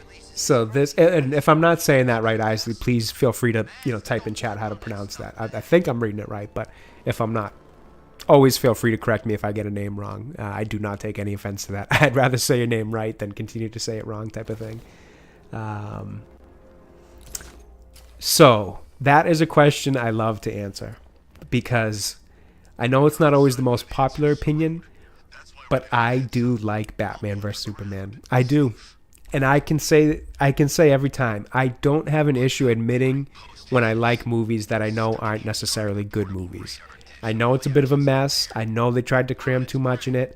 I know the Martha thing can be a little bit silly, but I still do like that movie. I enjoy it. I like the extended cut even better, to be honest with you, because I think the extended cut makes it a better movie. Yep, and there's Bill right on cue. Extended cut of BVS, yes. Theatrical one, no. And I think that's fair. Honestly, I can even get by watching the theatrical one. I'm going to be honest. I can. I know it's not great, but I can enjoy that movie. But I do believe that the extended cut is a better version of that movie, and it's a better movie in general. And I wish more people got to saw that one instead of seeing the theatrical cut and just kind of writing it off. But I enjoy Batman vs. Superman. I really do. I know. It's not always the most popular take. I know it's not a great movie, but I enjoy it. I think it's fun. I love the concept of it. I love how they approach that idea of, what if Superman? Because like Batman's perspective in that movie is like a reasonable one. Like, what if you take it in the sense of what if somebody like Superman did exist? It would be perfectly reasonable to be that concerned about the damage he could do, because it seems like he's doing the right thing, but any change in his temperament, any bad day, any day he decides to go off the rail, it's like he says, the guy could crush, I think he says something along the lines like he could crush us all if he wanted to. And I think that concept is so interesting to play around with. And I thought it was a cool way to put them at odds, but then get them to kind of eventually see that they need to be more of a team than be at odds. Now, was everything in that movie executed as well as it could have been? No. Did they need to have Doomsday and force the death of Superman storyline into that movie? Definitely not. They could have just left it at Batman vs. Superman and have them find a different way to kind of see the more of the similarities between each other than the differences. But I love that. I do really like that movie. I know. But here's the thing too, is I think people have to be able to be honest, and say, and admit that, it's not a great movie in terms, there are issues with it. Don't get me wrong, but you can enjoy it. You can still consider it a fun movie to watch and one that I like. I don't think every movie that we like in life has to be these perfect masterpieces. Hell, Jeremy from Geeks and Gamers always brings up this movie, and I kind of agree with them. X-Men Origins Wolverine. It's a bad movie. I hate what they did with Deadpool. It is not a good movie. But I'll be damned if that movie's on FX or something as I'm scrolling through TV, I'll stop and watch it for a bit because there's parts of it that are fun to watch. So I think it's, and for the record, I think the extended cut of Superman versus Batman versus Superman is considerably better than X-Men Wolverine Origins. I'm not trying to compare the two. But I do think it's important to be able to just admit, like, yeah, it might not be the greatest movie, but you know what? I do love that movie. I enjoy it. I do. I love the extended cut. I could watch that movie anytime. I was excited to show it to my wife. She enjoyed it. I like it. That's it. That's all I have to say. I do like it. Oh, and for the record, big fan of Ben Affleck's Batman. I wish we saw more of it. I know his movies that he was in wasn't great, but man, his version of Batman had so much potential. The action scenes from him are like straight out of these games. But yeah, so I hope that answers the question, Isley. I do enjoy that movie quite a bit, especially the extended cut. I would even say, like, definitely go for the extended cut every time. Like, I don't have a need to watch the theatrical cut ever again. I prefer to just watch the extended cut. Is Lex Luthor annoying in that movie? Yep. Was the casting bad? Yep. Is there a lot of stuff they tried to cram in there that made it a mess? Yep. But do I enjoy it? Hell yeah.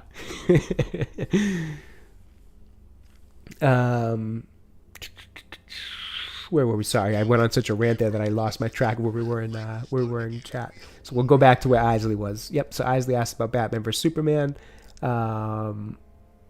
But yep, a kiss can be even deadlier if you mean it. Yep, both Highlander and Josh got that one. I knew I was close to it.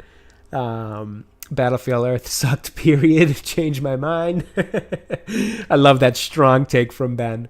Natty says, I like the Schumacher Batmans, not because they're good. Exactly, and that's it, Natty. We can like things. They don't have to always be good. Sometimes they're just nostalgic. They bring it back to a point where they're just fun to watch. And to be honest, watching Jim Carrey and Tommy Lee Jones play those roles is fun. Val Kilmer is a decent little Batman. I always say little. I don't mean to demean it in that sense, but he's a decent Batman and decent Bruce Wayne. Is it Nicole Kidman in that one, right? Yeah, Nicole Kidman's in that one. It's fun. It's campy. It's fun to watch. Is it great? No, but it's fun to watch. I don't disagree there. We see Daddy says bend over, yes, but she loves it. Bill, says the extended cut of BVS, 100%. Natty says, yes, I'm not the only one. Absolutely you're not. Superman comes off as not as much of an asshole in the extended cut. Agree. Bill says, Cavill has been done dirty, man, because we have this. Yeah, that's a rant for another stream, man. I could go all day on that. I'm a huge Henry Cavill fan. I think the guy is incredibly likable. I think he's one of the most down-to-earth, from what we can tell at least, of course. Who knows behind closed doors, but I think he's one of the most down-to-earth celebrities that you'll find in Hollywood. I think he's a true nerd, and you can see it with his passion for some of his interviews when people ask him about some of his nerdy hobbies. The way the guy's eyes just light up and start going is exactly how I look now when you guys ask me questions, and I'm like just when Isley just asked that question, you could see my facial expression change completely because I'm like so happy to talk about how much I like that. And you can see that in Cavill when he talks about Warhammer, when he talks about his love for Geralt, for Superman. Just a nerd's nerd, a guy's guy, a humble human's humble human. In all sense of the matter, I think he just seems like one of the best people to be in Hollywood right now. On top of that, I thought he was perfect for the role of Superman. So the way that that's all gone down with him, especially with that, we're going to bring him back for that stupid Black Adam movie that wasn't very good. But we're going to bring him back to get asses in seats, and we're going to make you think he's going to be back as Superman. And then they did him so dirty by firing him to go with this new Supes, and nothing against the new guy, but when you want to talk about shoes to fill, I know I actually really like Man of Steel, to be honest with you. I like that take of it. I know it's not the cheery, beacon of hope that Superman is, but I feel like if the movies progressed, they would have eventually got him to that. But I liked that different take on it in Man of Steel. But he didn't get a fair shake in the rest of the stuff he was in, so it would have been nice to see how that could have progressed, or just to put him in a more traditional Superman role, like a Chris Reeves movie where he is that beacon of hope and that awkward, bumbling Clark Kent, but when he's Superman, he's just like, perfect. It was just such a shame how that all went down for him. Talk about a perfect casting. Talk about a guy that nerds love, that women I'm sure all love, that your normal person is a fan of. It was interesting to me because I thought I thought being in this realm of, chatting with all you guys for all these years and being in the nerd-rotic chats and heel versus babyface and all these guys, we've all always appreciated Henry Cavill. But my friends are all, and I don't mean this in a bad way, but my friends are all kind of more normies when it comes to this stuff. So I didn't expect, so when they kind of heard stuff about Henry Cavill, I didn't expect them to have the same reaction us nerds do. But even my normie friends, and again, I say that with all the respect in the world because they're just a little too busy to be as obsessed with Batman and Superman and things like this like I am. But even all my normie friends, they love Henry Cavill. And I'm like, damn, I didn't realize he was this popular for everybody. So just, like I said, this is a whole rant I could do on a whole nother stream. What just a tragedy in terms of a career stuff that went down with Henry Cavill. I wish that could have continued. Sorry, let me catch up on chat real quick and we'll get moving in the game here. Ben says he enjoyed Howard the Duck. I've actually never seen it in its entirety. I watched the bits and pieces as a kid, but never seen it in its entirety. MF, Best Catwoman. Michael Keaton, mediocre Batman. MF. Oh, Michelle Pfeiffer. I was confused for a sec. I think Pfeiffer actually starts with a P. That's why I was just confused. I'm like, who the hell is MF? Michelle Pfeiffer, great Catwoman. I thought Anne Hathaway was fine, and I thought, God, what is the woman's name who just played it in the Robert Pattinson one? Jeez, her name is totally slipping my mind. Zoe Kravitz, right? Zoe, I think. And I thought she was a good Selena as well. But yeah, Michelle Pfeiffer's definitely the best. Heath Ledger, best Joker. Yep, agree there. Waterworld, grossly underrated. Never seen it, actually. You did see more Batfleck in... Yeah, we got a little glimpse of him in that Suicide Squad movie, and then a little bit more in the Flash movie recently, all that. Jack Nicholson, mediocre Joker. That is an interesting take. I actually really like his Joker. I like his Joker a lot. That's an interesting take, Josh. I love a good interesting take. It always creates good conversation. Ali wants me to do a Riddler mission. All right, let's see what we have for a Riddler mission. We'll get that queued up as I finish reading up chat here. This is a race. All right, we'll see about it. We'll do this one for Ali here. Where was I? The Batman is overrated. See, I feel like it's properly rated, Josh, because I feel like it was a bit mixed. Some people really liked it, some people thought it was fine, and some people didn't like it. So I found the reaction to be fairly mixed. So I kind of have it as more of a properly rated kind of area. Affleck's best role was the accountant. Never seen that Highlander, but always wanted to. Look good. Bruce Wayne is supposed to be... Yes, this is actually something I talked about yesterday, Josh, was the... I didn't love Pattinson's Bruce Wayne. It was a little too just brooding for me. However, I do think that was more of the direction of the movie and what they wanted out of him than his acting choice. So I do expect that changes in the next movie.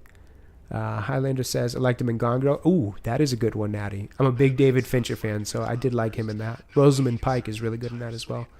Has the Blu-ray of Waterworld. I've never seen that. I'll have to check that out. Highlander says, so did his wife. I'm assuming that's to Ben Affleck and Gone Girl. It follows up with a hell yeah. I gotta imagine that's for Waterworld. Not Geely. Absolutely. Geely was a terrible movie. Spanglish. I didn't hate Spanglish Bend Over. I thought that was... I like when Adam Sandler does a more dramatic role. Highlander says he gets me teary every eye at the end of Armageddon. Fair enough.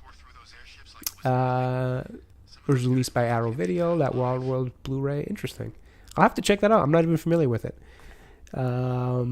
Natty has 3 different copies around there. Wow. Okay, so this sounds like it's a good movie. I gotta watch. Josh says, "Sí, por favor." I'm not sure what that's reference to, but fair enough. Don't have all the same special features. Okay. Arrow Video. Zoe Kravitz. Yep, that was the answer, Highlander. I thought so. Go see Howard the Duck. Jeffrey Jones is the best part. How have you not seen Waterworld? Yeah, I don't know. I'm gonna be honest with you. It doesn't even ring a bell. I don't even think I've heard of it. Plus, we saw Affleck in the Snyder Cut. Yep, we did. Yeah, we did see more of them. But what I really wanted to see, Bill, was that movie that they were intending to do with him and Deathstroke. I think that would have been fantastic, especially if Ben Affleck directed it, because Ben Affleck can write and direct, man. He can write and direct, and he can act. He's. I know sometimes he gets memed a little bit, but he can write, he can direct, and he can act. So I really would have liked to have seen that. Jones is an underappreciated actor. You don't think King of Thieves is the bodyguard. No habla inglés. Natty, if it was honest, would be Robin the Prince of Thieves. I like Batman movies being dark. Okay, I think we're all cut up now. Yes, I also like the darker tone in Batman movies. I agree, Natty. I mean, sorry, Isley. Getting confused. I agree with that. I do like a darker tone when it comes to just Gotham and Batman. But I do still think it's important that the Bruce Wayne side of it is that kind of, I always say it, for lack of a better way to put it, the Tony Stark way of saying billionaire, playboy, philanthropist type thing. Waterworld is underrated. Not exactly a good film, but it does have cost. Oh, interesting. I'll have to check it out. It really isn't even ringing a bell. I'm not sure if I've ever heard of it before. Oh, did I pick? I thought I picked... Oh, no, this must be Elliott Hospital. I was going to say, I could have sworn I picked a Riddler mission. All right, I think we're up for a Riddler race here. And just for the record, Ali, I am not a fan of these Riddler races, so I'm doing this one just because you asked. Let's see. How do we get over to it?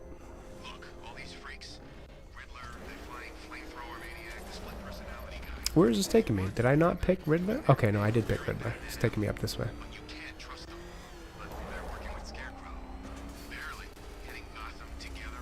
The Crushinator.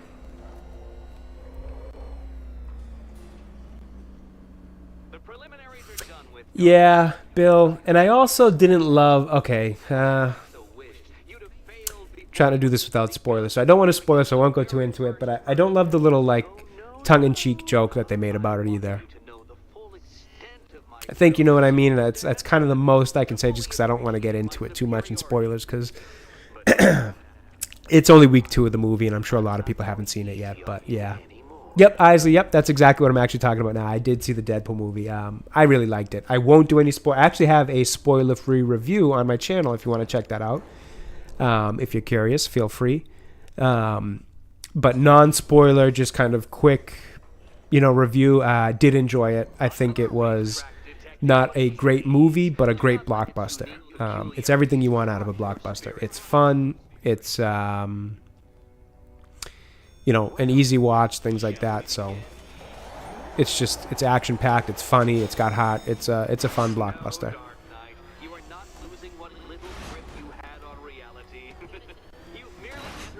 Oh, we are off to a rough start here. Oh, God, I remember this one. I hate this one.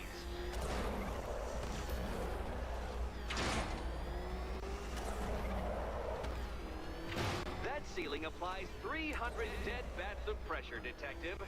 I invented the measurement myself.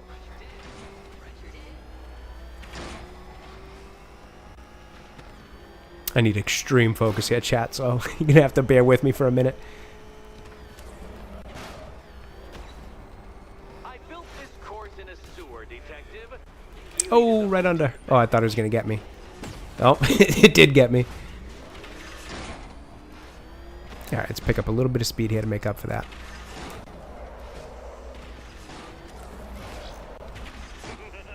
Onward, All right, that's one lap. or does the Dark Knight require a pit stop?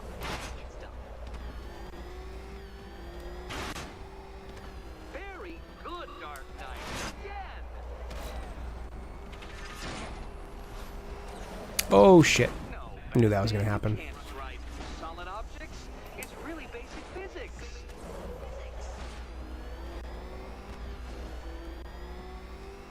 Is it a car? Is it a tank? Is it a... Who cares? Soon it'll be scrap.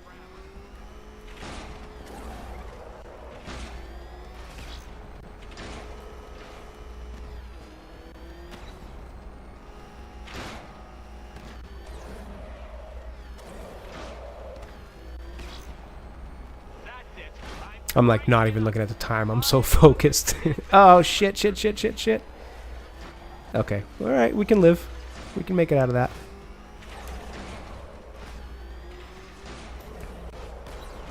Oh, shit. Just in the edge of it. That thing might actually be as thick as your skull. And I did not pick up the pattern there. That's several tons of metal slamming down upon There we go. you, Dark Knight. You may wish All right, to one more. avoid it. Let's see if we can do it. Oops, bad start because I was looking at the lap counter. Get ready for the final lap.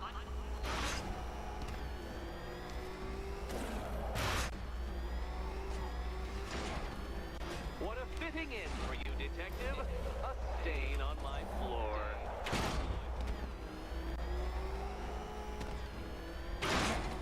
Oops. I can see it, Detective. You're miscalculating corners, swerving through straights. Oh, come on. Make that edge. What happens when an unstoppable force meets an unredeemable idiot?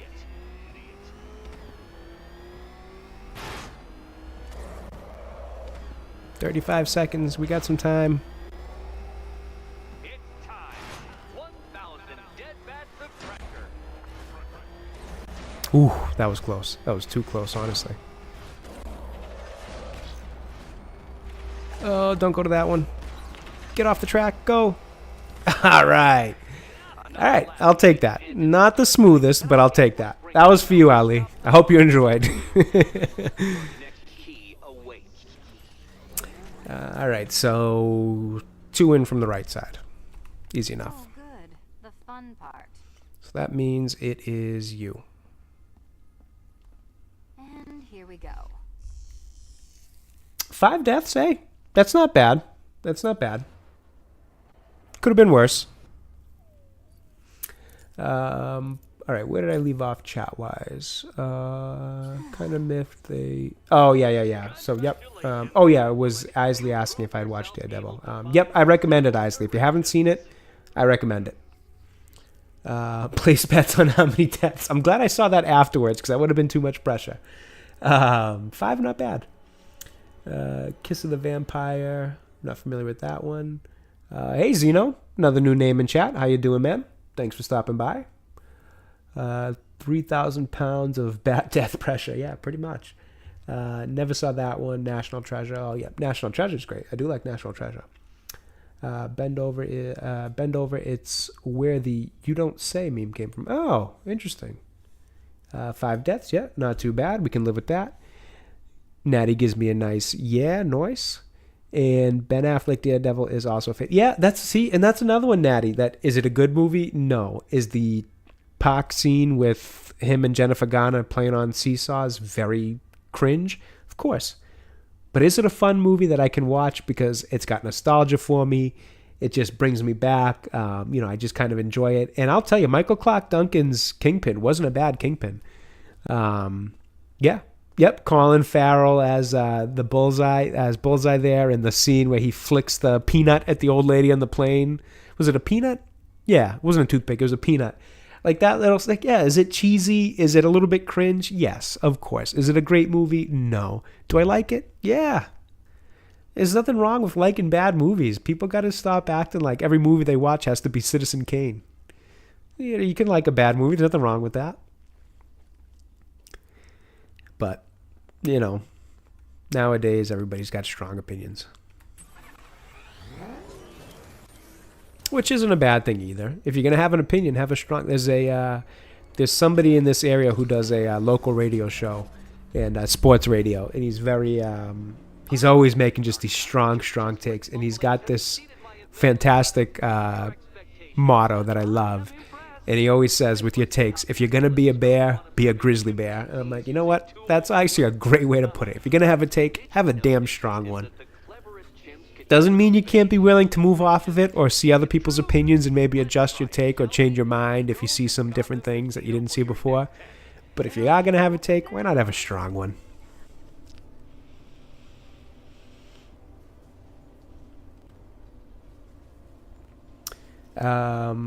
Bill says, avoid the National Treasure TV series. Awful. Yeah, isn't it canceled, I thought? So should be easy to avoid, to be honest with you. I'm pretty sure it got canceled. I could be wrong, but I could have sworn it did. Natty says, Ali says, I'm assuming you want me to do a Two-Face mission next, Ali. All right. We'll let Ali dictate some of the missions here. Why not? We want to do some side missions anyways. Natty says, oh man, that Kingpin was amazing. Yes, Michael Clark Duncan's. Yep. Sure, he didn't look like Kingpin from the comics, but he kept...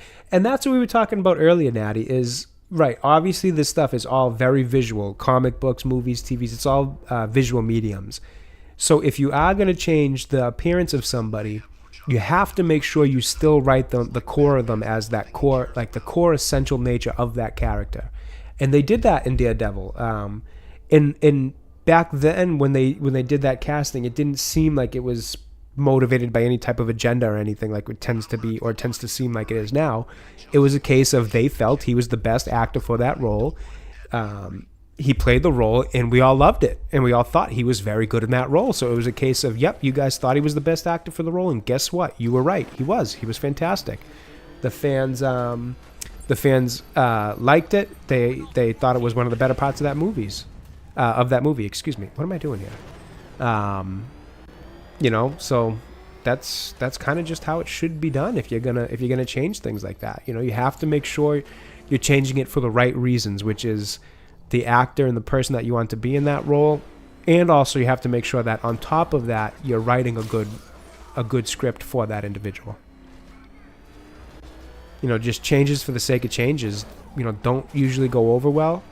And especially when whatever it is that you changed leads to somebody taking a role where, the character wasn't written well either, so they almost have no chance at success. So you kind of even set up these actors that you put into these positions when you do that. Oh, give me 1 second, chat. I actually just got to check my phone real quick. Give me 1 second here. It's Batman. Put your foot down. Smash him. Sorry, had to answer a text there. Oh, this guy just snuck up on me while I was texting. You're gonna pay for that, buddy. You and your friend.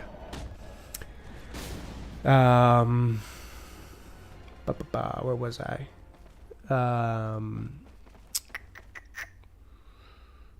Red with Bruce Willis. Yeah, those are fun movies.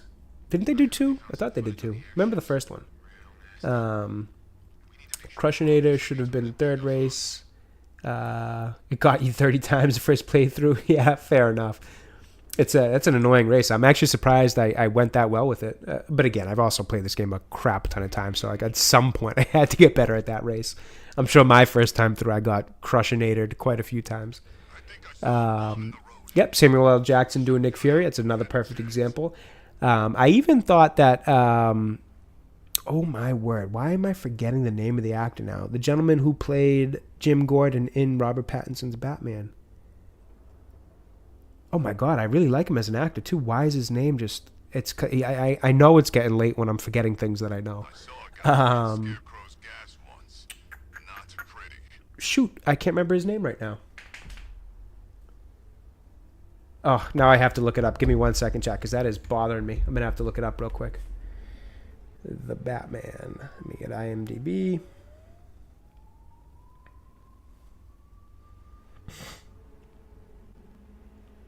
The Batman. Poison Ivy's in town. Really? I still owe her for brainwashing me in the asylum. It was Jeffrey Wright. Oh, okay. I knew that. Yep, Jeffrey Wright. I thought he was a pretty good Jim Gordon, to be honest with you. Selena Kyle. I thought Zoe Kravitz was a good Selena Kyle. Like, there are times that you do that when you make these, you know, appearance changes, that as long as you're still capturing the core of the character and writing a good character with a good story, it can work. It's the times where they don't do that and they do it for this cheap kind of, like, you know, trying to get rage reactions from people or, you know, things like that, that it's like, it's not going to work. And when it backfires for you, you're on your own. Don't be surprised when fans don't take well to it. And, but typically when the fans don't take well, they just call the fans a bunch of names and all that. Meanwhile, it's like, they'll sit there and tell you like, no, we've been fine with things like this in the past. We like female characters. We like these different characters. It's just that this isn't a well-written character. But they don't like to, you know, take that into consideration. They like to just call fans names.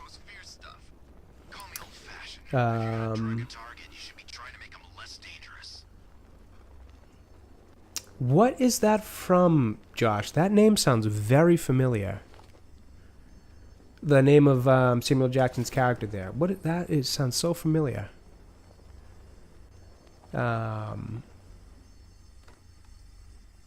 Who was it? Sorry, reading through here. Yes, so it was Nick Fury. We read that one. Or Hugh Jackman for Wolverine. Yep. The Nolan Catwoman actress was okay. Halle Berry. Yeah, the Halle Berry one is bad. It's like not even. You know, Selena Kyle. I don't think in terms of Catwoman. I think that's some weird, bizarre story they chose to do with the Halle Berry one. Michelle Pfeiffer was the best. Absolutely. Yes, Eartha Kitt. Yep, also great. What was I going to say? Yeah, the Nolan actress was Anne Hathaway, and I thought she was fine. You know, not super memorable, but she was fine. There is a Christian. Natty says, there's a Christian Bale and Hugh Jackman film that's really good. The Prestige. Yes, Bowie plays Tesla. Yes, that is actually one of my favorite movies of all time, Natty. I have that on our list of movies for Stasis Geek, Sandy Q, and myself for our film club discussions.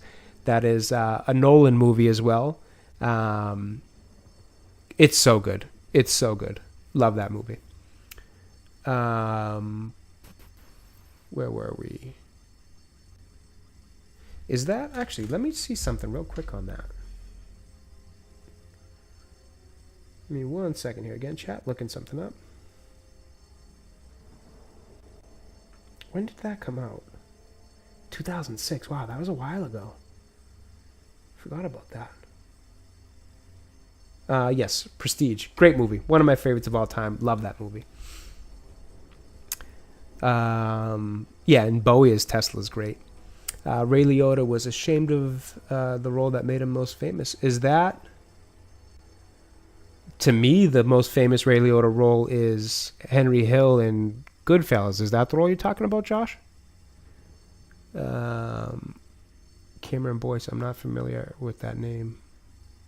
That's sad, though, that he passed away that young. I'm not familiar with that name, though. Glad you've seen... Yeah. I absolutely love The Prestige. I can't wait till it comes up on our list of movies just so I can rewatch it again. I might have to watch it again anyways, just because there's like 276 movies on that, and we only have 3 of them picked, so there's like 273 left, so who knows when that one comes back up. All right, Ali, we're going to take care of the Two-Face mission here. Oh, man, I can't get enough of that suit. Looks so good.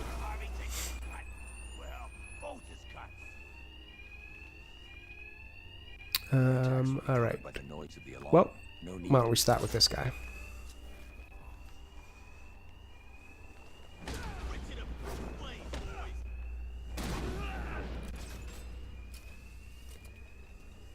Man down. Don't let him stop us. Yeah, these are the times, I think Josh pointed this out earlier, where the drop attack annoys the hell out of me. Like, I'm pressing the button right now, and there's no reason I shouldn't be able to drop attack him. Like, none at all. So sometimes the drop attack really does get annoying here. Give me 1 second, chat. I just want to take out these 10 guys real quick, and then I'll read those. Just because this is kind of a time-based one, and I don't want them to get a bunch of money. It wouldn't be very Batman of me. Oh, you know what? I forgot that I could manipulate the, what do you call it here? These things. Escalators. Jeez. Yeah, it's getting late here, chat. I'm forgetting basic words like escalators. Alright, let's see. Grab him. That's 3. Really? This guy just saw me? Oh, alright. Well, that gives me a chance to read chat. That was very sloppy. I have to focus. Before we restart that, we'll get back. So Natty said, might rewatch it. Yep, absolutely. We should do a Cage month or something. I don't know how often the movie club meets. We're trying to do weekly as much as possible. Weekly or bi-weekly. Isley asks, what Batman movie do I not like? That is a good question.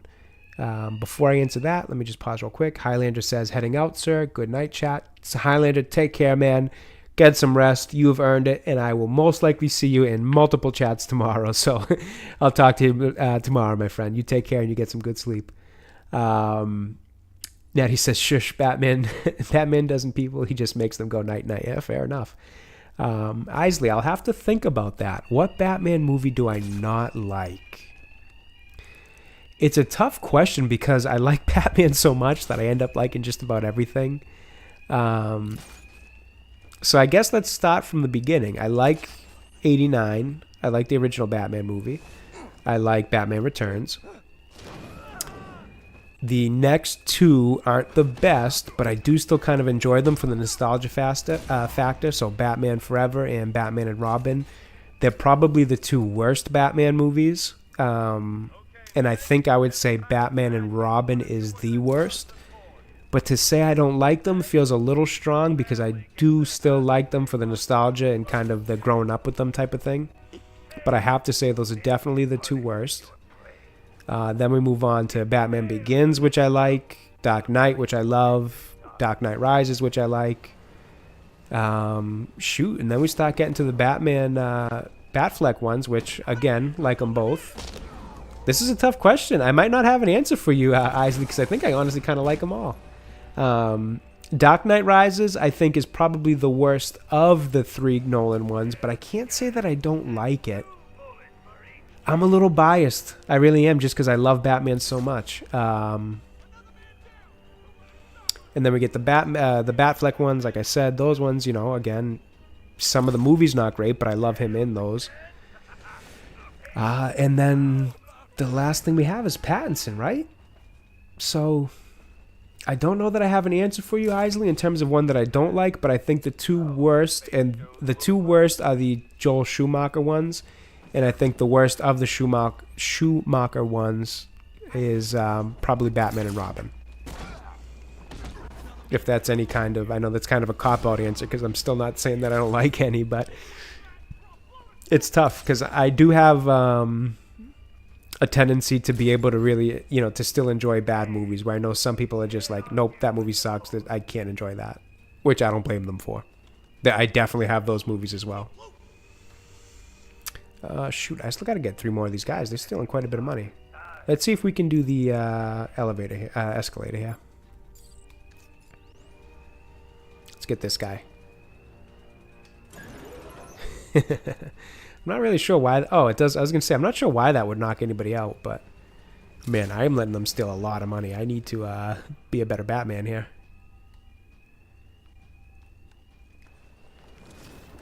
Oop, that didn't work out the way I wanted it to. Okay, this still isn't working out the way I wanted it to.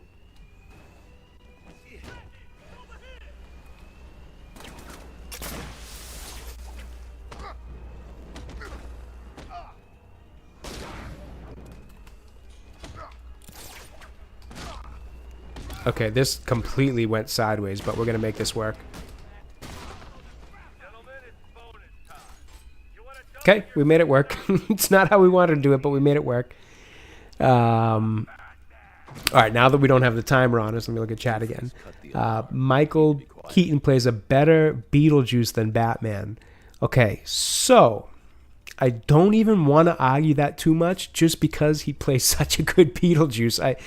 I don't even know that you know what I mean? It's kind of one of those things where, like, I'm not even sure that that's you know, too much of a criticism of his Batman, to be honest with you, because he plays such a damn good Beetlejuice.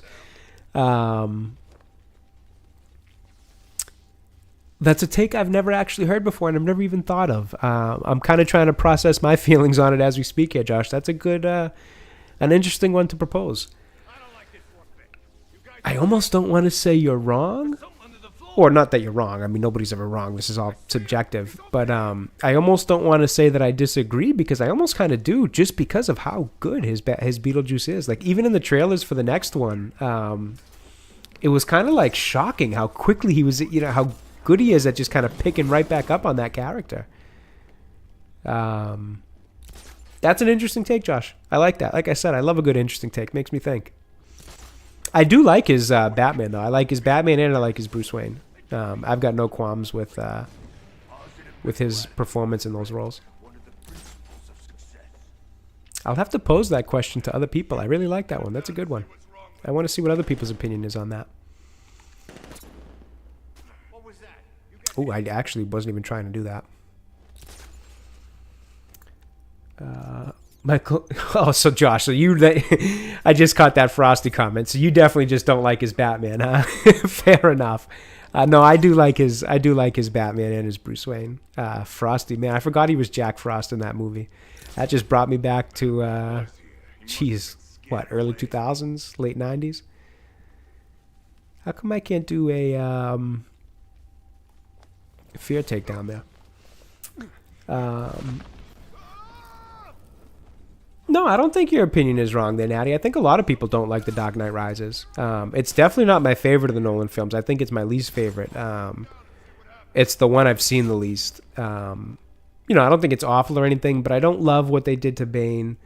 I appreciate what they tried to do with Bane, but to me, Bane was the wrong character to pick in that, just because if you want to keep it grounded like Nolan does, you probably shouldn't have bothered picking Bane, because he's just not a grounded character. You could have done Penguin. You could have done somebody who doesn't have superpowers, if that makes... I'm sure that does make sense. It probably would have been a better way to go about that. Oh, do I need to charge the fear? I didn't realize that. I thought it was just something I got when I approached people, if I still had the drop on them. Sorry, give me 1 second here. So where were we? Oh, shit. Don't lose the mission because you're not paying attention. All right, let me just finish this really quick, get through these guys, because now we're just kind of sitting in the bank while they're walking around. And then I will read chat again. So we have 5 left. 4 of them are up there. No, 1, 2, 3, 4, 5. All 5 of them are up there. Let's get back up top here.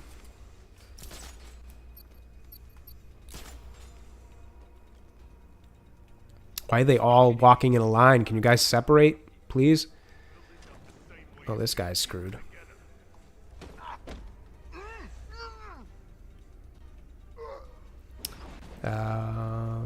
Alright, let's get back up here. I don't want to go to that one. Can't go to that one, so I guess we'll swap around here for a second. These guys about to go on the escalator? Please go on the escalator. Can we get 2 of you on at once? No? Alright, we'll take the one.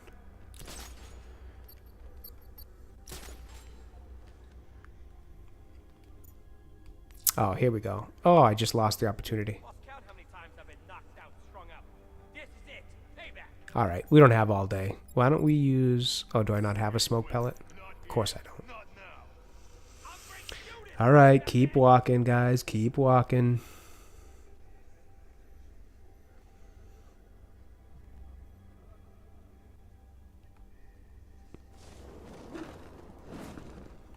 Oh, shit. This guy just looked at the wrong time.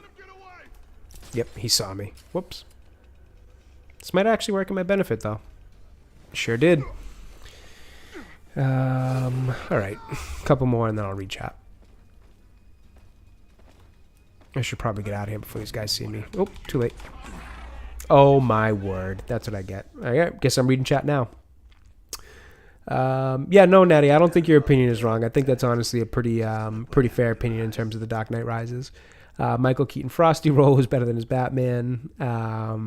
Batman Forever is... Batman is Forever, yeah. Gone now with Kevin Conroy, the only Batman. Yeah, he's my favorite. Oh, and then right on cue, Isley asks, what is my favorite Batman movie suit? Ben Affleck's. That's actually an easier answer for me. Ben Affleck's and Batman vs. Superman. That's my favorite one. I love that they went back to the gray with black. I don't love the all-black suits. Feels like kind of Matrix-y. I do love this Keaton one, but I obviously don't like the bat nipple suits from the Joel Schumacher ones. And then I didn't love the... I probably have so many level up points. I haven't leveled up in forever. We'll do that after this. Actually, we'll do it after this. I don't love the Joel Schumacher suits. I think they look ridiculous with the bat nipples. Trying to think. Christian Bale's is fine, but the black just gets the all black gets a little boring. So for me, it is, and I don't like Robert Pattinson's. It looks like Gotham by Gaslight, which I'm not a huge fan of. I don't like the collar on it. I don't like the stitches on the helmet or the seams on the helmet. I mean, the cowl. It's just not for me. So I don't really like Robert. I don't like the gauntlets, the little like metal things on the gauntlets. I'm just not a huge fan of Robert Pattinson's suit.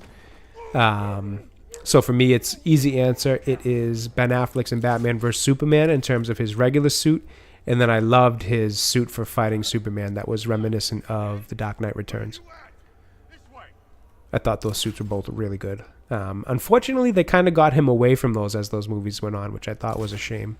They kind of just kept giving him like different suits, which, I get they wanted their Batman to have all these different suits, but it just would have been better for me if they kept, those main two. I really like those, especially the main one itself, which is actually one we will be using in this game because it is in this game. Bill asks, what about Keaton's Vulture? Yeah, I thought he was good as Vulture. I thought it was interesting. I love that scene with him and Tom Holland in the car. I thought that was really, the intimidation he gives off in that scene was really good. And Tom Holland did some good acting in that as well. That kind of like we each know who each other is type of thing, but we're not saying it. And he's threatening Tom, and Tom's kind of like, holy shit, this girl that I'm crushing on, her dad's the guy that's been trying to kill me type of thing. So I thought that was a really fun scene. Not fun scene.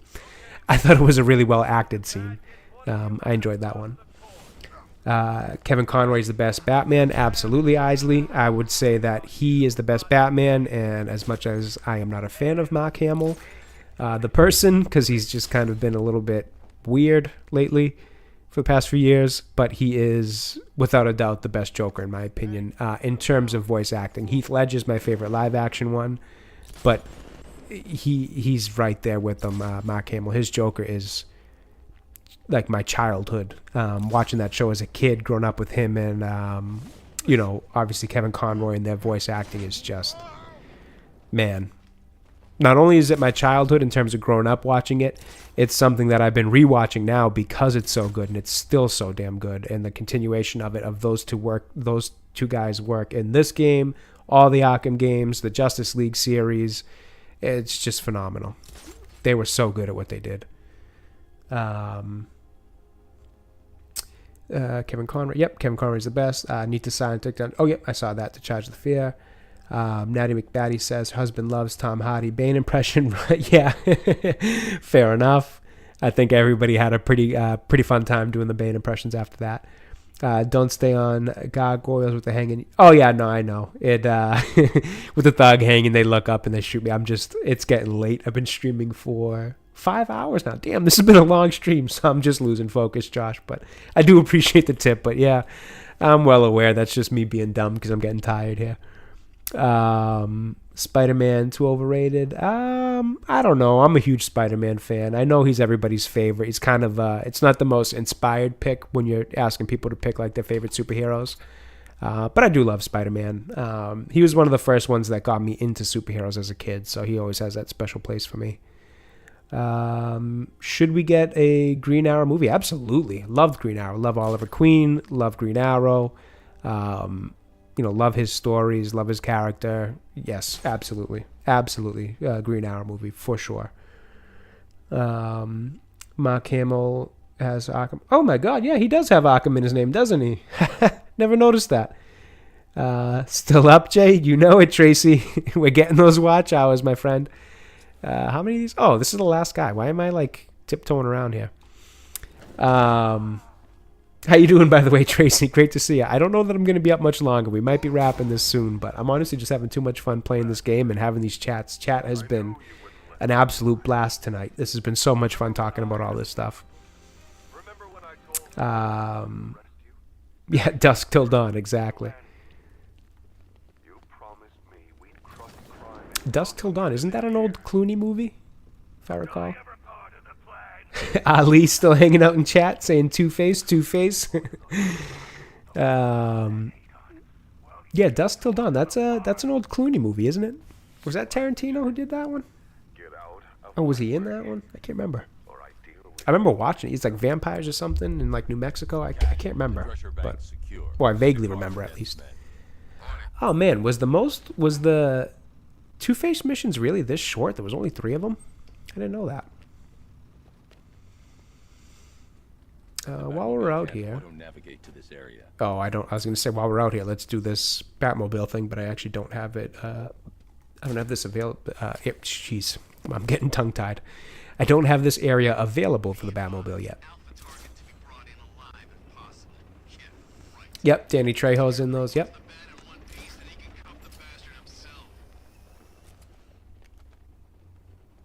Oh, nice, Tracy. Yeah, I'm getting sleepy too. I do have to be up once again very early tomorrow, but the plus side is I have a half day tomorrow, so I'm only at work for a little bit of time, and then coming home to relax a little bit and get ready for GTA Fridays. So that's one of the other reasons why I'm doing back-to-back late night streams, and I should call it soon because, as you can tell, I'm losing the ability to speak clearly. I'm getting tongue-tied on simple sentences. Oh, I did not mean to open this. AI challenges. We're not doing AI challenges right now. I can't even get the right menu open. That's it. Just took, okay. So there's 4 options on the D-pad to bring up the menu I wanted. I hit every single one I didn't want to before I finally got to the right one. So yep, we are reaching the tired point of the night.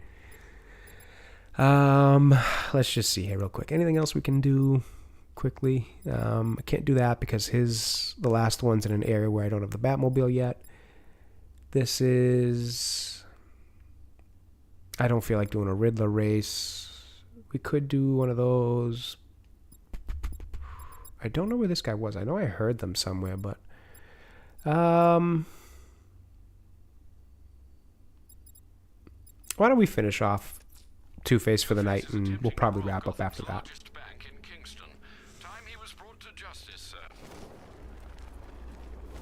Oh my god, I'm even getting the gliding buttons wrong now. That's it, chat. We are reaching the tired point. Well, we might as well do this while I'm standing here.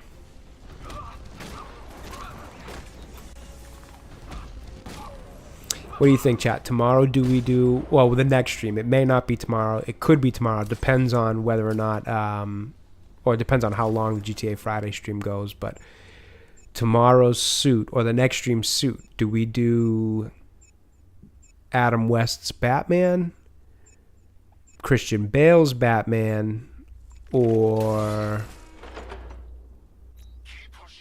possibly... Hold on a second. Is my stream messed up here?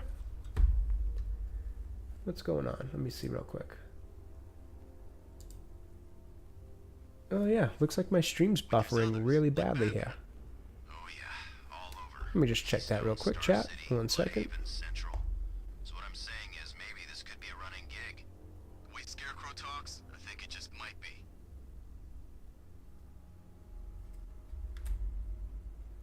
Okay. I think it's okay here. It just looks like it's my YouTube Studio app is not behaving properly at the moment. Okay. All right. We will be wrapping it up very shortly then, because it looks like even my internet is giving me some issues now. It's basically telling me, dude, it's time to go to bed. Yeah, so, yeah, no, Natty, I think that might be an internet issue I'm having here. Either that or it's a YouTube issue, something. I think it might be just the universe telling me it's time for bed. But yeah, do we do, for the next stream, maybe we actually will pause off going on to the, okay, is it back, Bill?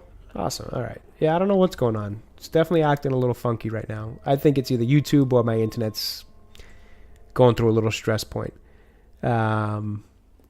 Ali really wants me to finish this Two-Face mission. All right, so let's see if we can make it there with internet. I can't be sure that we're gonna. If the stream starts dropping again, you guys just let me know, and I'll probably just wrap it up really quickly. We will try to get through this Two-Face one if we can, and then we'll call it a night. But yeah, so the options are Adam West Batman, 70s Batman if they have it. I can't remember if they do. Christian Bale or Ben Affleck's. We'll end up going through all of them anyways, but we'll let's let Natty decide. Natty, you've been here for every stream, so why don't you decide for the next one?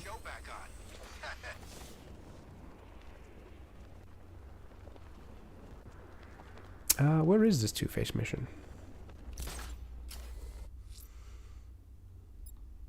Oh, and I'm continuing to press the wrong buttons looking for missions. Two-Face. Let's mark it off. There it is. Gotham's largest bank in Kingston. Time he was brought to justice, sir.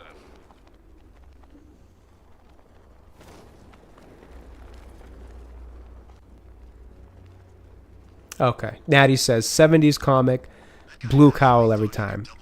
I will check once I wrap up the stream to make sure they have that one. Because I remember they had it in Arkham City. I don't remember if it made its way to this one. So if it isn't, do you have a backup choice, Natty? I feel like it might be, but I'm a little bit concerned that it might not be. If it is, that is the go-to for our next stream, though.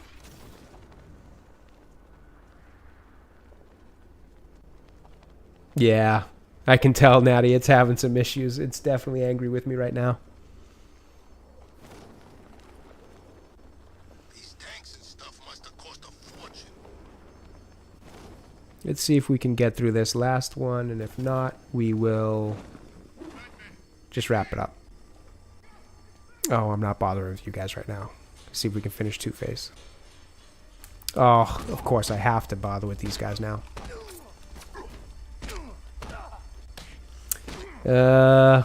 Ali, we might be out of luck, my friend. We might have to pick this one up on the next stream because it is really acting up right now.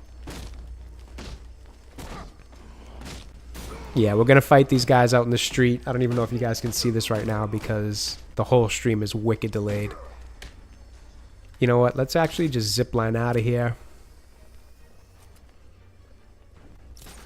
All right.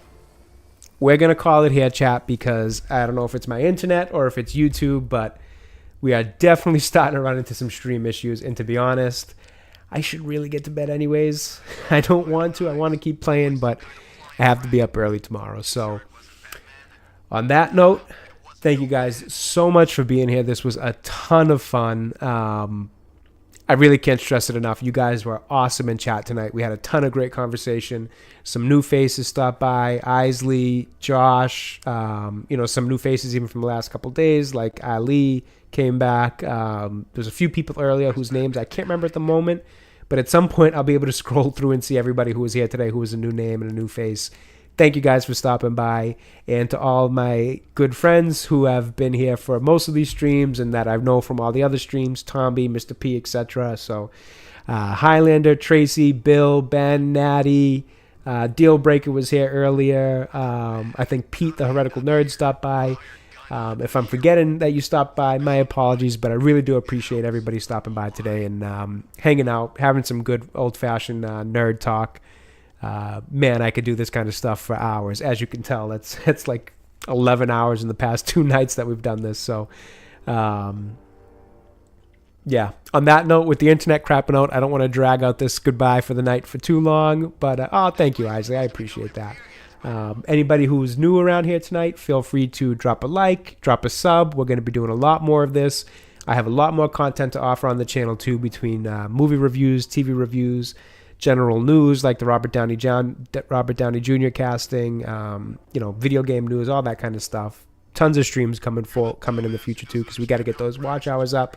So, on that note, thank you all. You guys are all awesome. Had a blast tonight. And we will do this again very soon. If not tomorrow night, we're definitely doing it Saturday. So take care, everybody. You have a great night.